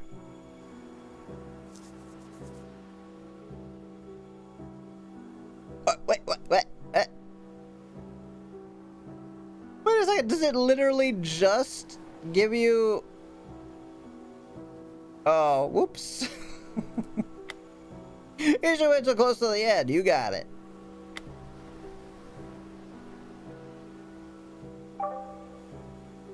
Oh shit! I see. No, I meant to load. It's fine.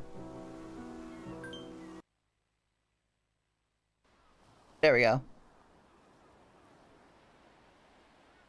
We did it. Yeah, I know. I just saved it. It's fine. We might have to watch that again. Or not. It might be a unique scene that only happens once. Andy's about to act weird now. It's fine. Whoops. Oh, I picked the right one, though.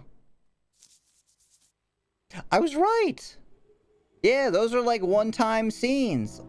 So even if you go back to a previous save, you won't see him again. But that's fine. That means the game knows that I saw it. So it's going to take that into account. Well, we did get to see her in a swimsuit for a second. Oh, that reminds me. We unlocked an art, right? But where? This one?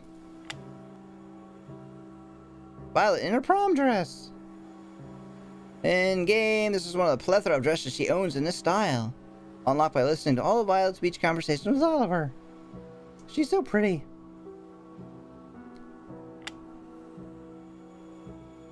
It's interesting to see that the iterations that the sprite art went through too.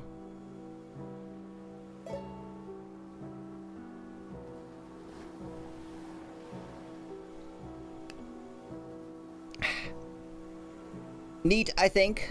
It is neat.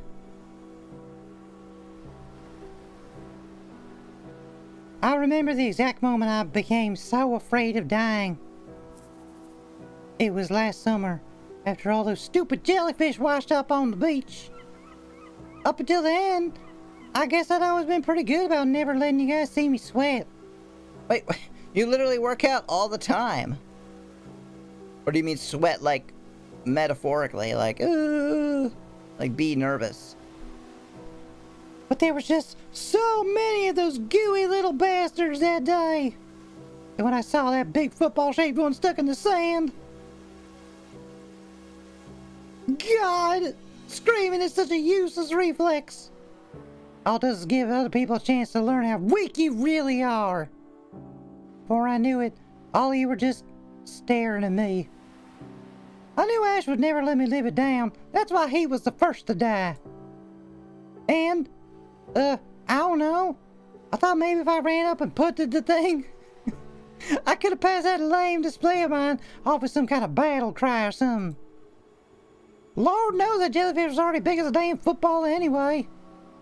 So I gritted my teeth, thought of Ashton, and just rushed in. And, well, it's only a couple seconds after the kick landed that I was certain how stupid all this was. It was a box jellyfish. I died in like 3 minutes. There was no pushback. It's like his body was actually made of jelly.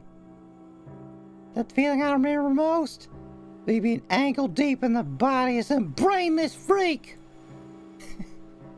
You, Oliver. It was horrible. The stinging started after that, I think. And then the swelling and the crying. I didn't even have time to be ashamed. Shame alone would have been a luxury.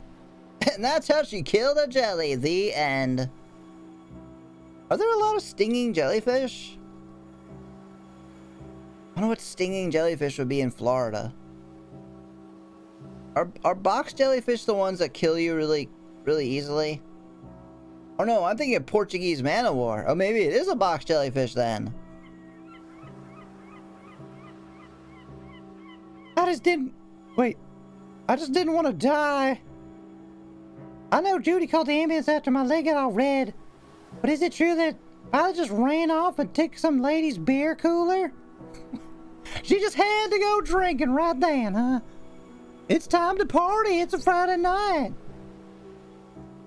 Alright, so I've never heard of this game before. What's happening? I really wish I could sum up, but it would take forever.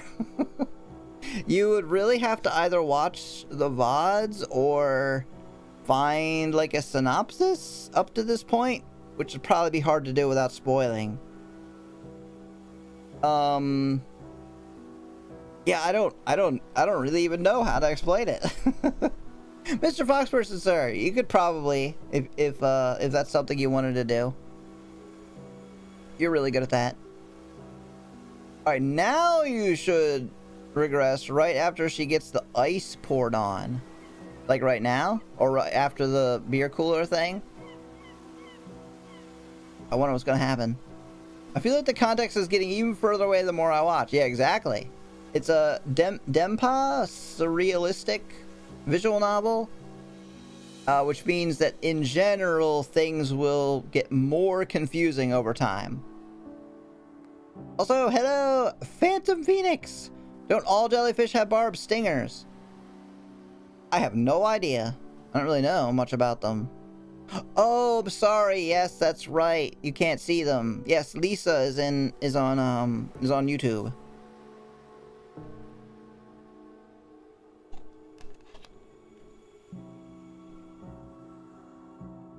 Or not, I'm not your mama. I'm gonna.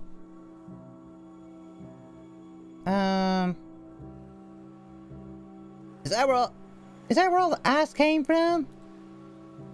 That's apparently what kept me from passing out. At least according to that guy at the hospital. So like now? I could save, right?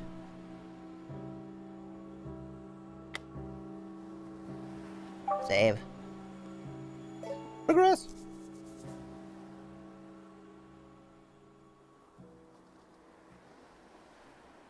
You just want to see me in a fucking swimsuit, didn't you? You know what? I'm okay with it. I remember the exact moment I became so afraid of dying. Oh! It was all those jellyfish type sirens. The ones that started spawning the day after we drained the ocean. Our physical attacks weren't working, but I just thought nobody else was punching them hard enough. Emil yelled something after I rushed in. I think he might have been ordering me not to touch them. I don't fucking take orders from you. Muscle mommy in the swimsuit for free? Yes.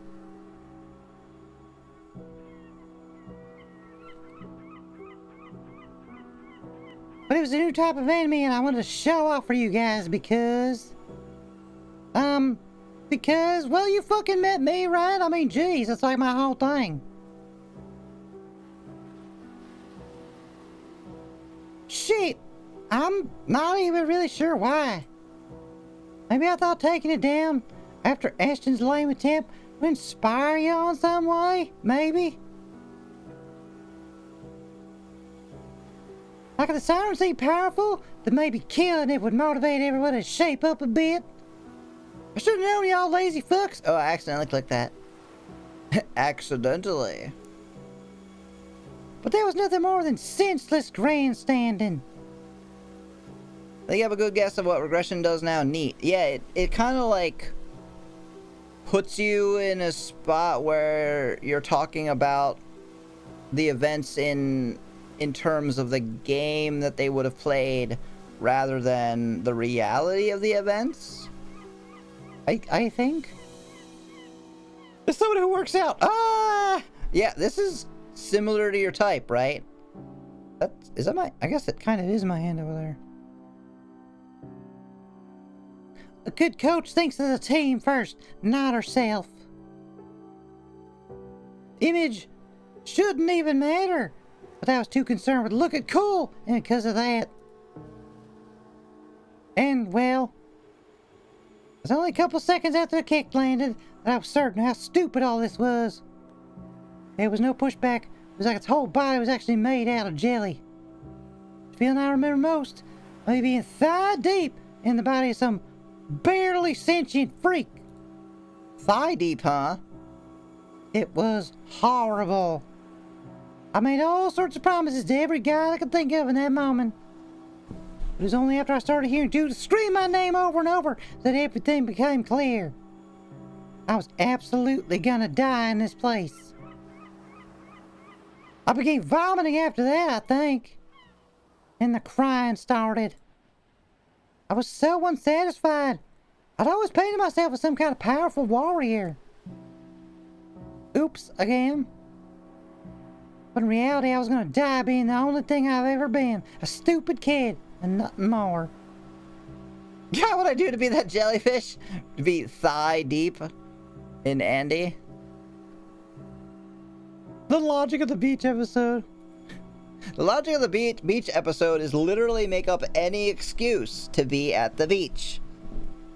I have seen beach episodes that take place in winter, and they have some reason why they can be there, just so they can fit in a second beach episode during the season. Like, they have a summer one, and they're like, oh, we going back there for the winter for some reason. And then there was a cold feeling. It wasn't from what I expected, though. Tell me, was it Violet who thought to freeze them? Oh, a new gallery image. Violet, she saved my life that day, didn't she? I don't really want to owe her anything, but I guess I do now.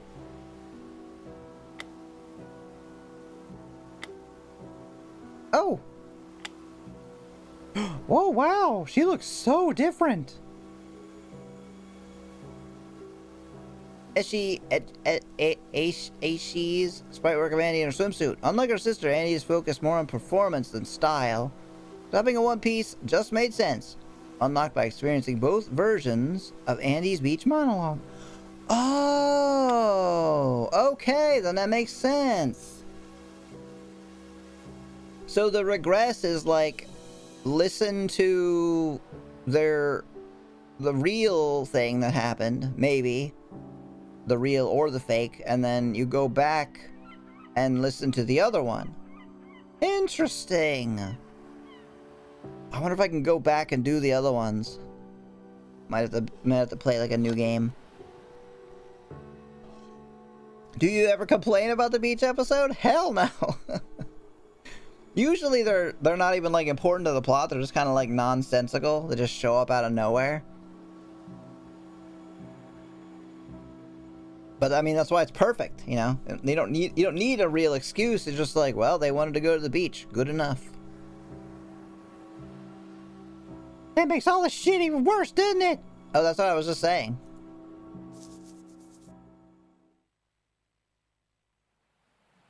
Doodle doodle doo doo doo doo doo doo doo doo doo doo doo doo doodle doodle doo. You guys are really missing out on the music. The music of this part of the map and the title screen are really good. So if you want to make a beach episode not weird, just put your characters in an extremely hot place. Like Violet's house. I have to keep going back to Detwiller Park.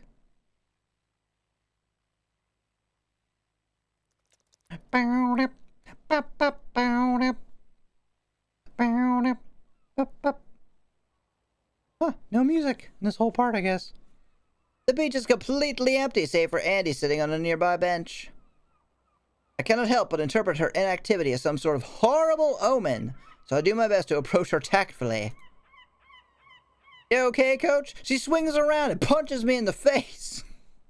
Oh shit! I told you not to fucking sneak up on me, you bitch! Oh no. I try to say that without seeming disingenuous, but my presence alone seems to put her on edge. Ash really is gone then, isn't he? Oh. Did you know? Did Judy know? Why didn't anybody tell me? Also, do I have like an invisible hat on? Didn't I have a hat before? What happened to my hat? Here in Brazil, the only times beach is not an option is when it's raining, or winter because the sun never comes out in winter. Yeah, he went to be a Pokemon master. He just wants to catch them all. Don't worry about it. I passed by his house during my warm-up run, and everything was just, why? I don't understand. They were so much closer than this, and he just we were so much closer than this, and he just left. He left like we were nothing but strangers. There wasn't even anything I could do about it. There's a tangible swelling panic in those last few words of hers. I should probably try and de-escalate this somehow so Andy doesn't stress herself out completely. Here's a board. Do you want to throw it at me? I'm sure he had a good reason, like hating Florida. Ashley wouldn't do something like that, something that out of character for nothing, right? Go to college? Yeah, right? Maybe he needed to leave. Maybe he's trying to protect us all somehow. He knew we would overdose on broing down and eating cheeseburgers. Hurricanes, yeah. To be fair, hating Florida is a good reason to have. You know, I've never, oh wait, I was gonna say I've never been there. I technically have. It was like hanging out, after our cruise ship stopped there.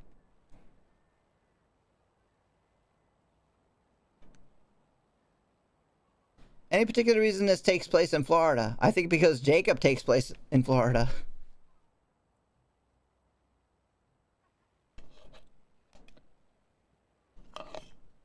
At least you don't have to deal with feet of snow during the winter. Ugh. Right? At least where I live is like somewhat temperate. Like it'll get cold and snowy and shit in the winter. But it's not like, you know, it's not like it's fucking Michigan or something. Andy stands up from the bench, clearly unfazed by my tepid hypotheticals. Let's just run! I have plenty of time to feel sorry for myself later in the day. That's gonna be the jerk off and cry session for sure. You're still here, so we should make the most of that. Sure. Lead the way, coach. Yeah, you go ahead of me. I don't trust you anymore. Michigan winter fucking sucks. Yeah, exactly. Yeah, like northern New York, northern Pennsylvania, really anywhere up north. So here it'll get both stupidly hot in the summer and stupidly cold in the winter. It's whatever. It's fine. I like the variation if nothing else. Neither of us say a word during our jog. Even so, I could feel Andy's temperament growing more and more intense as we make our way closer to the school.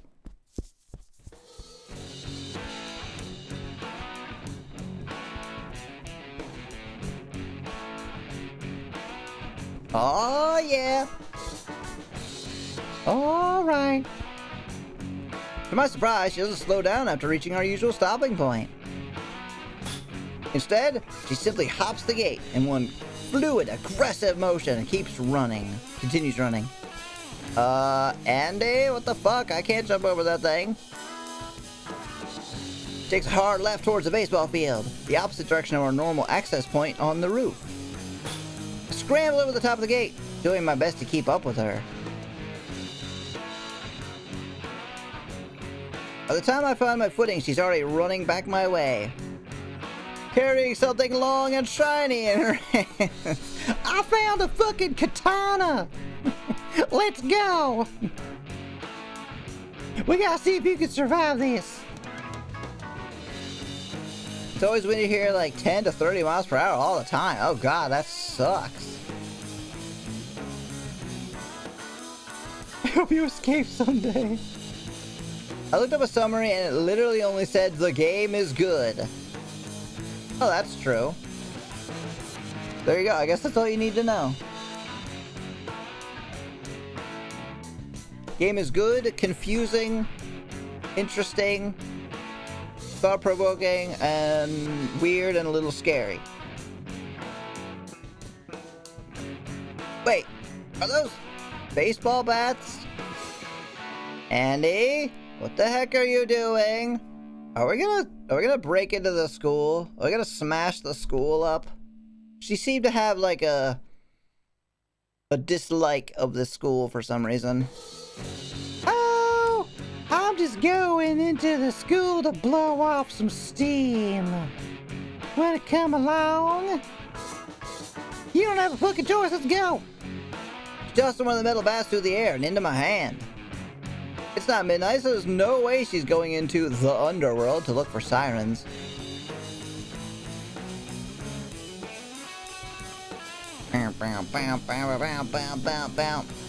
Is Andy like a yandere or something? I don't think so. I think there is a yandere, but it's her sister. Thank you for the hydrate. 60% odds gonna be your bones. I don't think so. I don't think she's gonna attack me. I don't know what the hell you want to do. Let's do it. Sure, Andy. Let's go show that stupid locker how tough we are. After I save it and check out what the gallery image is.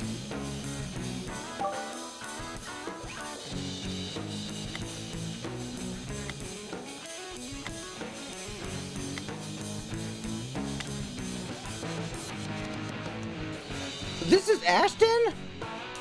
Holy shit! Wow, How huggable! he really changed, huh? Wow, he really changed. Do we have a picture of Ashton to otherwise show off? I don't think so. No. That is not the same person, like, at all.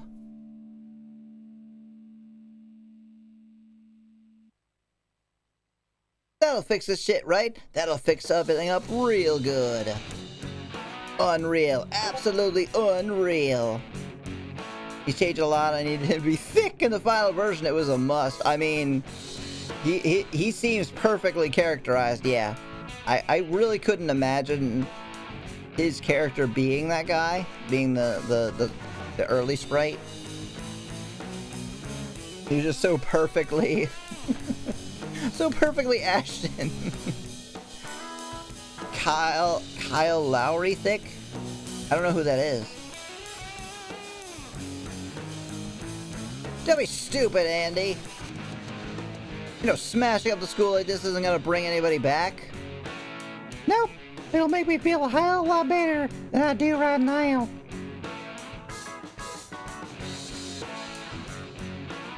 And what about the fact that this is property damage?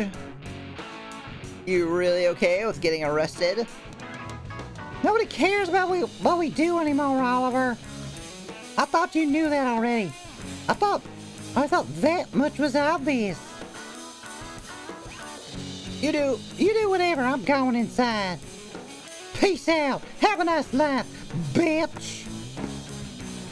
Annie pushes herself past me in a haze of rage. Nothing about what she's doing is healthy, but I tried to physically stop her. Yeah, she'd absolutely murder me. Yeah, there's no doubt about it. She would absolutely run me over. So does Ashton dude move away or die or just straight up disappear? So he left a message, like a letter, saying that he was going to college, which came from the guy who was like, I'm never gonna do anything with my life. I'm gonna work at a convenience store forever. Basically. But he disappeared after that. I've gone to college. Bye. But they were like, his house was abandoned, and not like abandoned as though like they left in a hurry, but more like they hadn't lived there at all or something. And his dad was also gone, and what, you don't bring your dad to college with you, so other than the note, it's almost like he just stopped existing. So I don't know. I could do whatever, huh? All right, you ready, Judith? You ready? You're acting like a real jerk right now, coach. What the fuck did you just say to me? You realize I have 2 baseball bats, right? Yeah, that's right. I might not be able to stop her head on, but if I piss her off enough, there's a chance I can get her to chase me. I feel like I've seen this happen before. If your goodie fits in a suitcase, oh god. Even if I can't outrun her, I can at least try and lure her away from the school. I might give her enough time to calm down. But I need the right kind of bait. You're only doing this because it's easy. Oh, fuck, you are dead, bro. There's nothing difficult about going into an empty building and throwing a temper tantrum. What are you, 5? If you want to hash it out with me, that's fine. I'll spend the whole day talking with you about Ashton. I don't even mind.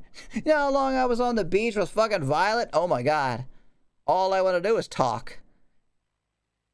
I'd be going to that school just to break stuff instead of doing what you need to do. And all you'll be doing is admitting your own weakness. In an attempt to emphasize my point, I dropped the bat in my hand at Andy's feet. Ha! You think that would fucking work? Come on, dude, I just want to smash shit. I don't care. She raises her eyebrows, chuckling a bit to herself in the process. Is that supposed to motivate me or something? Oliver, that was some of the hokiest crap I've ever heard in my entire life. Do me a favor, take a public speaking class once you get to Asheville, alright? Ha! I was right! Andy flings a baseball bat over her right shoulder and smashes open a nearby window. After a couple swings, the gap she makes is large enough for her to jump through. We follow her. Oh! I follow Andy into the school, screaming after her. She runs down the hallways. She doesn't stop to break anything else. Just keeps running down the halls, almost as if she's looking for something. What you looking for, Andy? It's only after we reach the art building that Andy finally stops. She stands in front of locker 713, her eyes wide and her breathing sporadic. Andy, stop it! You're not thinking straight. What if Ash is back there? It's the only way back in. You could be... I'm not able to finish my sentence before Andy begins swinging. Swing away, Andy. Over and over again, she slams her bat into the locker. Oh, everything's getting all fucked up. I can no longer save or go to any of the menus. We should have done this a long time ago, Oliver. Smash, I mean. I'm not talking about the locker thing. I mean smash. It's a metaphor. What sort of dumbass keeps the door to hell open for 3 entire months? Me? Right here, Oliver. That'd be me. I hate this town. I hate this black hole of a school. All it does is suck you in and never let you go. Kind of like Judith. They what? Yeah, they were going into a locker and fighting demons. Or sirens. I hate feeling so goddamn helpless. I hate Siren's call. I hate it. I hate it. I hate it. Her screams of frustration echo throughout the ambient hallways, a chorus of rage peppered by multiple metallic thuds. Flakes of orange paint shoot off of the frame of the locker. She bludgeons it. After 3 minutes or so, the door flies off completely and slides across the lacquer of the floor. I hate it. I hate it.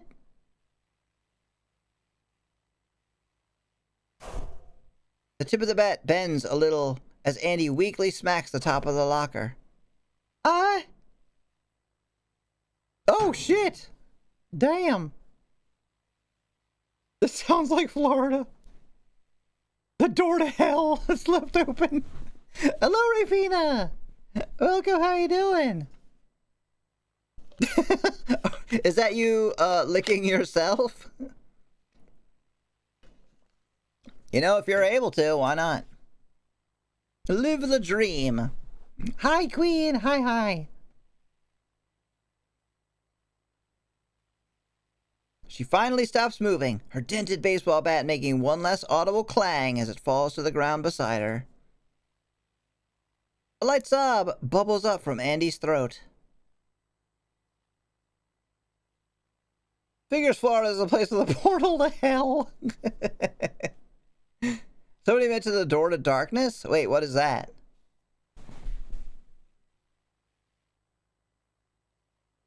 Why did you do that? Ash could have been trapped back there. He might have got lost or something. There was no way he... Stop talking! You know for a fact he isn't back there, Oliver. Why are you trying to make me feel like shit? Stop playing dumb. Ash has no reason to hang around us anymore. He's graduated. He moved on. He's gone. He'll never VTube again. So let me have this. None of what I did is gonna matter anyway. Let's go back to the park. Ash had the right idea. The less time we spend here, the better. I'll be lurking. Thank you. Thank you for coming by. Enjoy your lurk. We don't bother running back to the park like we normally would. I gotta save again. Well, I mean, I gotta pee again. I'm hydrating a lot because of all the reading. And her voice is... I like that voice that I'm giving her. It's really easy to do. It's easy to get yelly with it.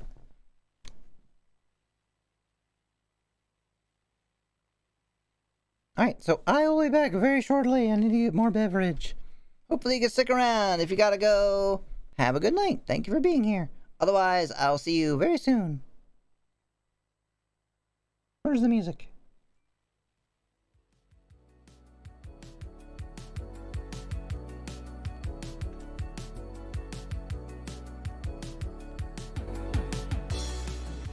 Onishi's reputation is supposed to be pristine, right? And the occult's image is... not that pristine. Yeah. You know, they like murdered 12 people. So, I guess not pristine is technically a way of putting that. I would rather more say like blood-soaked horror show. But, you know, not pristine, sure. Let's go with that. Has value as medicine. No, no, no, take back snip. Oh, did you name it that? You didn't name it. You're fucking with me.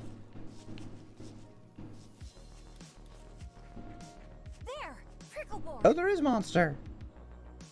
Or Wild animal. I don't know if I'd call that a monster. Hello there. Am I supposed to be... battle tutorial? Don't worry, Iris. It's part of your charm. I'm not saying that out loud, though. I'm just staring in judgment. Weak sync. So about your life, Eggplants, eggplants, I love eggplants. I gotta go. I don't. Oh God, we're running out of time. I think we're good. Hey, hey, hey! I'm Fat Albert. How's that? That's... Gabby. hell no, I'm voting Gantz. Wait. He definitely did it. I mean, Gantz definitely self-reported.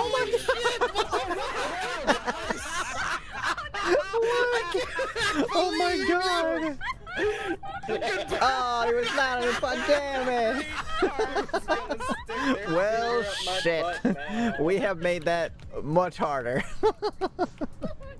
I'm so sorry. what's going on? What are you doing? Oh, are you offering me this? Thank you. I thought her name was Yas.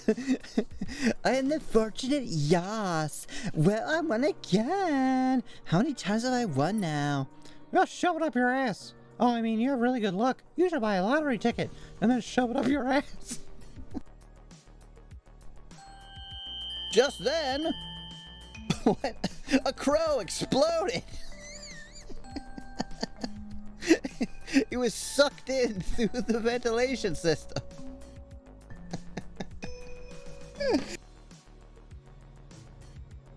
Yay! I'm like, damn, you haven't even thrown meat at me yet. I get all kinds of... Ow! Oh, that's what I was gonna say. Even more kinds of silly. You asked for it? Clearly, yes. Oh! Oh, shit! Ah!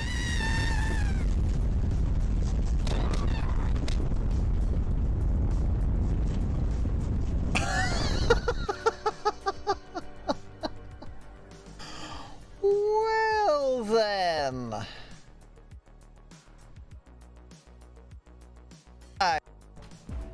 This new information means two things. Jack shit and fuck all. Thank you for listening. Goodbye. And I'm gonna steal this guy's money. And I'm gonna pretend that I have any idea what the code for this might be. There you go. What? Are you fucking kidding me? Need to recharge. Okay. We don't need to recharge from time. Excuse me? What? What? Want to get zappy?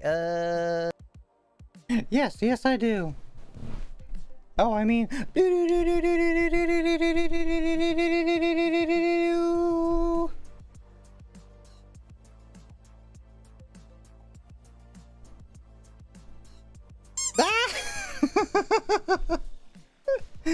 Oh, thank you, Al. Oh, did the eggplant one play? Oh my god. Eggplant! Eggplant! So cringy. Jacob, did you play that game? You and me and her? That was one of the first visual novels that I played on stream. And man, I was not ready. I had very little idea of what I was getting into. It's a favorite of mine? Same. It's one of the only games ever that I cried at the ending of. Oh, I think I asked you about that before, right? And Miyuki is her waifu, right?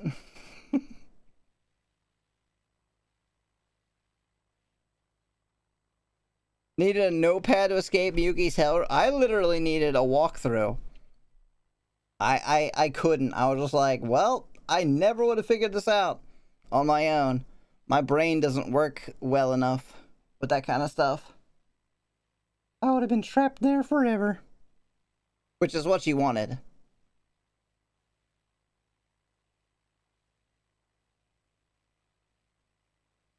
Alright. Now that I have my hydration, I gotta drink some of it.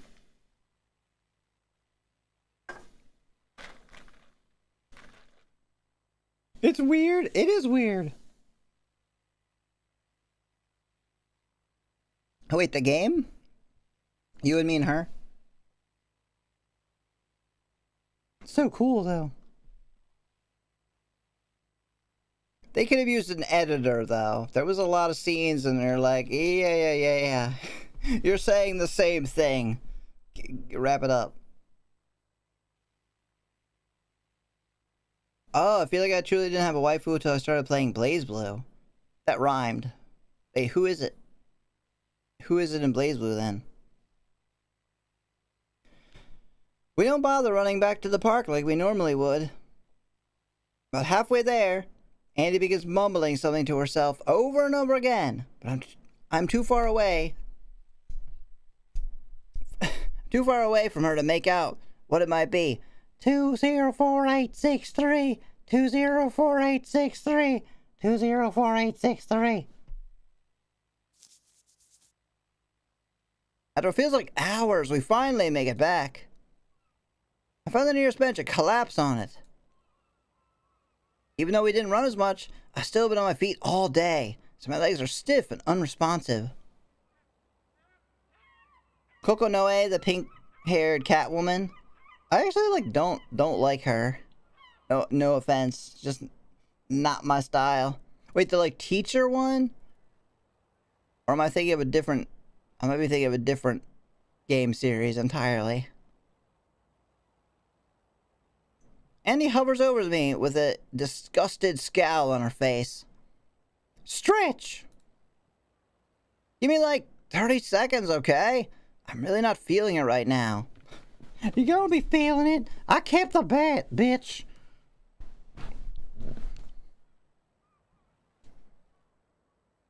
Eggplant. You should save. Wait, didn't I just save? I feel like I just saved. You'll thank me later? You got it.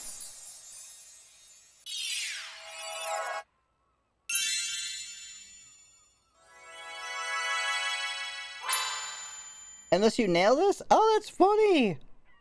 That's crazy, because I was literally just thinking about the thing with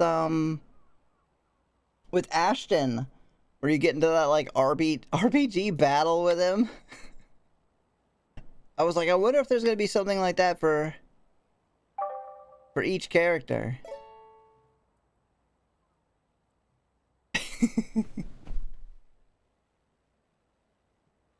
She has like the learning with Coco Noe thing when she talks about Blaze Blue lore. Oh yeah, so it is who I think it is. Yeah, I don't know, she's okay, just really not my type. Stretch, Oliver! In a fun mini game. What's the two of us stretch my legs or not? Just let me be for a little bit. 30 seconds. That's all I'm asking.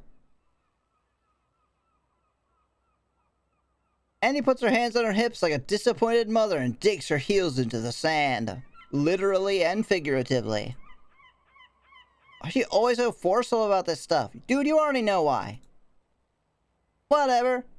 It's not like she could force me to get up. She forces me to get up. She's just gonna have to be patient. Yeah, Andy is gonna have to be patient. Mm-hmm.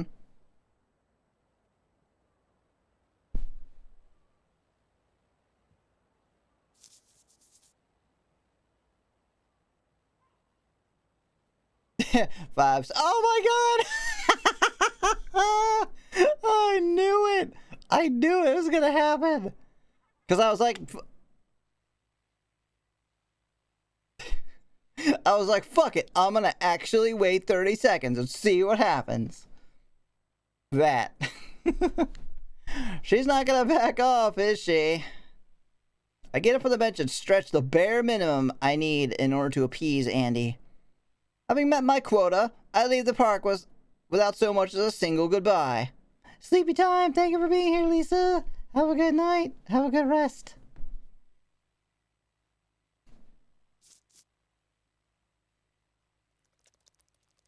We did it? We won? Just kidding, she chased me to the beach. I hop on my way over to the beach, hoping to find Violet so I can have somebody dependable to commiserate with. Today has been crazy though, so I wouldn't be surprised if she wasn't there at all. You're back! What the hell? Have you really not had enough of me today? Oh, sleepy time for Oliver. I'm good. Okay. Yay. So did I succeed by not clicking the button? Would she have killed me or something? Thankfully, she's in her normal spot, painting something on one of her larger canvases. You always say that. You always say that she's painting something on one of her larger canvases. No, you moused over it, so I made it. I did it. Or it would have gone like all the way across. Oh, you had to dodge the buttons entirely. Oh. Should I go back? Will that change much? It's one of those things where, like, I don't mind getting extra stuff, obviously, but if it, like, changes a route or something, then I like to stick with whatever happened. Hey there, Oliver. I'm painting something on one of my larger canvases. Yeah, I know. Crazy. Hi, Violet. Hey there, Olive Oil. You doing okay? You look beat. Well, Andy kind of put me through the ringer today. Don't want to know about it. Oh, he said Andy. Sorry, I thought you meant Judith. And she might have also broken into the school and destroyed her only way into the underworld. Yeah, but you don't need to go back there. Oh, right. It's a failsafe if you don't do it, but yeah. Okay. Right, a thing that I should have assumed, too. She destroyed the locker! I watched her do it, yeah. She wailed on it with a baseball bat for like 3 minutes. Actually, kinda jealous that I didn't get to do that now that I think about it. She was gonna smash it anyway. I could have gotten a little bit of my rage out. Interesting! Violet resumes painting. You don't seem interested. Bitch, it's Andy. It's just not particularly surprising, I guess. We aren't high schoolers anymore. We should have destroyed that thing a long time ago. And other than Ash, Andy was probably the only one of us with the guts to close the door on something like this for good. Honestly, good for her. You don't think it was a bad idea? Not particularly. Best to rip that bandage off now, know what I'm saying? But what if we ever need to go back there again? See, now that's a terrible idea. We've already messed this place up enough, haven't we? Besides, we don't know if Andy destroying the locker even did anything. For all we know, the entrance could just slide over to locker 714, or float above the ground or something. I still think it was a bad idea. What could be more fitting than one last bad idea to cap off an entire summer of bad ideas? At least we can't go and make things any worse. Famous last words, Violet. Things can't possibly get any worse. Or any better. We've got to cut our losses somewhere, Olive. And if that means... Oh, Olive. I thought Oliver was cut off. And if that means I never have to summon my muse again, then I'm all for graduation, if you catch my drift. I can't help but shrug. By the way... Did you join in on the smashing? What do you mean? I haven't gone to see Judith yet. Oh, you mean the locker, no. Is that why you look so tired? Come on, Vi, you know I wouldn't do something like that. I'm not cool like Andy. I forget if we gotten to see any of their muses. No, but... There is something in the gallery that I don't think I looked at yet.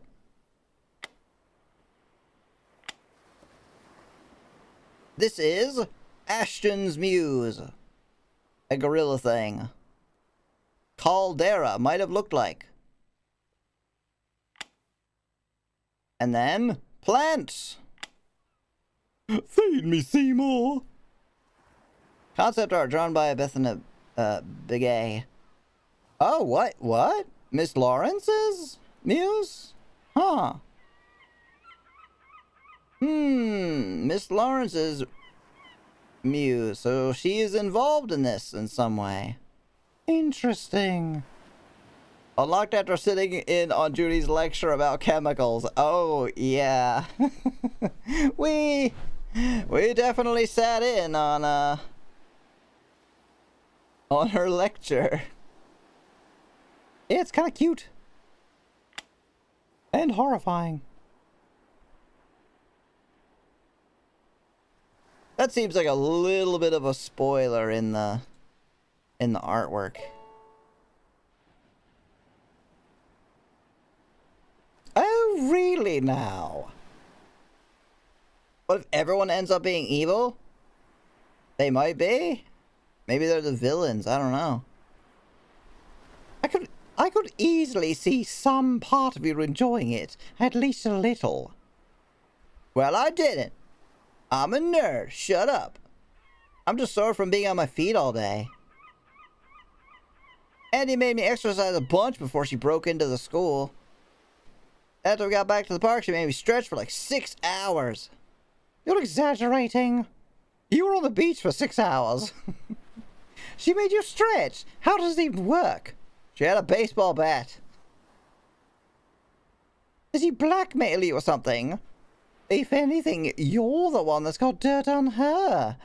Oh?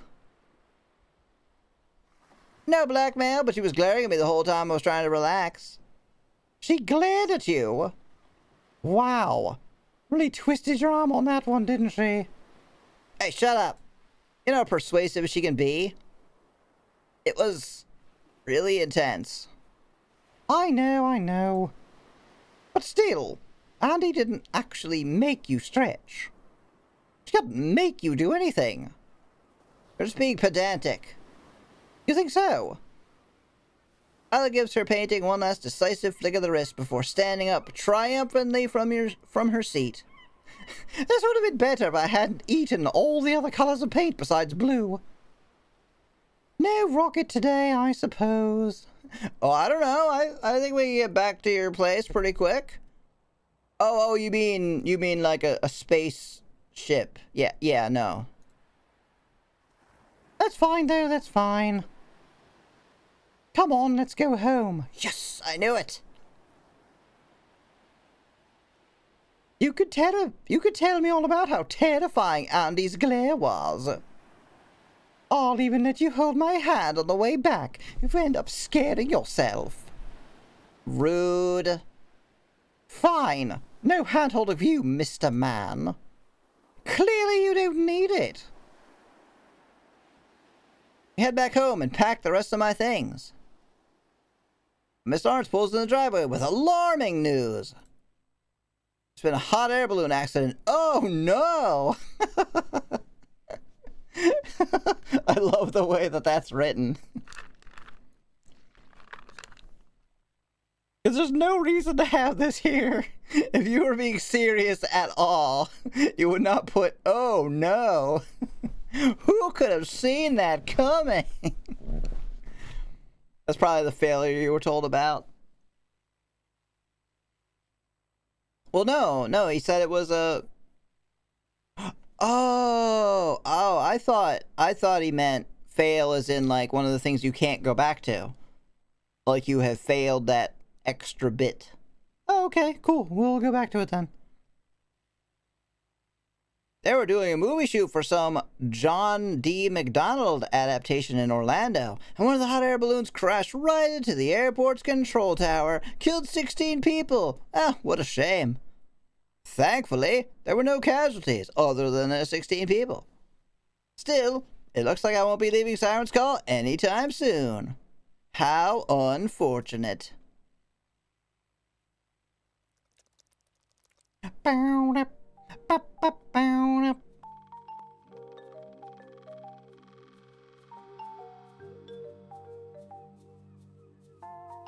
Morning already.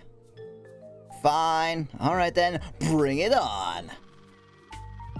That's the opposite of what he did last time. Last time he was like, son of a bitch.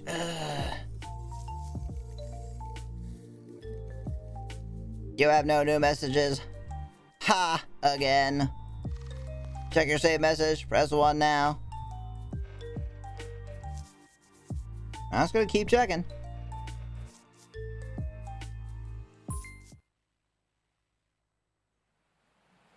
Delete your voicemails! I can't!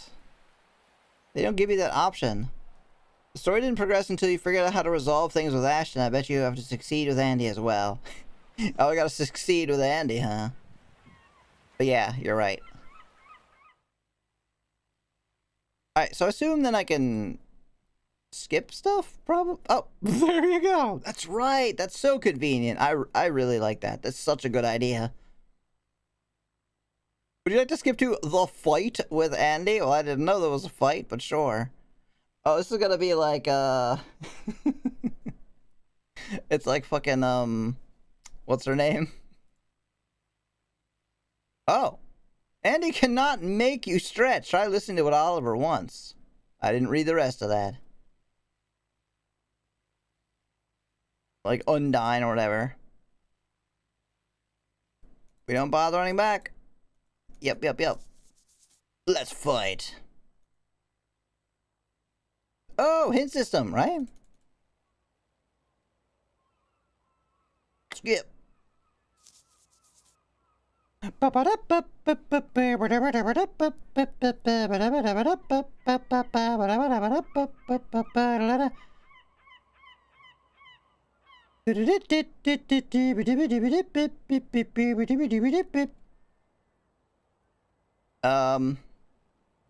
Go away. No! It is coming for me. Help! Can we go around the bottom? Oh, shit! I could go around the bottom, but I fucked it up.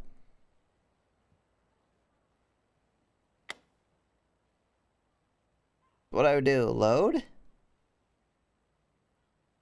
How'd that work? I'll just skip, right? Wait, what? This is different. Nope, not that.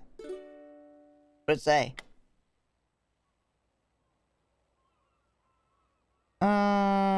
Andy's presence is intense, but I somehow managed to weather it out. The throbbing pain in my hamstrings has lessened significantly, and so I have no problem getting up and stretching my legs against the picnic table. Wow! Sure is amazing what a little rest can do for the body, don't you think? And he doesn't respond. Just placidly stares at the beach, the color slowly draining from her face.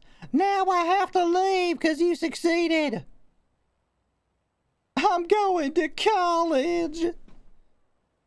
I don't get it. Should you be happy that I'm finally starting to stand up for myself? Means I get to emulate some of your famous tenacity, right? Maybe kick a jellyfish or two. I'm only acting the way you want me to, so what's the problem? Again, no response. Not giving me anything more to work with, it seems. I guess we're done here for today, then. Well, I need some time to yourself, so I'll just see myself out. Later, coach. Try not to worry about Ash too much, alright? You're wrong about standing up for yourself. Andy? You're not standing up for yourself. You said it before, right? All you're doing is copying me.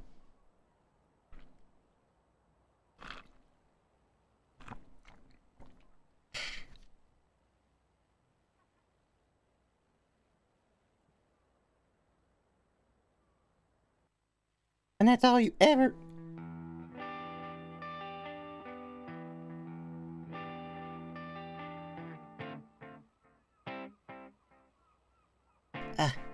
I'm good. Sometimes I get like a weird, like... It's like a bubble in my throat. I don't know how to explain it. Makes my voice sound all weird. And that's all you ever do, Oliver. Excuse me? You always act like you're this super deep person whenever you're done alone with Violet.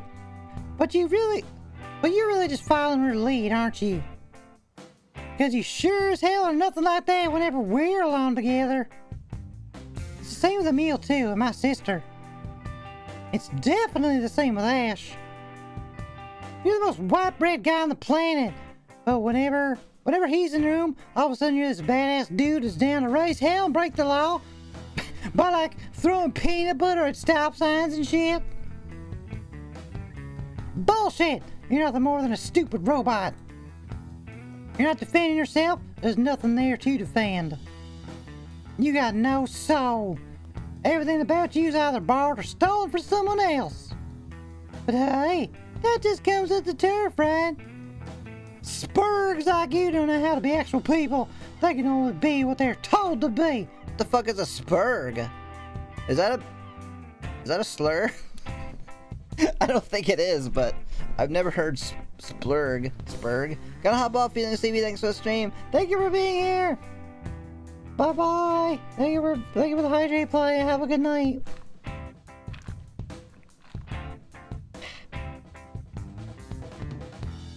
That's a face? Oh yeah. They all get the freaky face at some point. So I mean, she's just basically saying that he's the MC, and that's. I think it's a weed. Wait, what's a weed?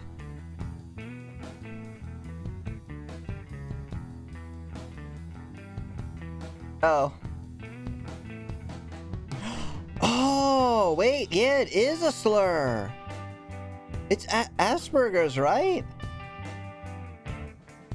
Damn, bitch. That's fucking cold. Yeah. Wow. Okay, Andy.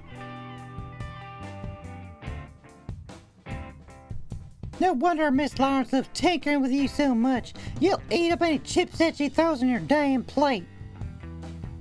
That's why you're watching over Violet for her, right? 'Cause that's what she told you to do? Man, you're such a good student, Oliver. Such a good boy. If only you love Violet as much as you love kissing ass, then maybe she'd still be going to college with you. But in the real world, love only belongs to the people that are actually capable of loving themselves. And nobody's taught you how to do that yet, have they? You don't know how I am when I'm alone with other people.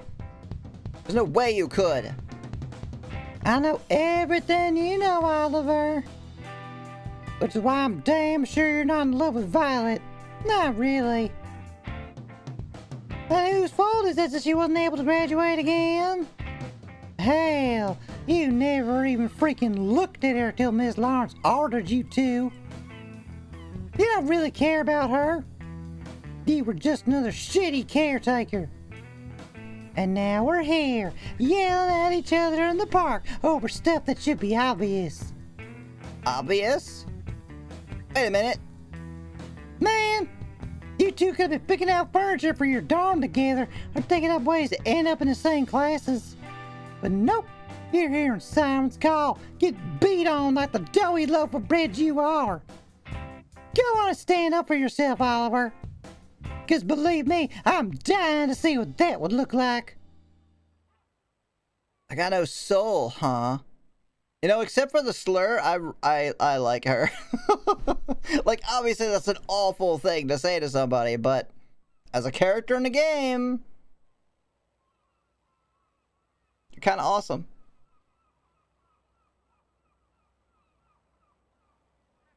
Wait, hence the social troubles. Oh, yeah, with him? You spent 30 seconds lying on the ground and now she can't forgive you after all. Or can't forgive you ever. She was his speech therapist. Wait, Andy was? Or Violet was?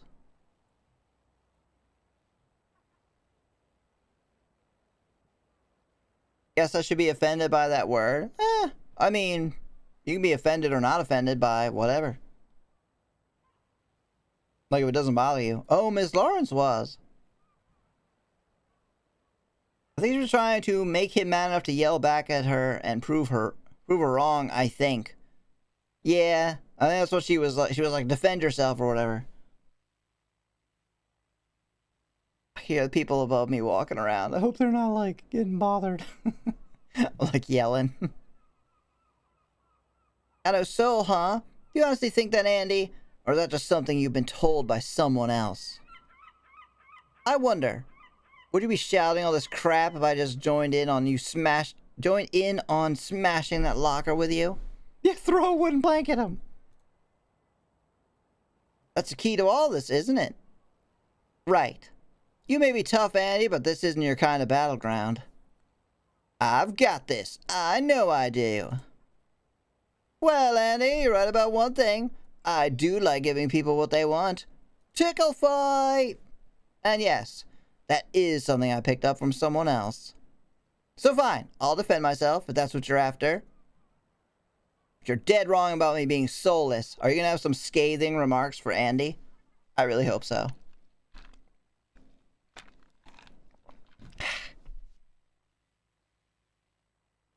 Because if all I know how to do is copy people, then why didn't I beat that locker with you? You came back with 2 bats after all, so how is it one of those bats magically ended up at your feet?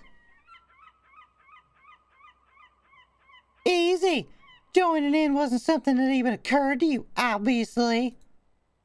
You were too busy thinking about talking trains or blue hedgehogs or whatever it is you people think about. Talking trains? Like Thomas the Tank Engine? Bow bow bow bow bow bow bow.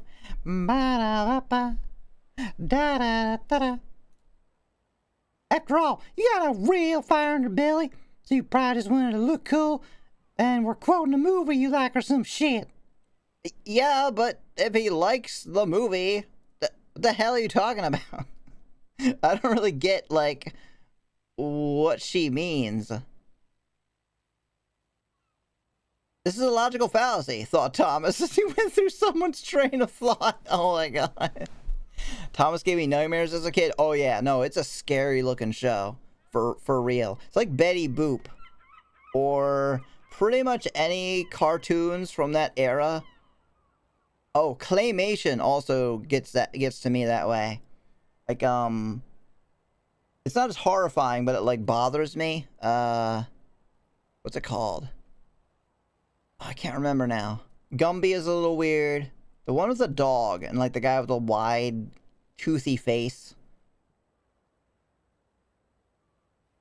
I like Thomas. Thomas used to be cool. I never actually watched it.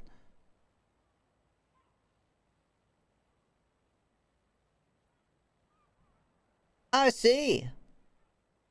I can't help but laugh a little after hearing that last bit. What's so funny, boy? So I actually don't understand. I might have to, like, look that up. I don't understand what the way that she's stereotyping or characterizing him. Like, I guess I don't understand the or know the preconceptions or whatever it might be called of Asperger's. Nothing. It's kind of a relief that you think that, I suppose. You know a lot about me, Andy. A great deal more than I'm probably comfortable with. But it's nice to know you still don't have the full picture, at least not yet. Probably talking about hyperfixation. Right? It sounds like she's talking about, like, picking up mannerisms from people.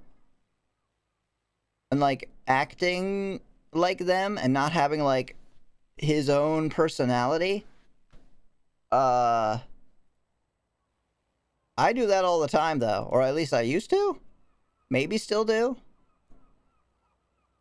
Like, anyone I liked or thought was cool, I would, like, emulate them.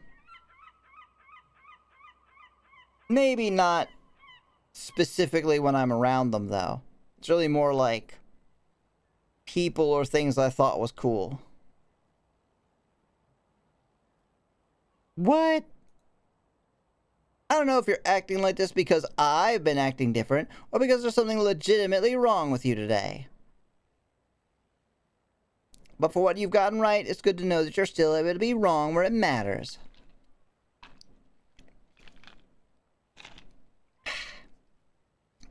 We know a lot about trains for no real reason. What, you guys do?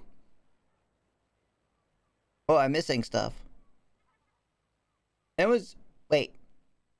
Then, when that guy released a horror game with Thomas in it? Oh, do you mean the one that's like, I can't remember what it's called.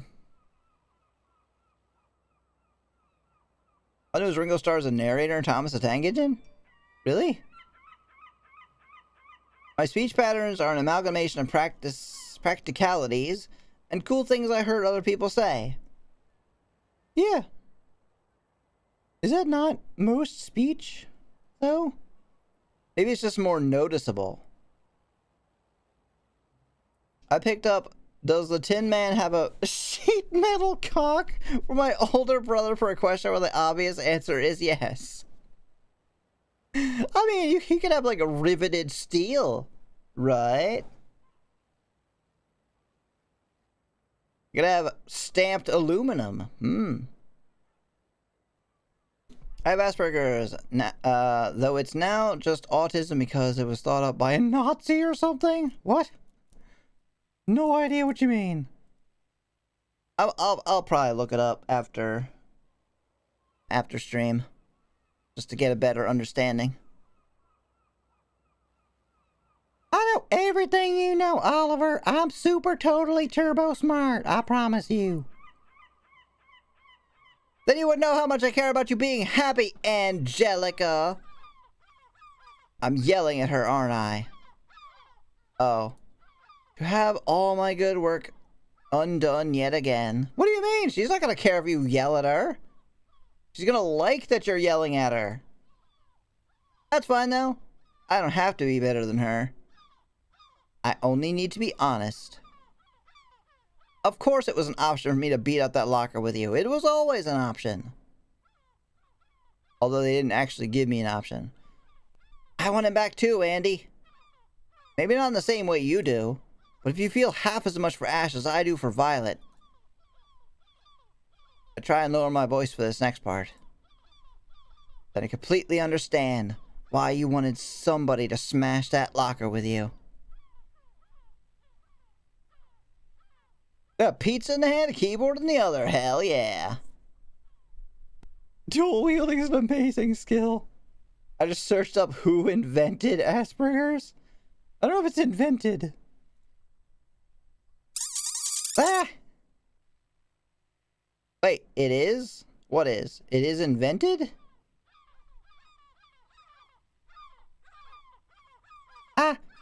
You don't know what you're talking about.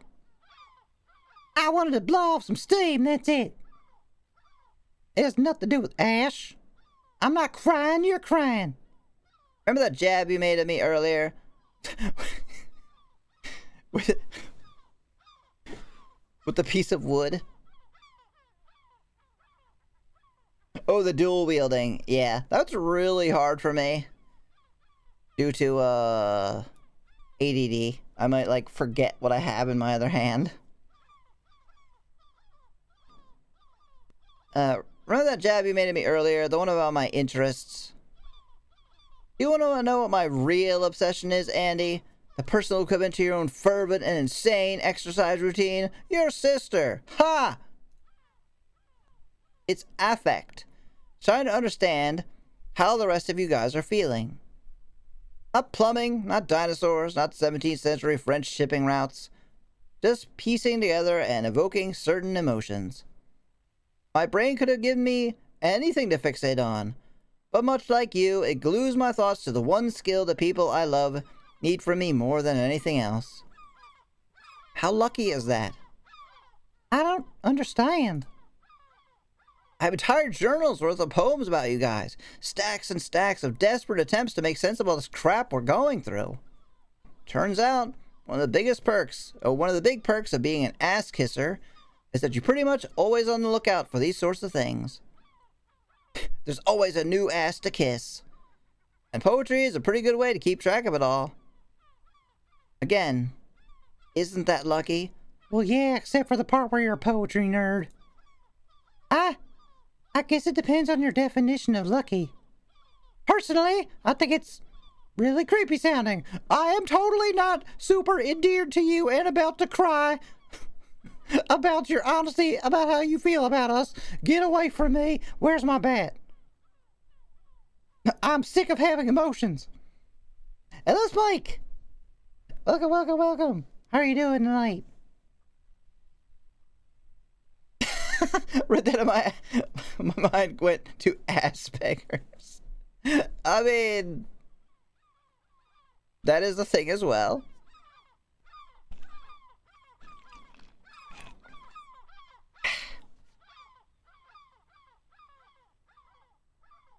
All I'm trying to say is I think I get how you feel right now. I've never seen two people bicker the way you and Ash did. He knew how tough you were, and he knew you didn't need to be coddled. It's probably nice to be seen for who you are, and still admired for it. Message from Gantz to say hello. Hello, Gantz. I hope you're having a good time with your Goals for your next year, I think. She's pretty bad at filtering, to be honest. You don't call your crush a slur usually. Oh yeah, no. She doesn't like him, I don't think. She likes Ash, who's not here anymore. Yeah, I mean, she shouldn't be saying that at all. But she's obviously very frustrated and angry at us because we're not acting the way she wants us to. Yeah, that's Sleepy, the ass payer.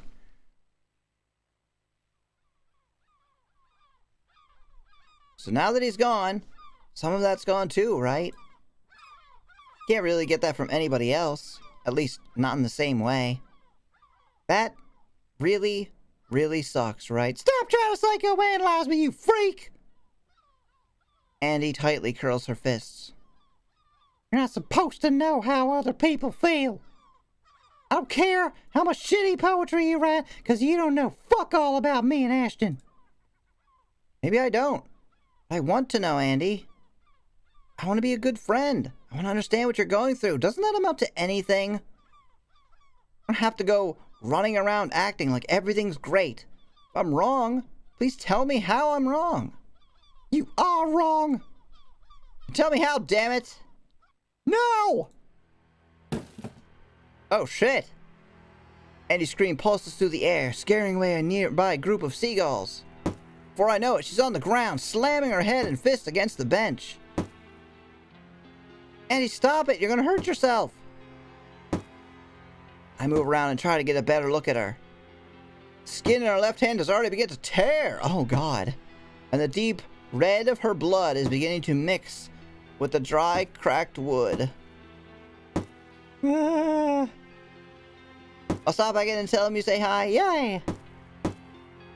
Hey, act like a normal person, just fight me with a baseball bat. What is going on? Oh, she is very, very angry at us.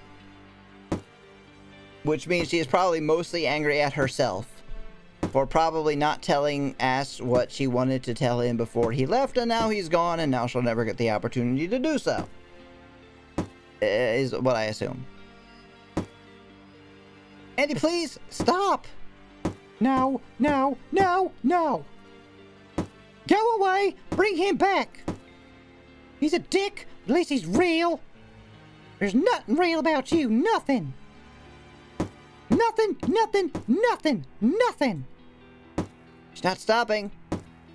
Okay, okay, don't panic, Oliver. How does it go again? What did the book say? Speak in a reassuring, calm voice. Something like that, right?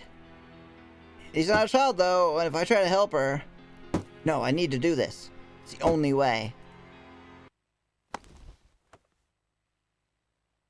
Oh, no, is that gonna help? I hope that's gonna help. She's tweaking the fuck out. I wrap my arms around Andy and give her a gentle, reassuring hug. Honestly, I think that's the only thing you could have done there, yeah.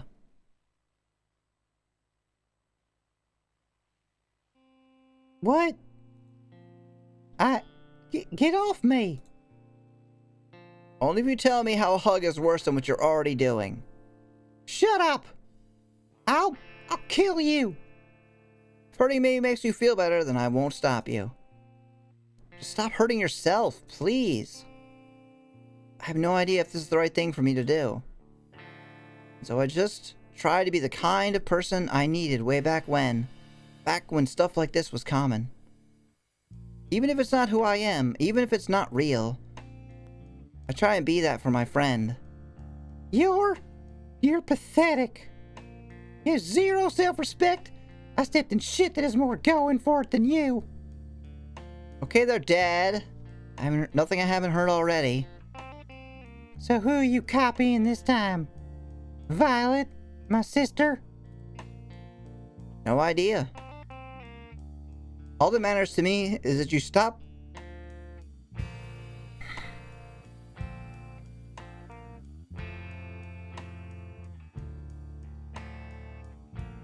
That you stop wailing on that perfectly innocent bench.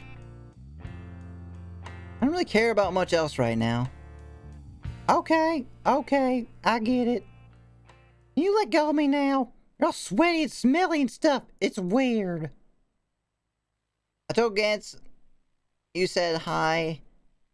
Anything means hi. Say hi for both of you. Nice, thank you.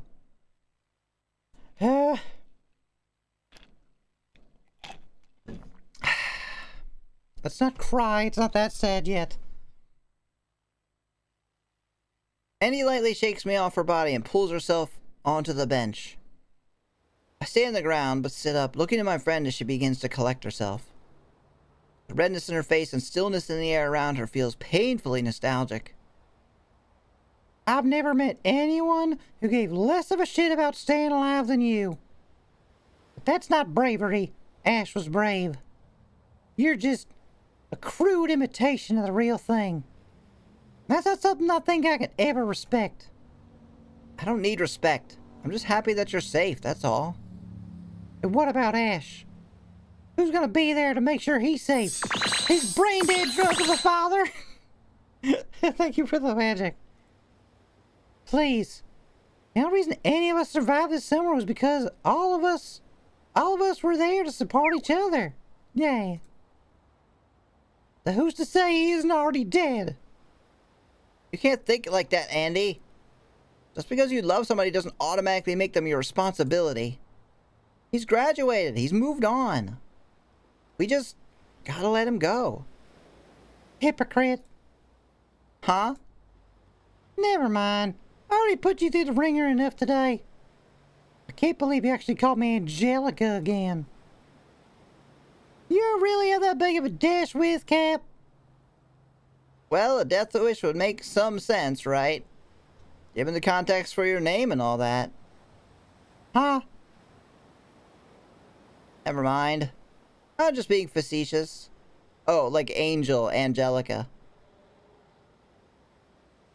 I don't mean anything by it, so let's just cool down for a bit, okay? Okay.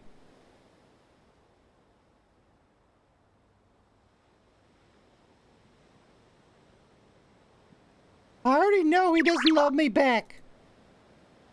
At least, not in that way. Oh.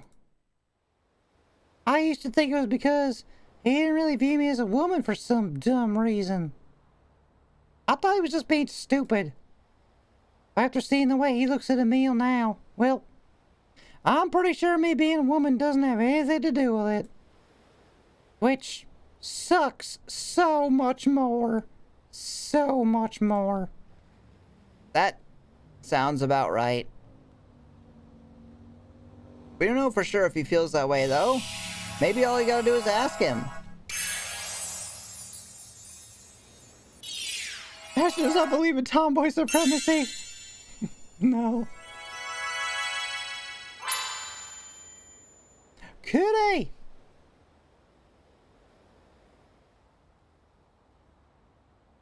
You know he does, Oliver. And so do I. Don't feed me that crap. Besides, Ash and I don't exactly have that kind of relationship. Not yet. If either of us put ourselves on the line like that, we'd probably both end up just laughing it off. I do plan on asking him one day, if I ever see him again, that is. He's not gonna die, Andy. You'll get your chance. What did she actually say? I skipped it. Oh, I said it right. That is. Okay. Let's just see what Neko was. Yeah, it's Kitty. You don't know that. Even if you're right, I doubt he'd ever open up. I doubt he'd ever open up to me about something that intense. He's just not that kind of guy. You don't give him enough credit. Ash is a gutsy guy. He might end up surprising you. Self-respect is one thing, but having some amount of respect for your friends is important too, right? Big words about respect come from a guy who says he doesn't need any. I don't need it. But I'm not going to be around much longer anyway. You and Ash are different. You still got plenty of time together, I'm sure of it. You scare me when you say shit like that, Oliver. You'll be around. You can't be my brother-in-law if we don't see each other at least once per year, right? Not this again. I'm telling you, Captain, she's totally nuts about you. She's totally nuts. Is Oliver dying or something? He's supposedly leaving Florida to go to college. So yeah, he might be. Hear me out. What if this is all inside of Oliver's head and he's coping with something that's happened to him IRL? It could definitely be that too. Yeah, the way these visual novels generally work, the Denpa, is you're always supposed to be questioning what's real or what metaphor something might be. Unreliable narrator. Perhaps the narrator isn't the narrator at all. So there's a lot of things that it could be, and it might get to where you never know at all. But we'll see. I'm telling you, Captain, she's totally nuts about you.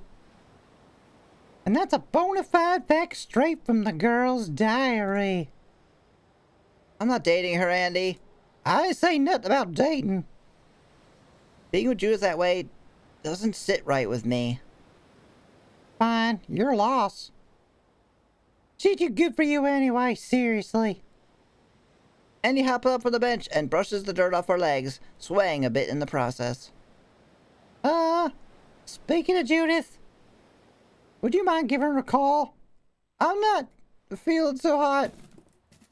The hell, what happened to her? Eddie collapses back onto the bench, clearly winded for the day's events.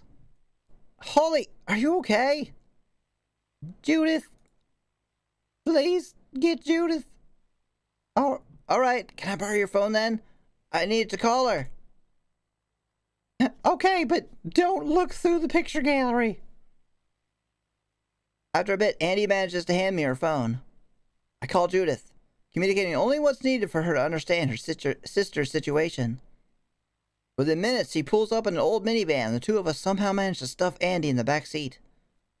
We drive back to her house at a deliberately relaxed pace. Really?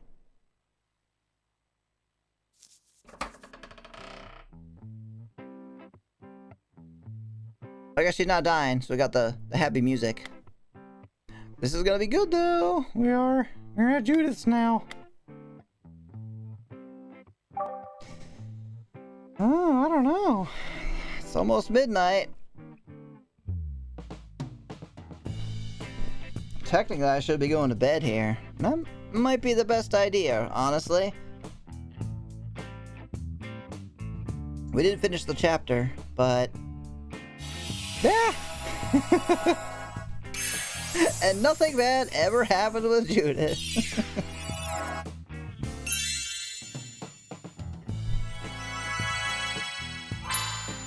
Go to bed with Judith.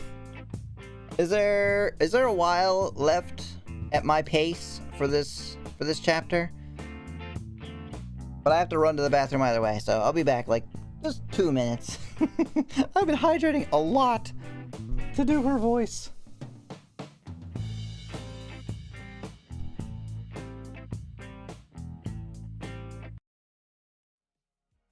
Dear Ned, greetings from jolly old England. Dear Ned, greetings from jolly old England. Dear Ned, greetings from jolly old England.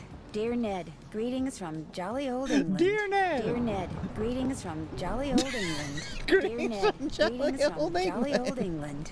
Dear Ned, greetings from jolly old England. Welcome back, Dear Ezra. Ned, greetings from Greetings from jolly old Dear Ned, England. greetings from jolly old England. Oh, God. Dear Ned, Has value as medicine. No, take back Snip. Oh, did you name it that? You didn't name it. You're fucking with me. There! Prickle board! Oh, there is Monster. Or wild animal. I don't know if I'd call that a monster. Hello there! Am I supposed to be... Battle tutorial! This guy I knew told me a story about the time his parents caught him screwing a pillow in the middle of the night. Uh-huh. In that moment, cursing his own innocence, he longed for the release of death. I think that sense of shame might be somewhat similar. What I'm trying to say is I've been fucking your pillow at night. There are many dead leaves around the tree, but why would that be? Have you seen a tree before?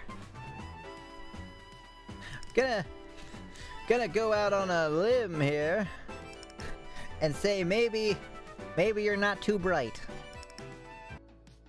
だからそうまずは自己紹介からだよね Let's see here. First things first, let's start with some introductions. Okay, here's me. There's you. There's the door. Introductions finished. Oh, I'm dead.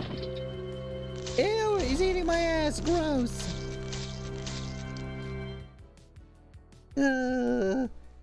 Question, dear magical maid lady, do you mind? Jealous? I mean, hello. How many people have you murdered?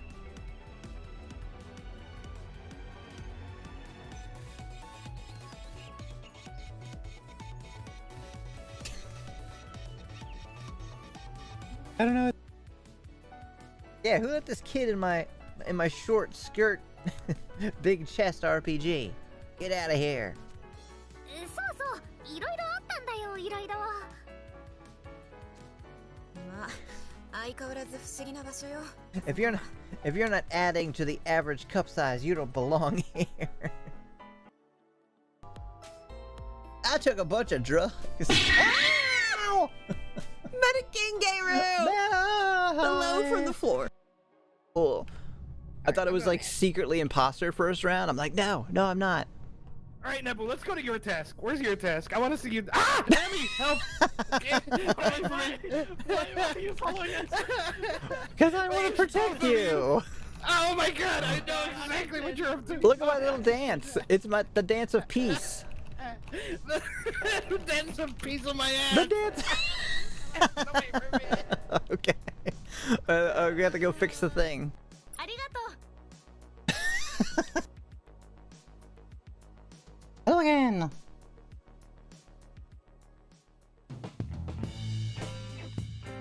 Oh yeah, by the way, we got some of the music again. Wait, this is Andy's music, isn't it?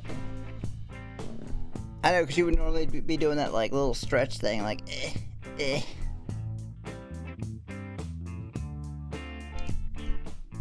You should check out the soundtrack for this on YouTube. It's legit good, especially the title screen and the map screen. Those are especially good. Okay, near the end, probably another 15 minutes at most for Andy's route. Okay, cool. Then we'll go ahead and do it. That's probably more like a half hour for me, because visual novels tend to take about twice as long as their advertised time.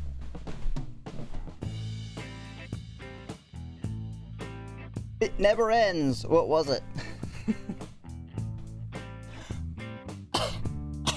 Did you mean the game?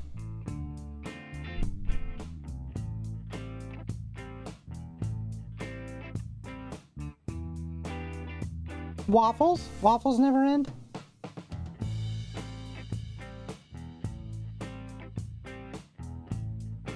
There we go. Okay. Oh, it was a clip. I'm sure it was awful. Okay. That's return.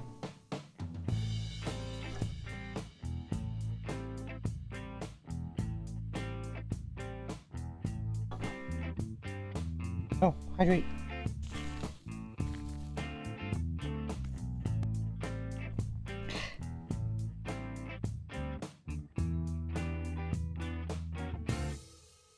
Oh, the greens from Jolly Old. Yeah. I gotta remember. I brewed up some chamomile tea. You get her to bed, into bed, okay? guys, it's fine. I'm just a little dehydrated is all I can... I crud. I'll get her to bed. How many blankets? 2 comforters. Turn the air conditioning. Turn the air conditioning down to 68 degrees. Alright, come on, really? I can't do it like one more than that? No, you cannot. Also, flick on the white noise machine next to her bed. Let her sleep as long as she needs to. Understood. Yes, get weak, frail Andy to her quarters immediately. Yeah, it's rude to talk about people when they're not even here, right?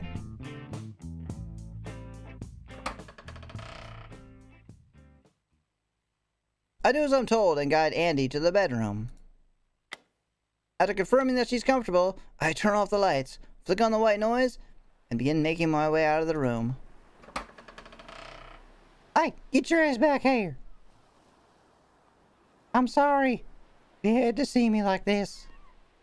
I'm normally not this pathetic and weird. You know I'm not. You were right earlier.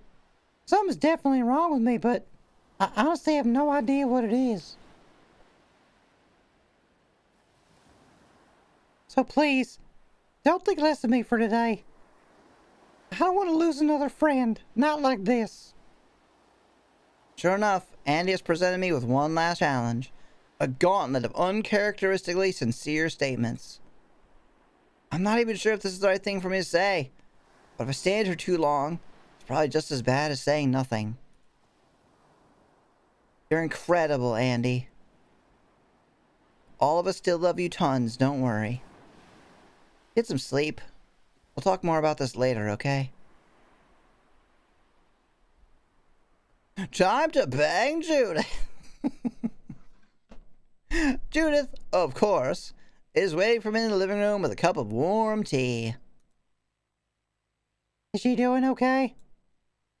Still pretty shaken up. Sure this is all we can do? For now, yes. It normally takes an hour or two for her to sleep something like this off. Do you mind waiting around until then? What will we do to pass the time? That's what the white noise machine was for? Wait, it was for what? I legit have Amnesia, so I keep forgetting what people just said. or what I just said. Oh yeah, exactly. Yeah, we're gonna be screaming each other's names in a second. It's important that things are consistent when she wakes up, so there isn't as big of a chance of her regressing. Oh? Oh, is she regressing now? Does she have that option as well?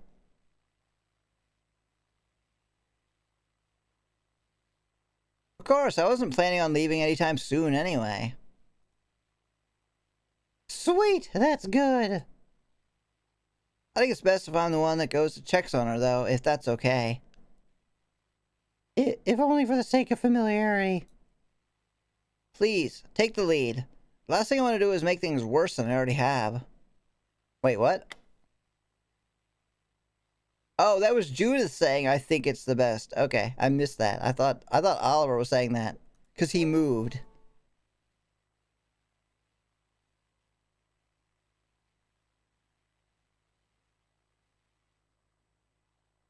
That was actually something that tripped me up a lot when I first started playing this game.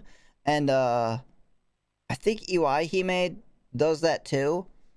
Is I'm used to character sprites only moving when they're the ones speaking. So if I see them move and then there's a line change, I just assume that that's the person who talked. But that doesn't happen super often these days. Because you have, characters making a lot more, other movements. making different expressions and stuff, as they should. Got so used to seeing only Andy, I kind of forgot those other characters, right? I mean, we spent 3 hours talking to Violet on the beach, too.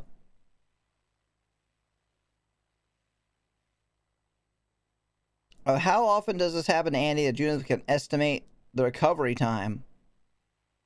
Oh, that she dehydrates herself? Probably pretty often. What do you mean by that?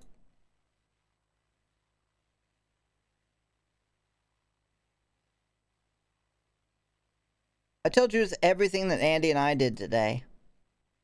As much as I want to leave out the details like a rampage in the school or outburst at the park, I elaborate on everything for Andy's sake. The more a smart woman like Judith knows about what actually happened, the better. Judith, of course, is disappointed with the both of us. I'm drawing red on black again? Hell yeah. What are you drawing? Still, she doesn't waste time lecturing me. She mostly takes it in. Doing her best to follow the trail of breadcrumbs that lead to her sister's meltdown. Judith checks on her sister periodically over the course of the next 2 hours.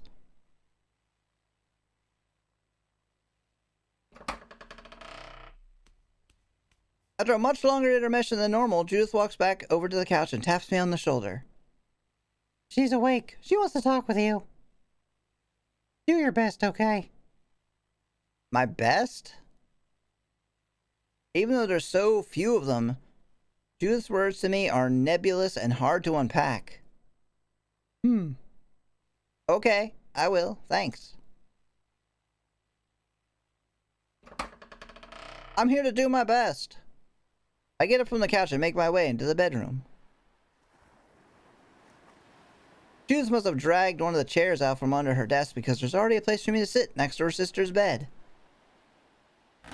Andy weakly waves to me from a small castle of pillows that I take as I take a seat beside her. Hey, bench fucker! Hey, coach. Feeling any better?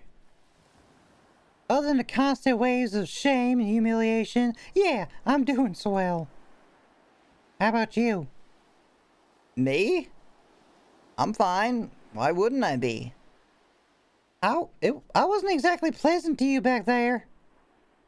Pretty sure I went well beyond my normal, healthy level of smack talk. Especially after, you know. Oh.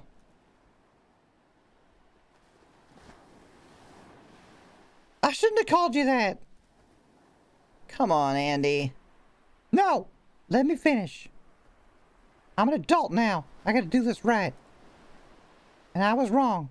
You're not this frail, defective little thing like I made you out to be. Strength isn't just muscles and presence, it's longevity. And the amount of crap you've endured is humbling. That longevity, that strength is unique to you. And you're not some blank page for others to leave their mark on. You're strong. Your existence is proof of that. So there. I'm sorry. Is that a good enough apology? Do you accept it? I mean, of course I do.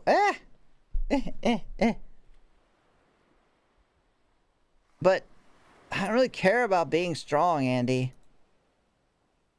I've had people say stuff like that before, and it never really changes anything. I appreciate you putting yourself out there like that, but I don't really mind if you guys think I'm weak or cowardly or any of that stuff. I just want to be happy, you know? Strength is a path to happiness, though. I mean, I'm sure it is for some people. But it's like you said, me being strong or whatever is tied to my existence. My existence. It's just life. It feels weird to be praised for living. So whenever people say that, I don't know. It's like white noise. Helps me sleep. Not much else. Know what I mean? Well, obviously, make it to where you can't hear me and Judith banging downstairs. Damn it! I messed up again. I didn't mean it like that.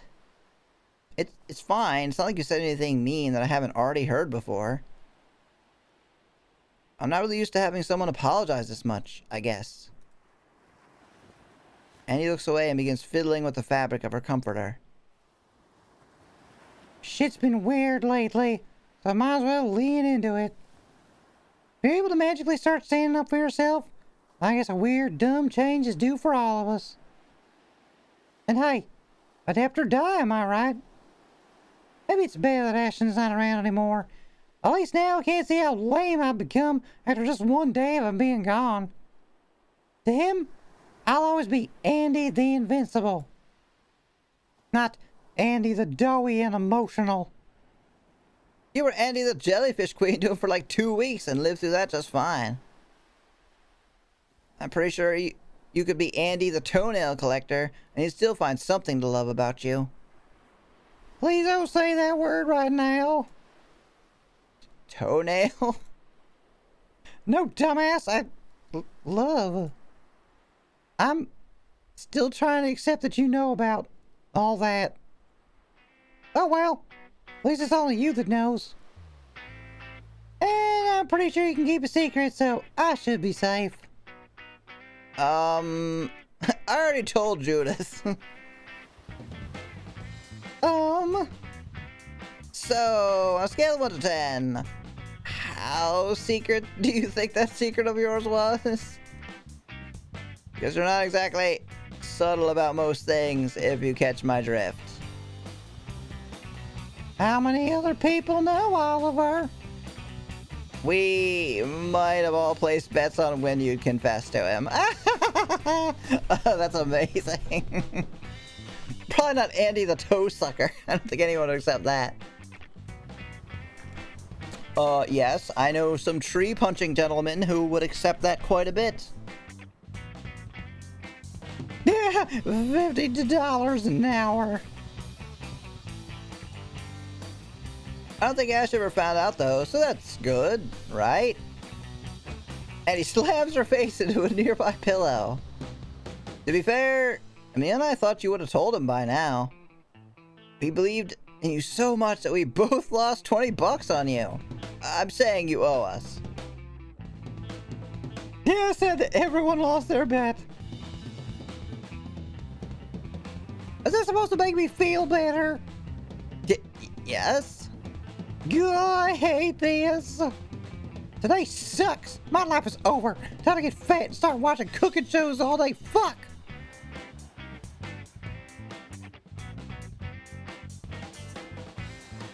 Oh man, oh man. Hey Andy, you want some cheese with that wine? I'll fucking kill you. The entire squad knows you have a crush. Then you really should just say that to the person, right? Well, she didn't know that they do. But yeah. She should have. Shut up. You complain about it. Wait, you complain about freaking everything, Oliver. You got my wine in your system Miss Lawrence does on her lunch break. Just let me have this. Okay, okay. And just like that, here once again grows calm between us. I'm gonna miss this. Sometimes it's easy being friends with you, Oliver. Real easy. Well, you know, comes with the turf, right? Promise me you won't do anything stupid when you get to college. No promises. Huh? Annie sits up straight, turns off the white noise machine, and hardens her demeanor. You agreed with way too much I had to say about you today. It's not just Ash I'm worried about, it's all of you. You're like family. Judy would... I'd be devastated if anything happened to you guys. So promise me that you won't do anything stupid up in Asheville. Andy, come on, what are you... Just do it! You know I'm not gonna make it to Asheville. I can't be your coach anymore now that we've graduated. And you don't have a phone. So once you leave, that might be it. So you gotta promise me. Or you gotta promise you use everything I've taught you to keep yourself safe once you move up there. Promise me. Conviction radiates from Andy's face as she waits for my answer. Yeah, he's heading to college and asking her to promise that he won't do anything stupid in college. yeah, she might not have thought that one through. She needs this, doesn't she? She needs to know that all her work hasn't been for nothing, even though it has. All right, I promise. I promise I'll do everything I can to keep myself safe once I'm up there. Man, my fingers hurt from crossing them together behind my back. Okay. Okay, good. That's all I needed to hear. Andy falls back down to the bed and breathes what I can only assume is a heavy sigh of relief. She nods off for a bit before quickly jolting herself awake and looking up at me. Tired? Yeah, I guess. Really wish I wasn't, though. Are you feeling good enough for me to leave? If not, I could probably stay for another 20 minutes or so. After that, I really do have to get going. I'm alright for now. I got Judy if I need anything. So you go do what you gotta do, Slim. Yeah, I gotta do Judy. That's where I need to go. She flops down onto her bed, stuffing a rather large pillow in the space between her arms and chest. I can't help but smile, just uncharacteristically shameless display of comfort. It's unlike the old Andy in so many ways, and that gives me hope, for some reason.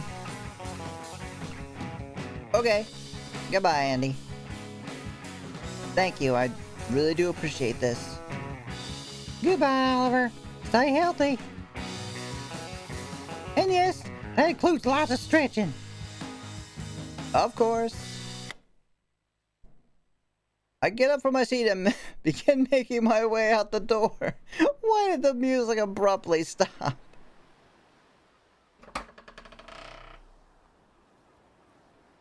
Hey, don't let anybody drag you down. You're just like my sister. You care too much about too little. But if they can't let go, they can't let go. It's nothing worth feeling sad about. So keep going, okay?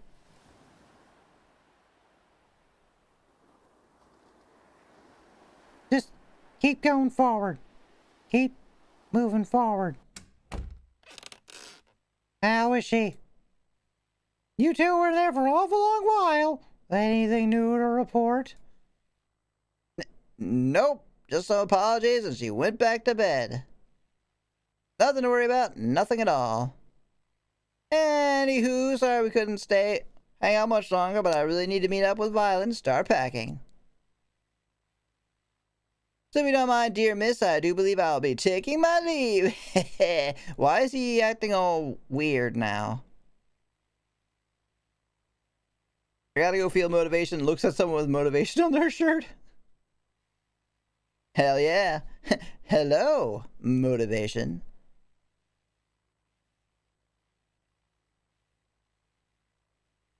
Is that so?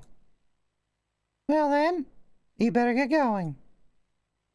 Run along now, Olive.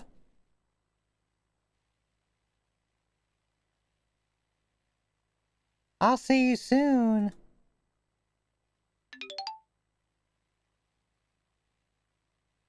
Hello, Mamina. She's asleep.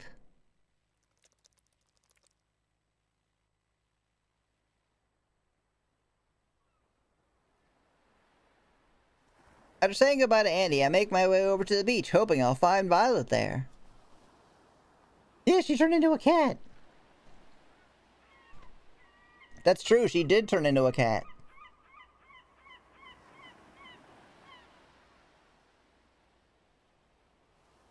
Thankfully, she's in her normal spot, painting something on one of her larger canvases. Uh-huh. Hey, Violet, I didn't have sex with Judith. Are you proud of me? Yes, that's great. I think Judy's implying her turn is next. All she called you Olive.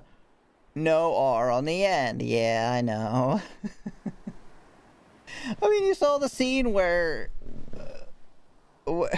or no, maybe you didn't see it, where Violet was literally Andy. Like, Andy was here at the beach, so he was freaking out because she's normally at the beach and freaks out. She was at the library acting all cool and chill because Andy's normally at the library acting all cool and chill. And she was even like, just being here is making me smarter. I realize that I understand why Emil stays here all the time. Hey, bye, how's the painting going? Wow, you're using one of your larger canvases, huh? Hey there, olive oil. It's going fine. Still not quite there, though. So what's up? Are you surviving out there today? Oh, okay. You look tired, even more than you usually do. I am, but it's a good kind of tired. I was there for that, yes. Judith was in her own room, though, her usual spot. Yep. I mean, I don't doubt for a second that she knows what's going on. Her and Judith and Violet both seem to be somewhere above the basic understanding that the rest of us have. Been working out then? You could say that. I was working up quite a sweat at Judith's. Oh, come on. No, you weren't. I spent the next hour or so telling Violet everything that happened between me and Andy. Just be talking, I let her paint. A congenial, familiar pattern of ours. So, Andy the Invincible is finally letting herself get some rest. Good. That's really good to hear. She's too young to be growing grey hairs on our behalf anyway. Agreed.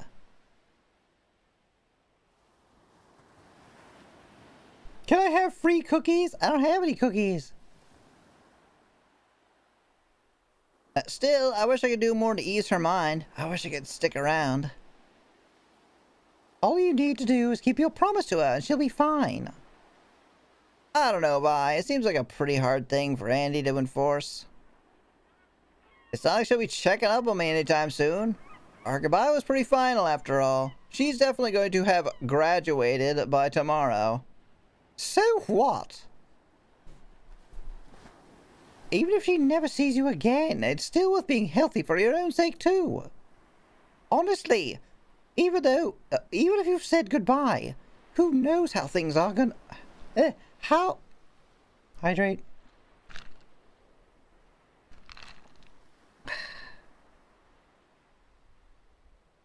Who knows how things are going to turn out?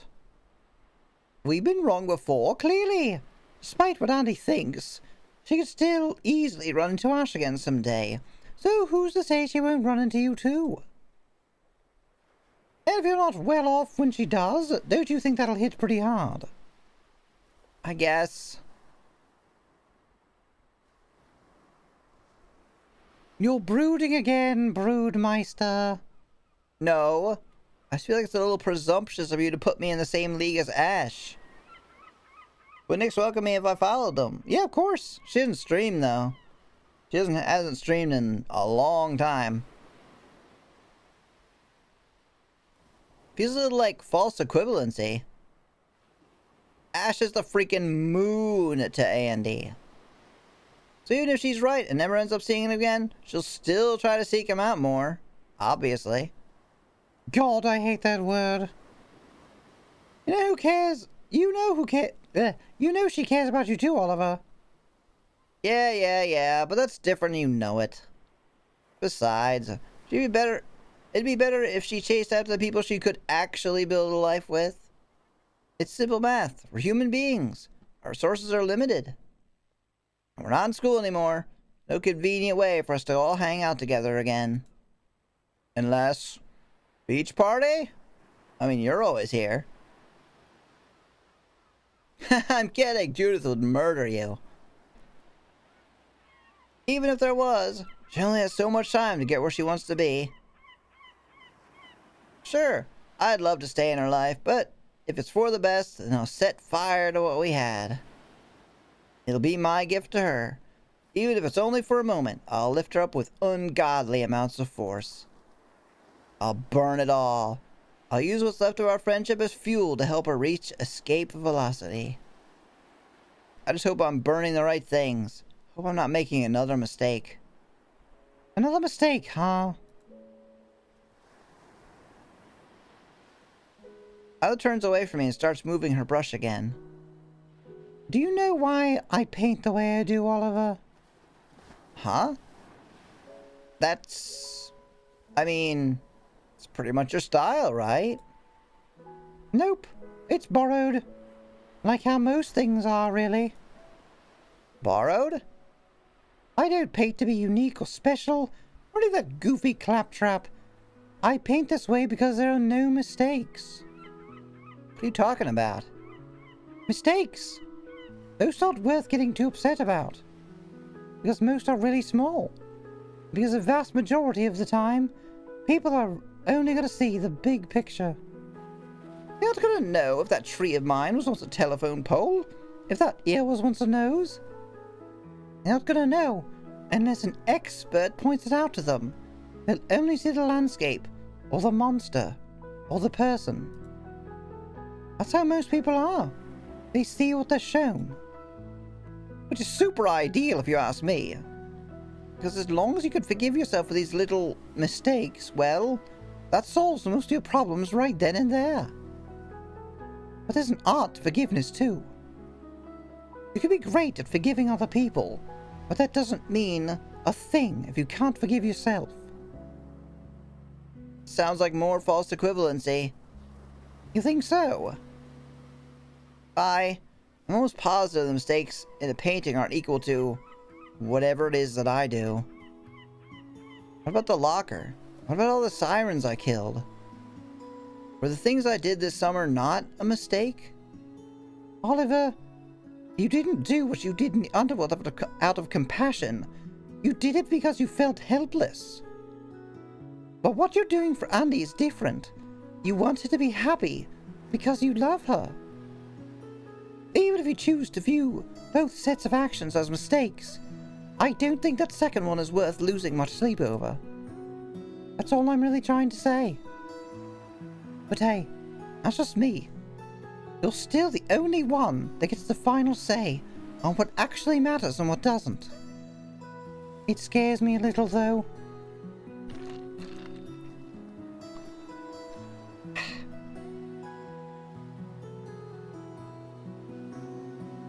I get the value of doubting yourself. Believe me, I do. But if you keep focusing on the texture of every little detail instead of the big picture, you're gonna lose your mind. I honestly believe that. So, let it go, hon. Not just for me, but for you. Please. I really think you need to. Violet holds her paintbrush to the sun and glares at it. Oh, this looks so tasty, but I need it for the painting. And I need to wash my brushes more, good lord. She lightly whacks her brush against the inside of a nearby bucket of water. As she does, the brush bleeds out, polluting the once clear water with a murky, pernicious red. There we go, there we go. A little water cleans everything. Now we can finish things up. Oh shit! A rocket! Let's fucking go!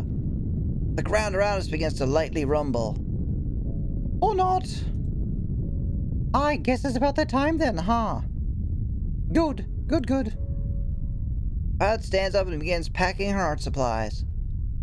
Nice job with Andy today. You're one step closer to mastering your art. Come on. We don't need to stay here and watch the rocket go. It'll go plenty far on its own. Let's get you home.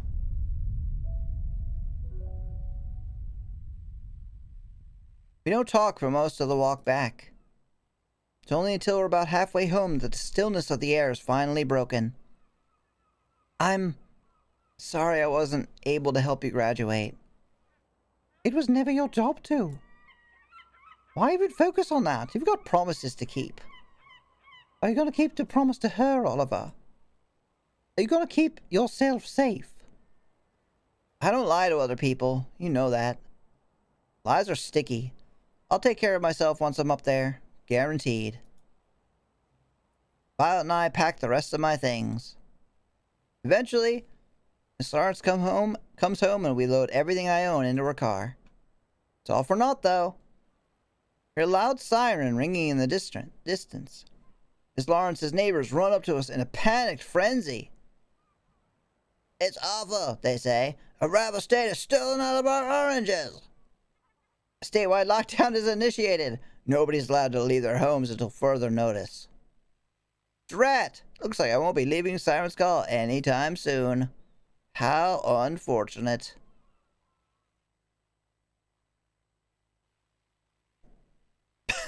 Class song? Boring and old? New and boring. Definitely boring and old. Do we know what graduated means yet? No. I think maybe left the game? Oliver was so depressed after Bob Ross's painting that made this whole story up in his head. Oh, passing. Oh, that would be really sad. Wait. Didn't a rocket launch right before Ash disappeared? Oh, yeah, absolutely. Yeah, next page marker is a rocket ship. Yep. It was fucking Georgia. Of course they're gonna steal the oranges. Who else would do it? Georgia is jealous. We're definitely go with boring and old. Category 3, complete. Hooray!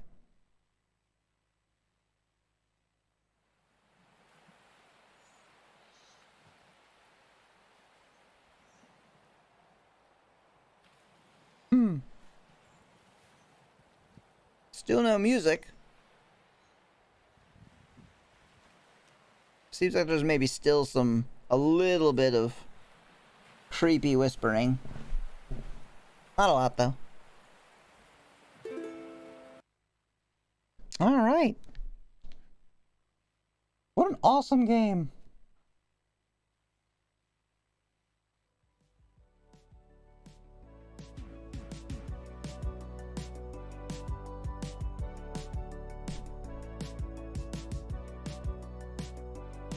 And the rocket page turn the marker goes around the sun in the title screen. Oh, Violet remarked on the lack of a rocket when you didn't help Andy reach acceptance on the first try. Oh yeah, absolutely. Cool, I know absolutely nothing. Well, I didn't notice all those details either. What do you mean about the game in general? I mean, it's basically what you saw. It's, I don't know. People trying to work through their own stuff and relationships with other people.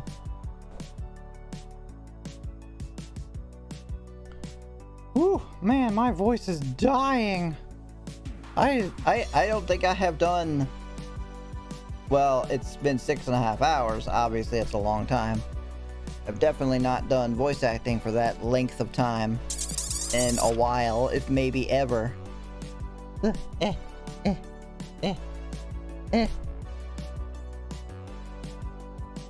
I don't believe I've talked enough for my throat to be sore also in a while.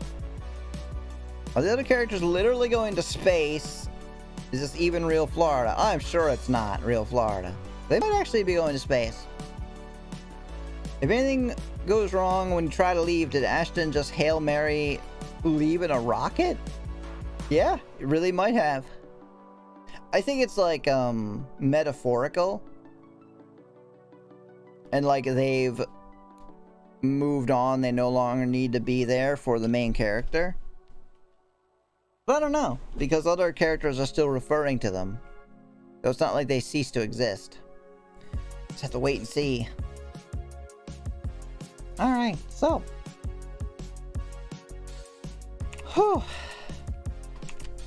Excellent stream. Very long. I like that. I was trying to get...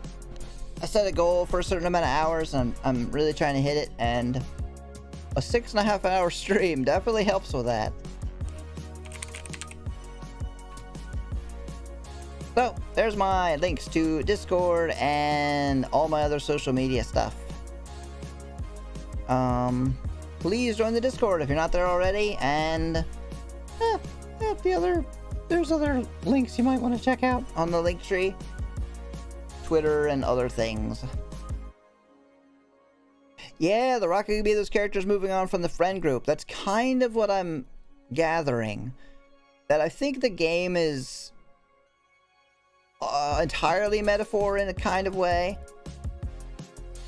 Because obviously them, you know, disappearing and their dad disappearing as well, and Emil being like, there was no trash or anything left in the house. It was just like, it was abandoned from the very beginning. Like, obviously that means something. So I'm sure there's some kind of metaphor mixed in there. That these aren't literal events. So people just leave and there's nothing you can do. Yep, that's exactly what happened there. With Ash. Or they never existed in the first place. I have no idea, but we'll find out. Because I am 100% gonna finish this game. Yeah, so thank everybody for being here. I'm gonna find someone to raid. As always, you do not have to watch who we raid. It might be very late for you. You might have other stuff that you want to go and do. But if you can stay for the raid itself, I would really appreciate it. I can recommend The Evening Primrose. I will check them out. What are they up to? What are they doing?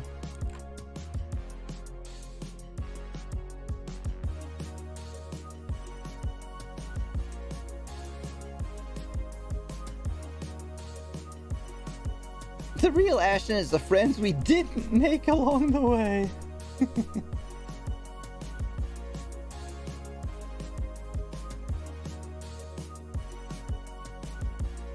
There's so many. Oh my god. Wow. Wednesday is a busy day, huh?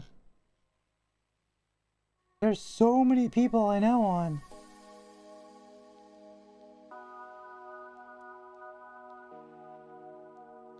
I swear to Satan, if Olive is in a coma. It's just the teacher wakes him up. He's like, you've been in a coma this whole time. I'm an AI that generated the world for you. Oh, she's playing Folklore. Yeah, I remember that game. It was called Folk Soul in Europe, I believe, and Japan.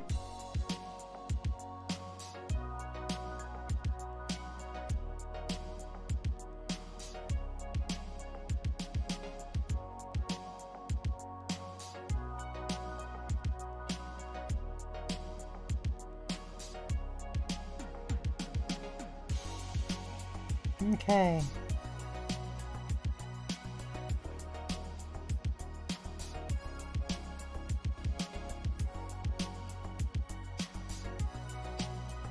Let's check our following categories.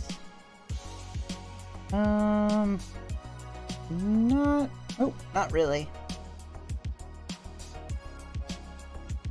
And then real quickly I will check recommended, because people have found me through that and rated me, and that's super cool. So I can do the same for someone else, then I will. If not, there's like a billion people who I can definitely like immediately just raid. Ah!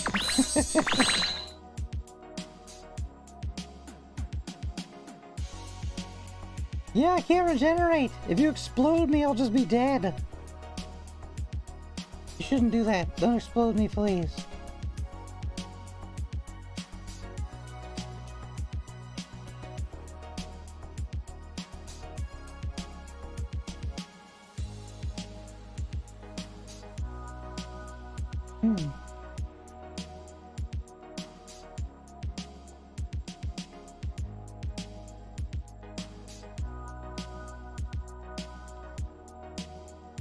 But you're a magical girl, you can revive yourself? Not from exploding, I can't. Exploding is too much. There's a gambler class mod in Terraria? Wait, what does a gambler do? Just waste all your money.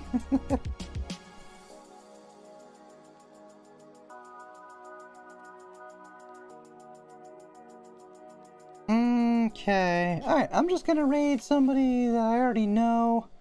Because that's an excellent... Oh yeah, duh, of course. What the hell am I thinking? I didn't even see. I didn't even see them. I'm glad I saw them. Okay, so we are going to raid. Desrin! The stream over. Yes, the stream is over. I've been streaming for 6.5 hours. Well, thank you all so much for being here. Yes, that is our raid message. Made with love. I just got here one more M stream. I'll be on tomorrow at 1 p.m. Eastern is the plan. Hopefully that will happen. Schedule is on the Discord as well that I'm gonna try to stick to. No promises, but I'm gonna try. And that's it. Yeah, everyone say hello to DZ for me. She is playing Rhapsody, a musical adventure. It's RPG. It's cute. And if you like what you see, give her a follow. And I'll be back tomorrow at 1 p.m. playing something that I don't have to narrate, I think. I think it's Mario. Yeah. I think it's Mario Wonder. Okay, I love you all. Thank you for being here so much. Thank you again, Jacob, for the amazing game and for staying and watching. Bye!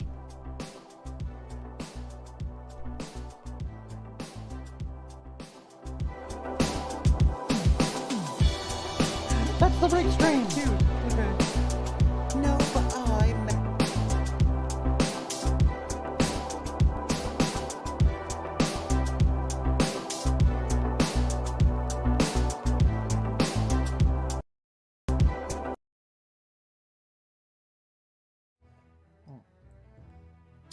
I had a lot of fun, yeah. Oh my god.